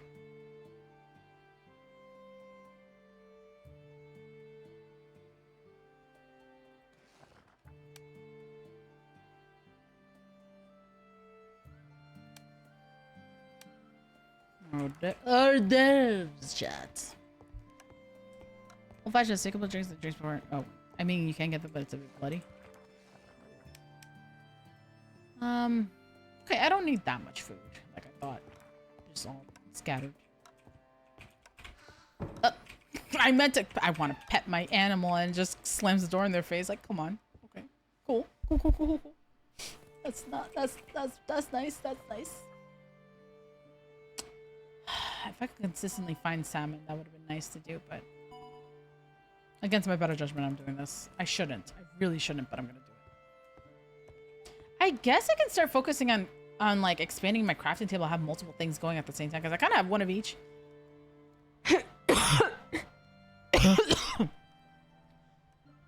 I'm sorry. I kind of have one of each, but like, it would be nice to do multiples at a time, right? Cauliflower yogurt. We don't have any fruit yogurt. We don't have carrot cake?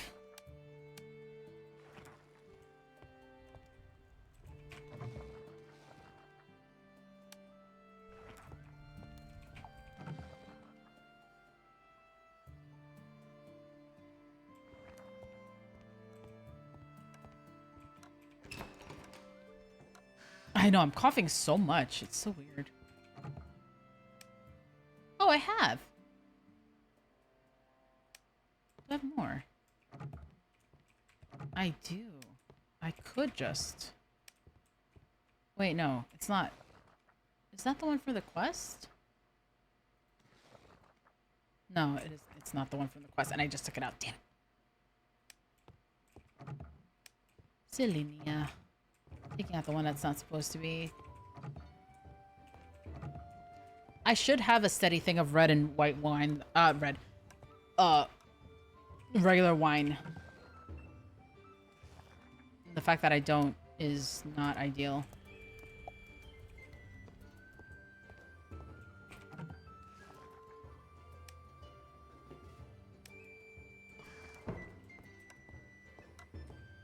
Because I always need, you need the wine to like make like the sangria and all that other stuff. You know what I mean?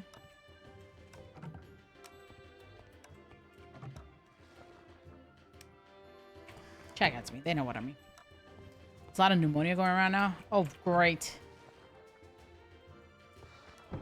I don't want pneumonia.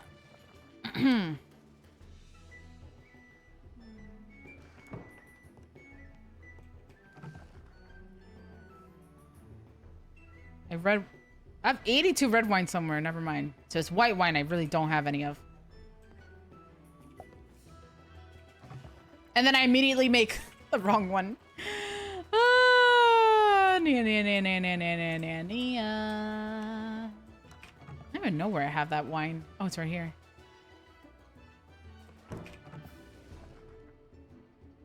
Yeah, I even have plenty of red grape juice.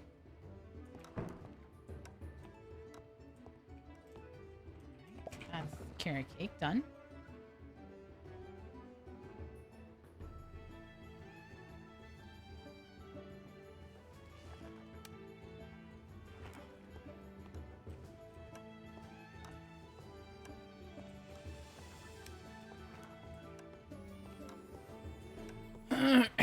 It's just that time of year too, you know. That's what it is. Sake is malt and rice, and I don't have rice.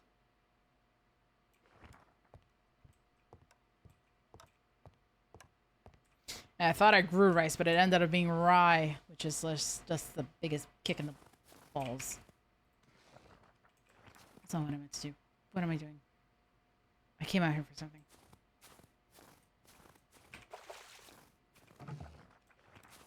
Okay, let me see. How much to expand my 10, 15? Oh! Could do this. Expand. Start expanding, right, John? Make the zone. Gotta make it a crafting zone. There we go. Alright, now we're cooking. Now we're cooking, chat. Now we're cooking, chat. Okay. That took all the boards I had, though. Always gotta keep these going. Always gonna need nails.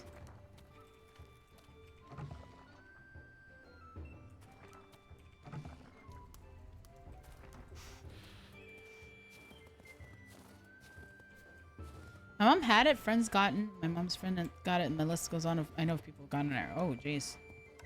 I hope they're okay. Actually. Ah, I did not. And that's fine for now, but it's a little bit upsetting that... Actually, no. This kind of works. What I can do...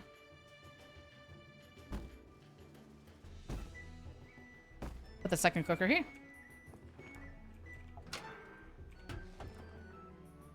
No! Toasted malt from rye or corn.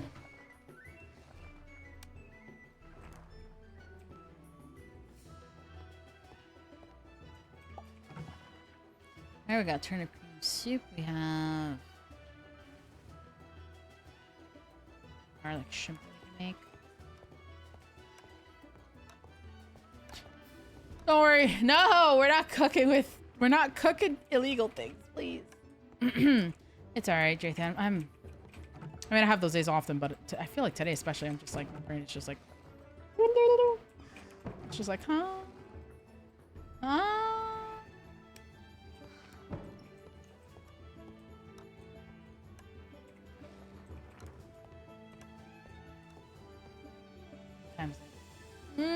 I might not have enough time for both of them. It feels bad, man. Feels bad. Actually, do I have any with the no. This one has the wrong one. Galaxy Hops.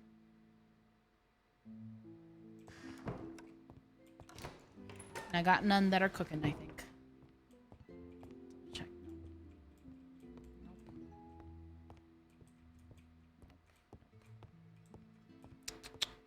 Nope. Sadness.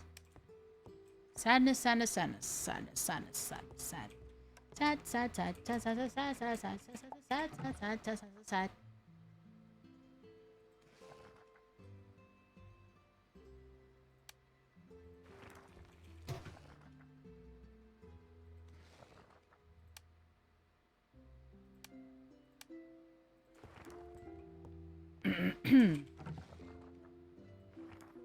Make more of that.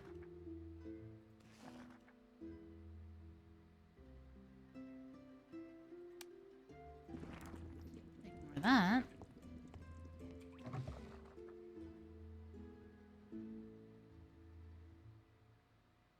I have 81 things of sangria. We do not have that much flavored beer, though.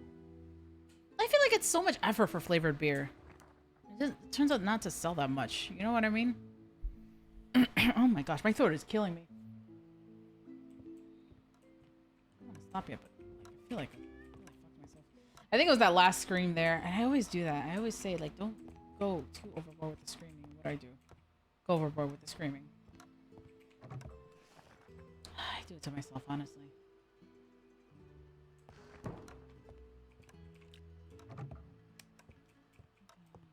I don't think I have more sake, which is a shame.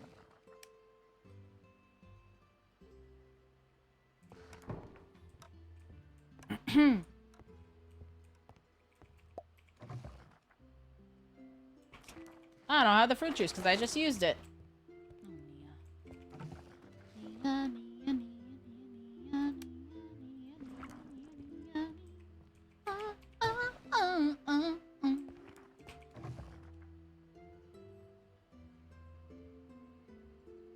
There's nothing a cheesecake can't fix, chat. Never forget that.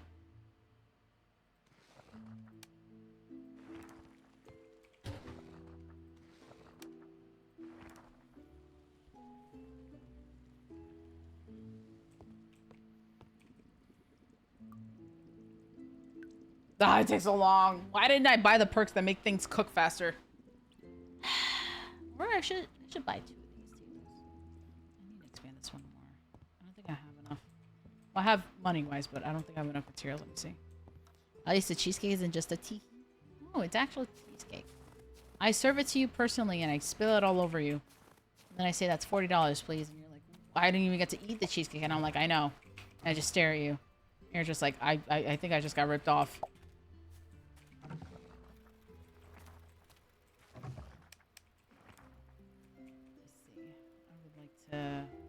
Okay, good. I have enough. Gotta do the zone.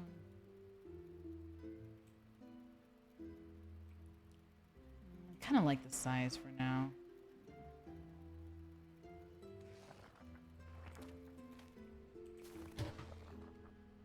Oh, I do have... I can make another one of these. Oh, but this is the wine one, isn't it? I need another one of the beer one. Let's see how much it is at, what's his nuts? The dude.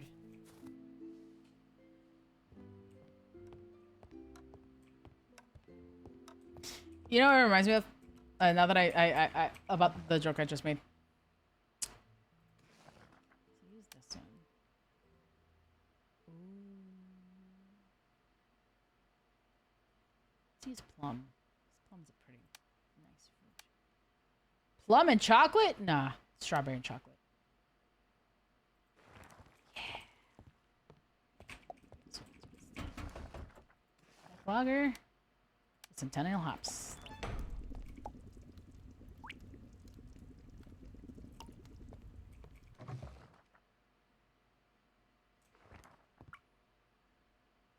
I forgot what I made this pineapple juice for. Teehee.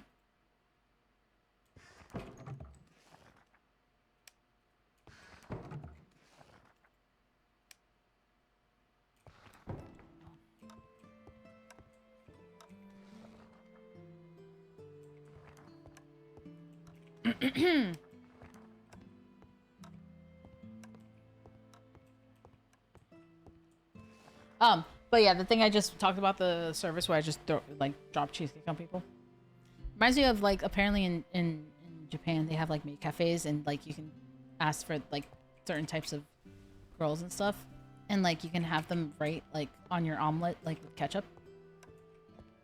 Certain things I don't really understand it because it's my brain's just like, huh? But apparently, oh, it's for this. Glad I remembered. I didn't remember. There we go. Now we got 3 more to each.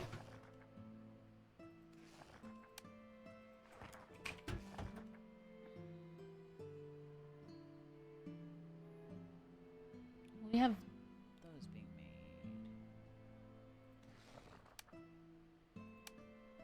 made. Ketchup on omelet? Yeah. I know some people do it. I don't really like eggs, so I don't. Oh, really? It reset the fucking pro. That is. Oh, no. We'll put this here. Oh, and yeah, almost fell for it. Almost fell for it. 1, 2, 3, 4. So I can make 4 more things. I had a worse thought. Oh, no. Alright. I need to know. Go ahead, hit me.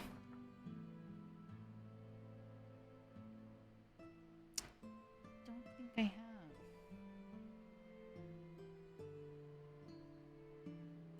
We only have 10 champagne left. Do I have more juice? No, I don't. Son of a bitch. You have 19 things of apple. Wait, how many do you need for this cider? Is it 20? That's whack. If I actually need 20 for the cider. It is 20! Unbelievable. What bad luck.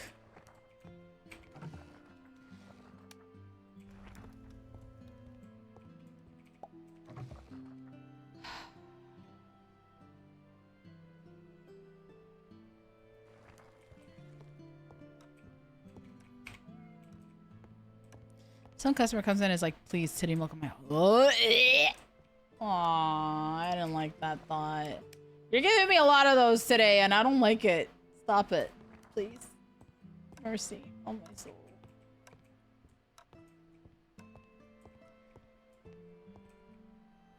Buy another one of these. No, this.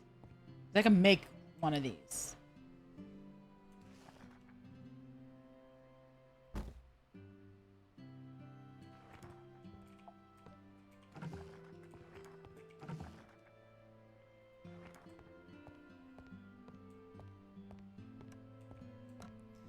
Oh. Oh, I know some people have a fetish for that though. Of like breast milk. And Lord knows I am not a person. I should not judge that because that's you should just not be judgmental, but I want to judge that a little bit. A little bit. Olives.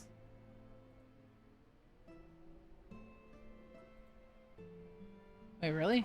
Do I just have it? Oh. I think I can make this too. Potato fries and orange. Potato fries and orange. Potato fries, olive, and orange juice. I think I have orange, like 2 oranges exactly too. I can just make that super quick. Yeah. Oh no, I have. I have to wait for that to finish. The customer could say, "Give me more tit juice," and make it with extra. Oh.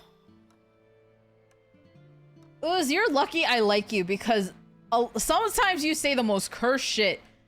And like, if it was anyone else that wasn't you, I would like just time them out and be like, okay, I've had enough of that. I don't want to hear anymore. Like, you're so lucky I like you, dude. So lucky. Don't fucking tee at me. I want to buy another one of these. Can't move this without it canceling. No. Just fine. Grab that juice. Chocolate takes this long to make? What the fuck? Oh. Just one of those things where it's like, don't. There's the potato fries. Do we have to call Daddy? No, please, no. He is teeing his way out of this, Nia. You can't do a thing about it. Nope. Oh, please don't call Kai for my dad. We're literally the same age. We are literally the same age.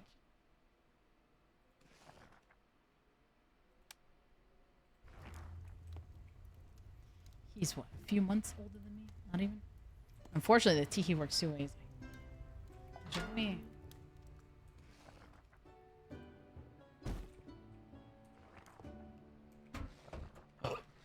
Squeeze me. Oh my goodness. Yeah, they should be open now, and I have plenty of money, so.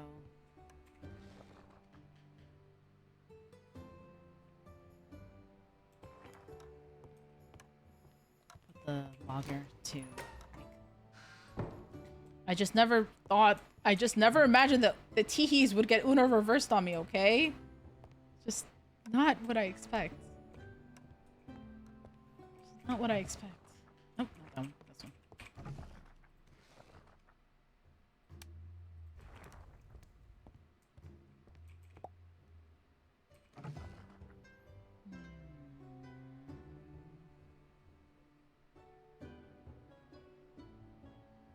I need brandy for this.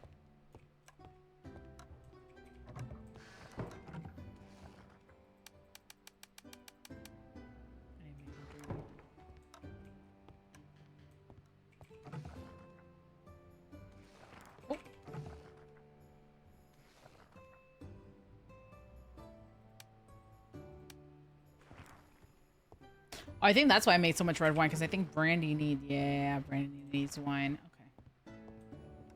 Okay. Is this the consequences of my actions? I know. Where do you think they learned to teehee from? From me! I have been hoisted by my own petard.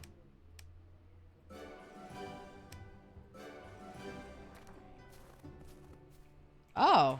These are... Oh, broccoli. I thought it was cauliflower. I was about to say, ooh.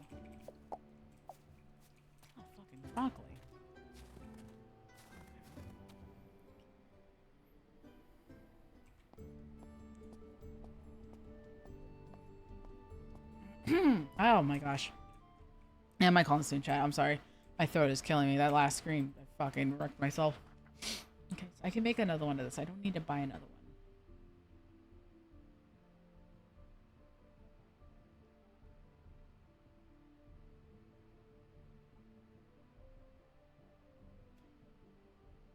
I can make these though. No. I was thinking I can replace the stools I have and make it with this. That's a good idea. Good idea, Nia. Okay, I want another one of these. Where's the thingy?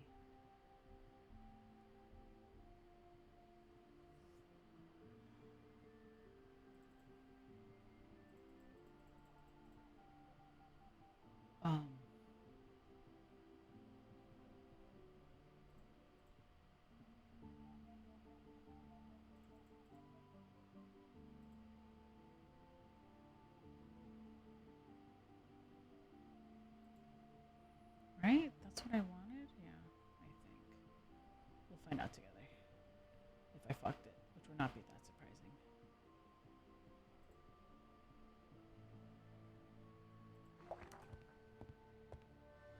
"23 days till Monster Hunter Wilds." I'm frothing at the mouth. Why can't I have it now?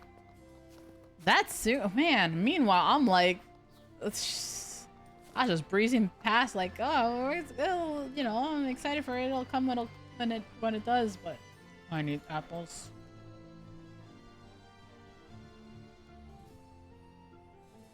I need lettuce. They are not selling lettuces. Fuck! Why is everything I need, they don't sell it? What's up with that? Useless bitches. I don't know if I need cauliflower or anything, but I'm buying it. I think she sells like the same seed. Could be wrong. Or maybe I'm right. Banana sprout? Banana. Oh, I need to I need to buy intestines from these guys. I think he only sells like a certain amount though. Yeah, he only sells like 4 at a time. Whack for engine based, but whatever. Same, but I get my GPU this weekend, then hopefully get that put in and PC not exploding will be ready. Hey, did you get a 50 series or you just upgraded to something else?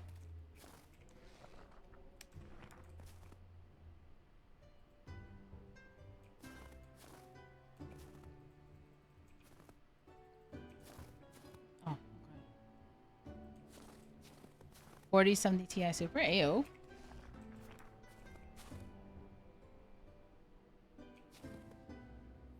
Decent enough, yeah. Oh, that's great. But I did it again. And he has full on played the game, but she went, well, we're just gonna hope for the best.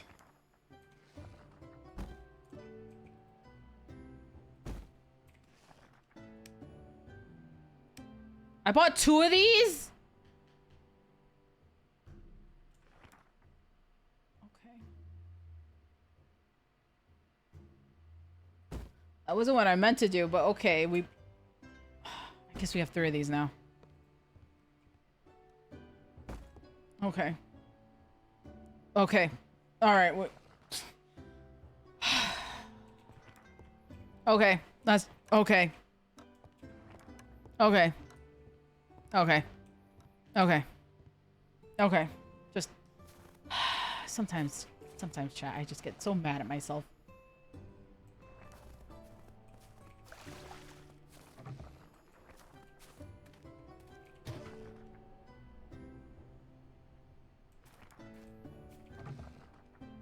I cannot make a cushion stool. I swear I could have.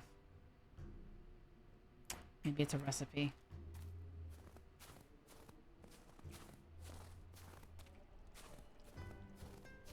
I legit have the recommended with my 2070 Super, but it did not run with the beta.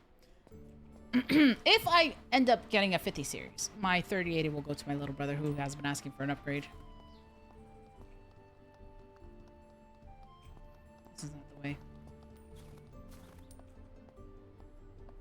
What if a cushion stool would be metal or wood? Let's check the wood guy first. If not, if my 3080s end up serving me well and I don't get a 50 series though, I'm gonna buy him like a 4060 or something. Because he has like a 2072, I think.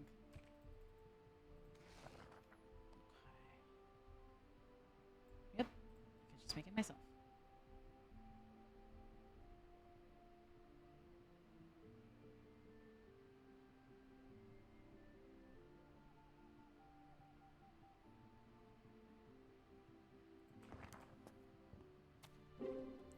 Now we're working on 6 of these, one for each room. They said they were fixing stuff for the PCs, but I'm just not taking the chance to got some funds for PC, RAM, and GPU. Oh, very good upgrades, honestly. RAM is the one that I underestimated because I used to run like 16, and I was like, yeah, that's fine. But then you like upgraded to 32, and you're like, that's fucking amazing. What the hell? How could I ever live with less than I had? You need fiber for this too, motherfucker. All right, yeah, it's a stick. All right, grass, your ass is well. Prepare to be mowed. I guess I don't know. My shit talking skills are so bad. So I need what 10 each. So I need 60. Oh man, does grass even grow in the winter? Probably not, right? Whatever I get, I get.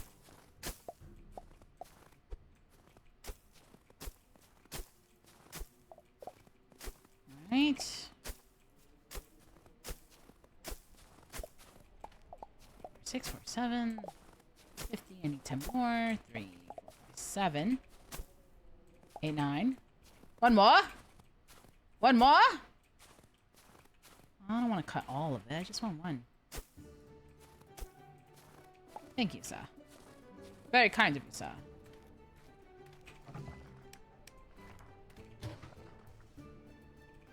That took so much fuel. Holy shit. Oh, it takes a lot of fuel. Jeez Louise.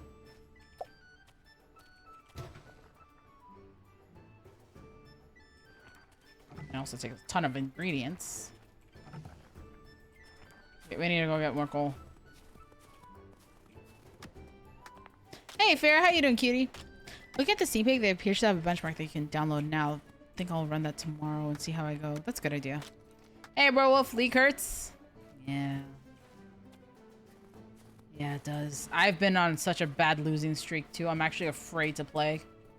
Honest, and that hasn't happened to me in a while, where I'm genuinely just like afraid to just open up my client and get in a game. I have not been on a losing streak like this in a long time. I'm doing all right. My throat hurts, but other than that, I'm fine. Why losing streak? I don't know, Lucas. I played what Sunday with Kaif, I think. And we lost like 5 games in a row. Nails, shit.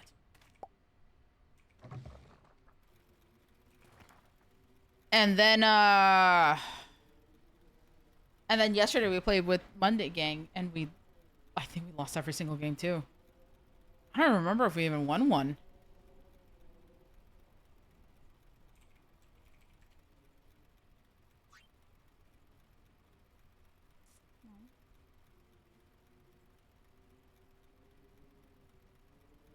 Okay, we did win one. Yeah, we lost 3 out of 4. But let's see. Yeah, we lost 1, 2, 3, 4, 5, 6 games in a row. Aw, downfall.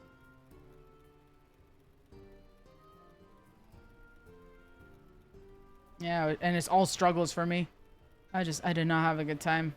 How the fuck was I the MVP in this game? What? Huh? I don't understand these stats. I don't know how the fuck I was the MVP. Because we did not win because of me. Like, Vendetta saved my ass so many times in that game. I don't understand how these things work, though, so I can't really comment on them.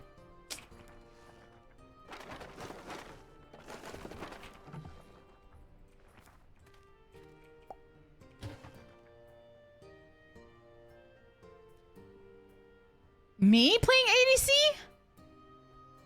I just just don't feel like I'm good enough to ADC, genuinely. Because we got an amazing clip. The Jiro game where, yeah, that was a good. I gotta upload that one too. I totally forgot.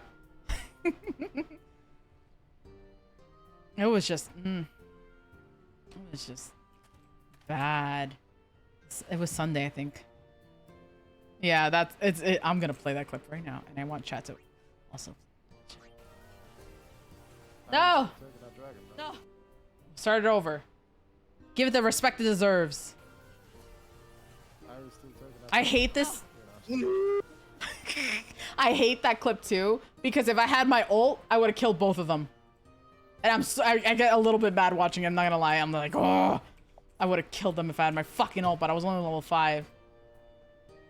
And I was a little upsetty too, because someone in chat was like, oh, what did you ult? I'm like, fucking level 5. No, I just sat there and watched while Jiro died.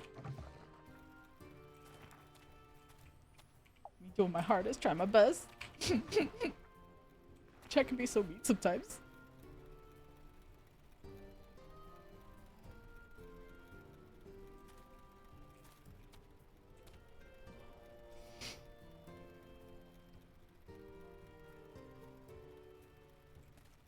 It's 2, so that should be for the last one. I can't count. Oh, there was only one. It was only one, that's why. I genuinely can't count. That's fine.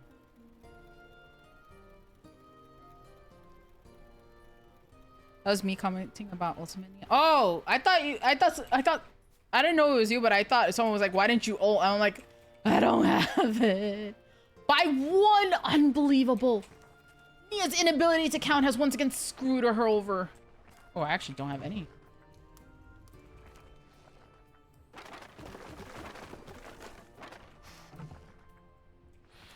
Oh, I gotta listen to the asthmatic thing again.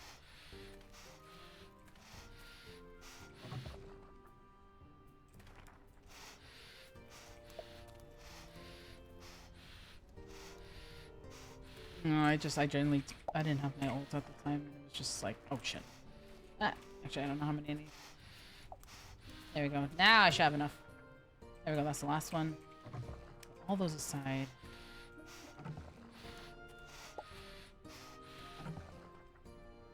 Yeah, I'm always gonna need nails, so I should really make sure I have a good supply of them.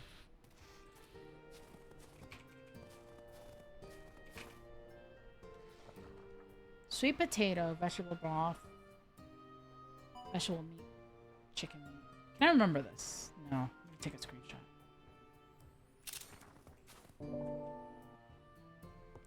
Sweet potato, vegetable broth, chicken meat, chicken, vegetable meat skewers.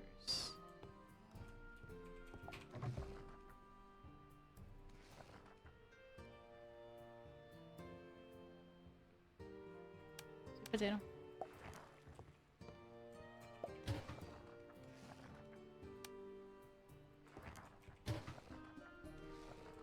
Wait, why can't I make this?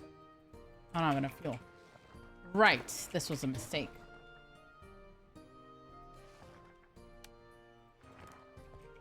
This is why Nia doesn't have multiple of these, because they all need fucking fuel and I don't have fuel. Ah. Life is so hard when you don't account for things, chat. It's so hard.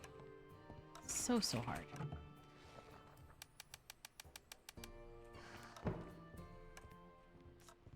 Feels so bad. I don't know. I also kind of don't like who I am when I stream League. I don't know. I mean, if chat enjoys it, like, it's fine.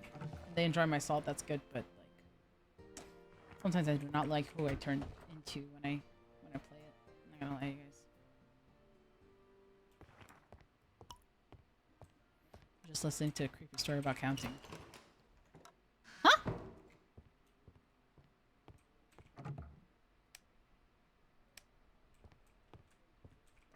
Okay. Good news is we got all this stuff going. That's good. Very good. That's still cooking! How fucking long do you take? Oh my gosh, I'm running out of... I have to go... It's late, but I gotta go up to that other, coal thing. Because I do not have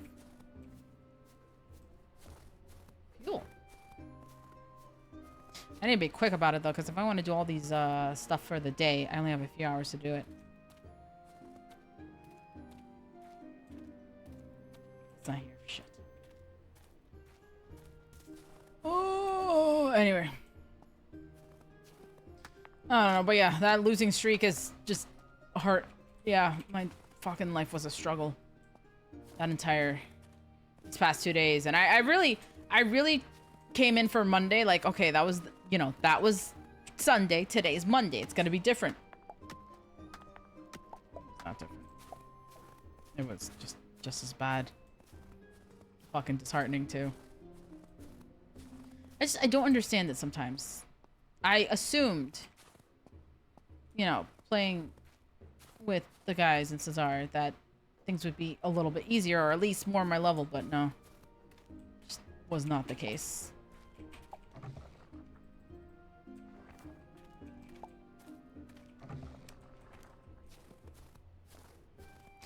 This is League, yeah, I know, but sometimes you don't expect to get rammed up the ass that hard. And oh dear, funny joke. No, I that's exactly how I felt. Wait, what was I doing?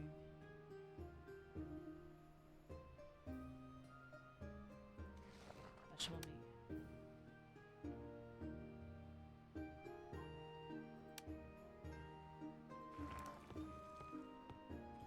I really hope I remember that correctly. But I need water. Sometimes it's great and fun. Then days is like, no, we don't know. It, yeah, I'm like, I don't know. I just like genuinely don't know. Yeah, chicken meat. Vegetable. Okay, my million cents! Yeah, that's exactly how it feels. Oh. It feels bad, man. It feels fucking bad. Let's see. Make more view.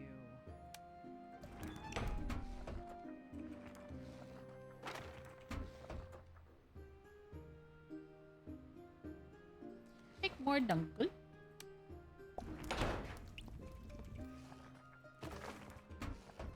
Ah. I don't have water. Son of a bitch.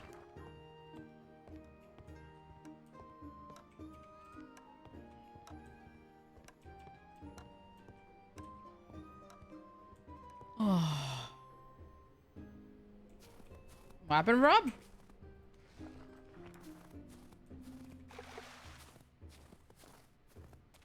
Should get more buckets, honestly. Speaking of which, I know Rob has me slapping him as a goal, but I want you guys to know this is 2 separate goals, and I don't care what he says.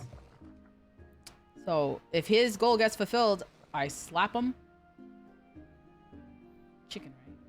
No, it's turkey. I don't have chicken.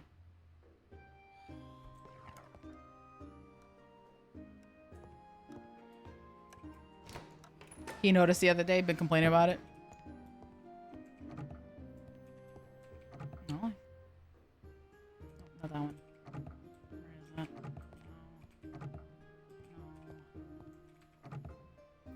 Oh.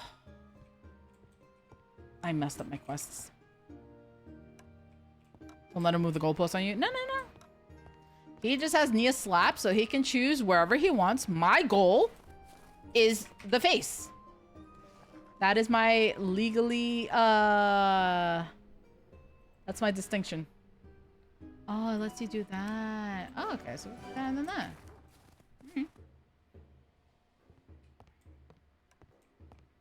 He can pick wherever, because he worded his a specific way. I worded mine a specific way. Wink, wink.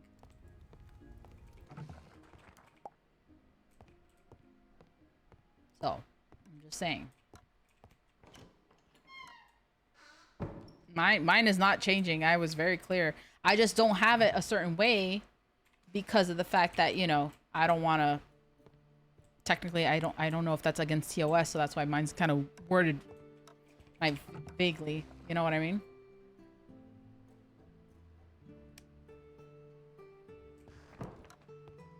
But otherwise, Chat is getting what they asked for.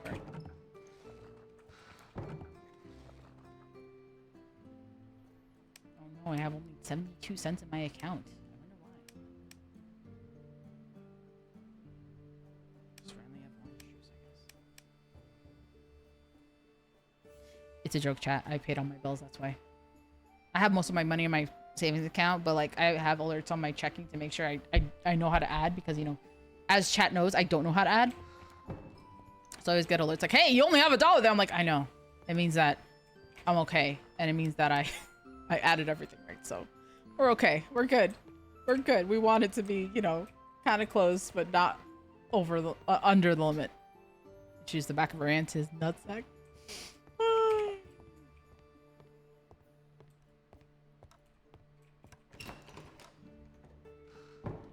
72 cents in your account. I know that feel.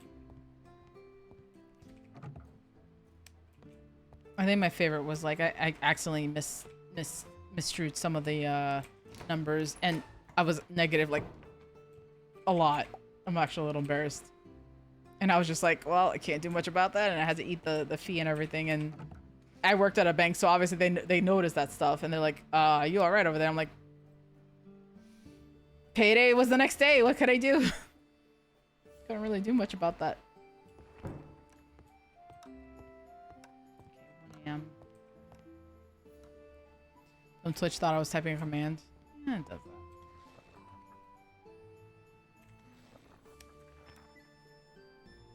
that. Ooh, 79. Ooh, can I switch the color of it? I can! Oh. There's only 2 colors. Sad. I thought it was the same as like the other ones. Oh.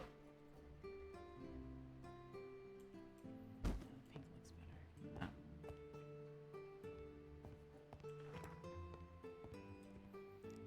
Fees will overdraw, putting it deeper, making it harder for you to pay back. Yeah.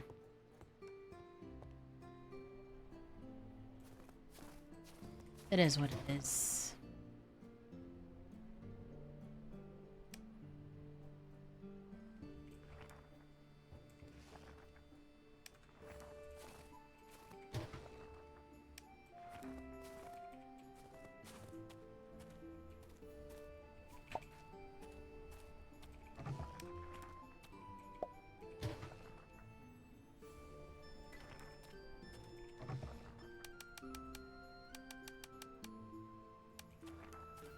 Make another bucket. I really don't have a real reason to not have them. It's 2 a.m. I know I really did want to go for longer, but my throat really hurts. But I had fun today. And then the next time I stream, we are doing the PC build stream, which I'm so excited about. I hope you guys are excited too. Because I'm honestly like not super excited, but I'm looking forward to it. Oh shit, I don't think I'm gonna make it back to bed.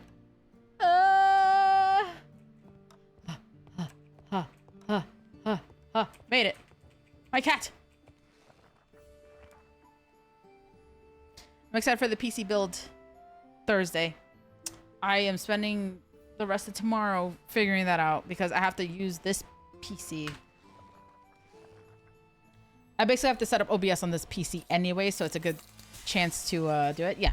The only thing I'm missing is one of my SSDs. But I think it says everything's supposed to come by tomorrow, so. Why not you just use OBS on the laptop for the stream? Yeah, I could. It could be the last OBS laptop stream, guys. Oh my gosh. The last. I have to set up my camera and everything. Listen, I did my eyebrows. I'm gonna do my hair. I'm gonna paint my nails for chat. I'm gonna dress up all pretty for you guys. If you don't want to deal with setting it all up again, dealing with stuff, that's true. That is a good point. What I'm gonna do tonight, though, that I kind of want to double check, just in case, even though it'd be really funny, I just want to double check that the PC actually fits on the space, which it should, hopefully. So Thursday, I will disable the redemptions because I'm going to be face to face. Obviously, the sound redeems and stuff are fine. Yes, Parandella, also that. Yes. You know what? Let me just write this down. The USB thing, I mean.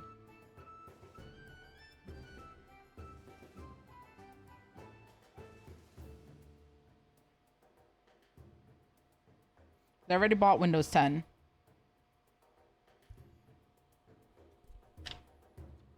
Yeah, I have to find it. I don't know where I think I know where it is. There's a few places I can check, so hopefully I find it. If not, I can run to Staples and just buy another one. You know what? Let's see. So setup. Let me write this down too. So I need to set up the webcam, which, you know, it's plug and play, which is pretty straightforward. Set up webcam. Turn off VTuber redeems. So we gotta do that. Bob 23 lol, thank you for your follow. Appreciate you, cutie. I'm sorry that I'm ending stream now, but I hope you enjoyed stream. Or thank you still for the follow. Appreciate you. I think those are the two biggest things, because tonight I'm gonna set up my treadmill. That's like my biggest thing I want to do. So I won't do OBS on this computer. I'll leave it on the laptop. We'll make it the laptop's final stream. Actually, that kind of helps because I can, since I don't have the VTuber stuff running, it'll be just OBS in the webcam, so I can have my I'll have chat on the webcam. I could use my laptop. Again, the laptop webcams are so, like, not good. You won't really need the VTuber file. No. Yeah. It'll be, just FYI too, and I'll repeat this when the stream goes. The VOD will not be staying up. Because I just don't want, like, you know, just tell it to use that one. Yeah, that's what I'm going to do, Sandwich. We'll do that. We'll figure all that out. And that's easier because my GoXLR is still on the laptop and stuff like that. So I could deal with that afterwards and scream and cry and rage. I have to have all that ready before. I have to do all that on Thursday because I have a facial on Friday to do. So and after that facial, I got to go straight to Friday gang. I don't know what game we're playing, by the way. I think they mentioned Valheim. So might be doing that. But yeah. Okay, so we'll do that. We'll leave that sticky note for me. And then maybe Friday will be, if everything goes well, Friday will be the first stream on that setup. And we'll see what happens there. So it is sad to say goodbye to the laptop, but necessary. Very necessary. And yeah, we'll find out about the GPU and the CPU. GPU and CPU, the two most important parts I'm gambling with. The two most important parts of the PC, and I'm gambling with both of them.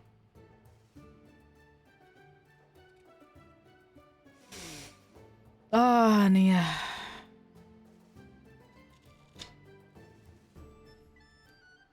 Nia.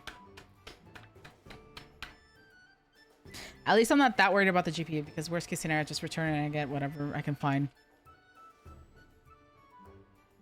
It's just, yeah, we're just gambling. We're gonna see what happens. That's all I can say. We're just gonna have to see what happens. All right, that is it for me though. Thank you guys so much for being here. Don't really have too much to say, honestly. Dark and Darker. Ooh. Yeah. Let's raid Eps. Rated Eps. She's playing Dark and Darker. So we'll go to them. And just a reminder, I will not stream tomorrow. Tomorrow is no stream for Nia. I'm gonna be just making myself pretty for chat. But in a more seriousness, I got exams and school to do, so I'll be focused on those things. I will see you Thursday. Have a wonderful rest of your nights. Yes, go ahead, Sandwich, no problem. Just buy a clown mask. I don't care about my face ooze. I don't care. It's just it's one of those things I want the channel to be associated with the VTuber, not my face. Like I've showed up on the SR channel. Like I don't really care. It's just like I don't know. It's just weird. It's just me being weird. Anyway, have a wonderful rest of your nights. Take care. If I can find a clown master, that would be a funny redeem. Okay, I'll think about it. All right. You convinced me. I'll think about it. Let's read ups. Have a good rest of your night, chat. Clown makeup?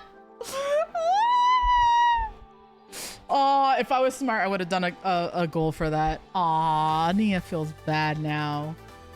Oh, well. Good night.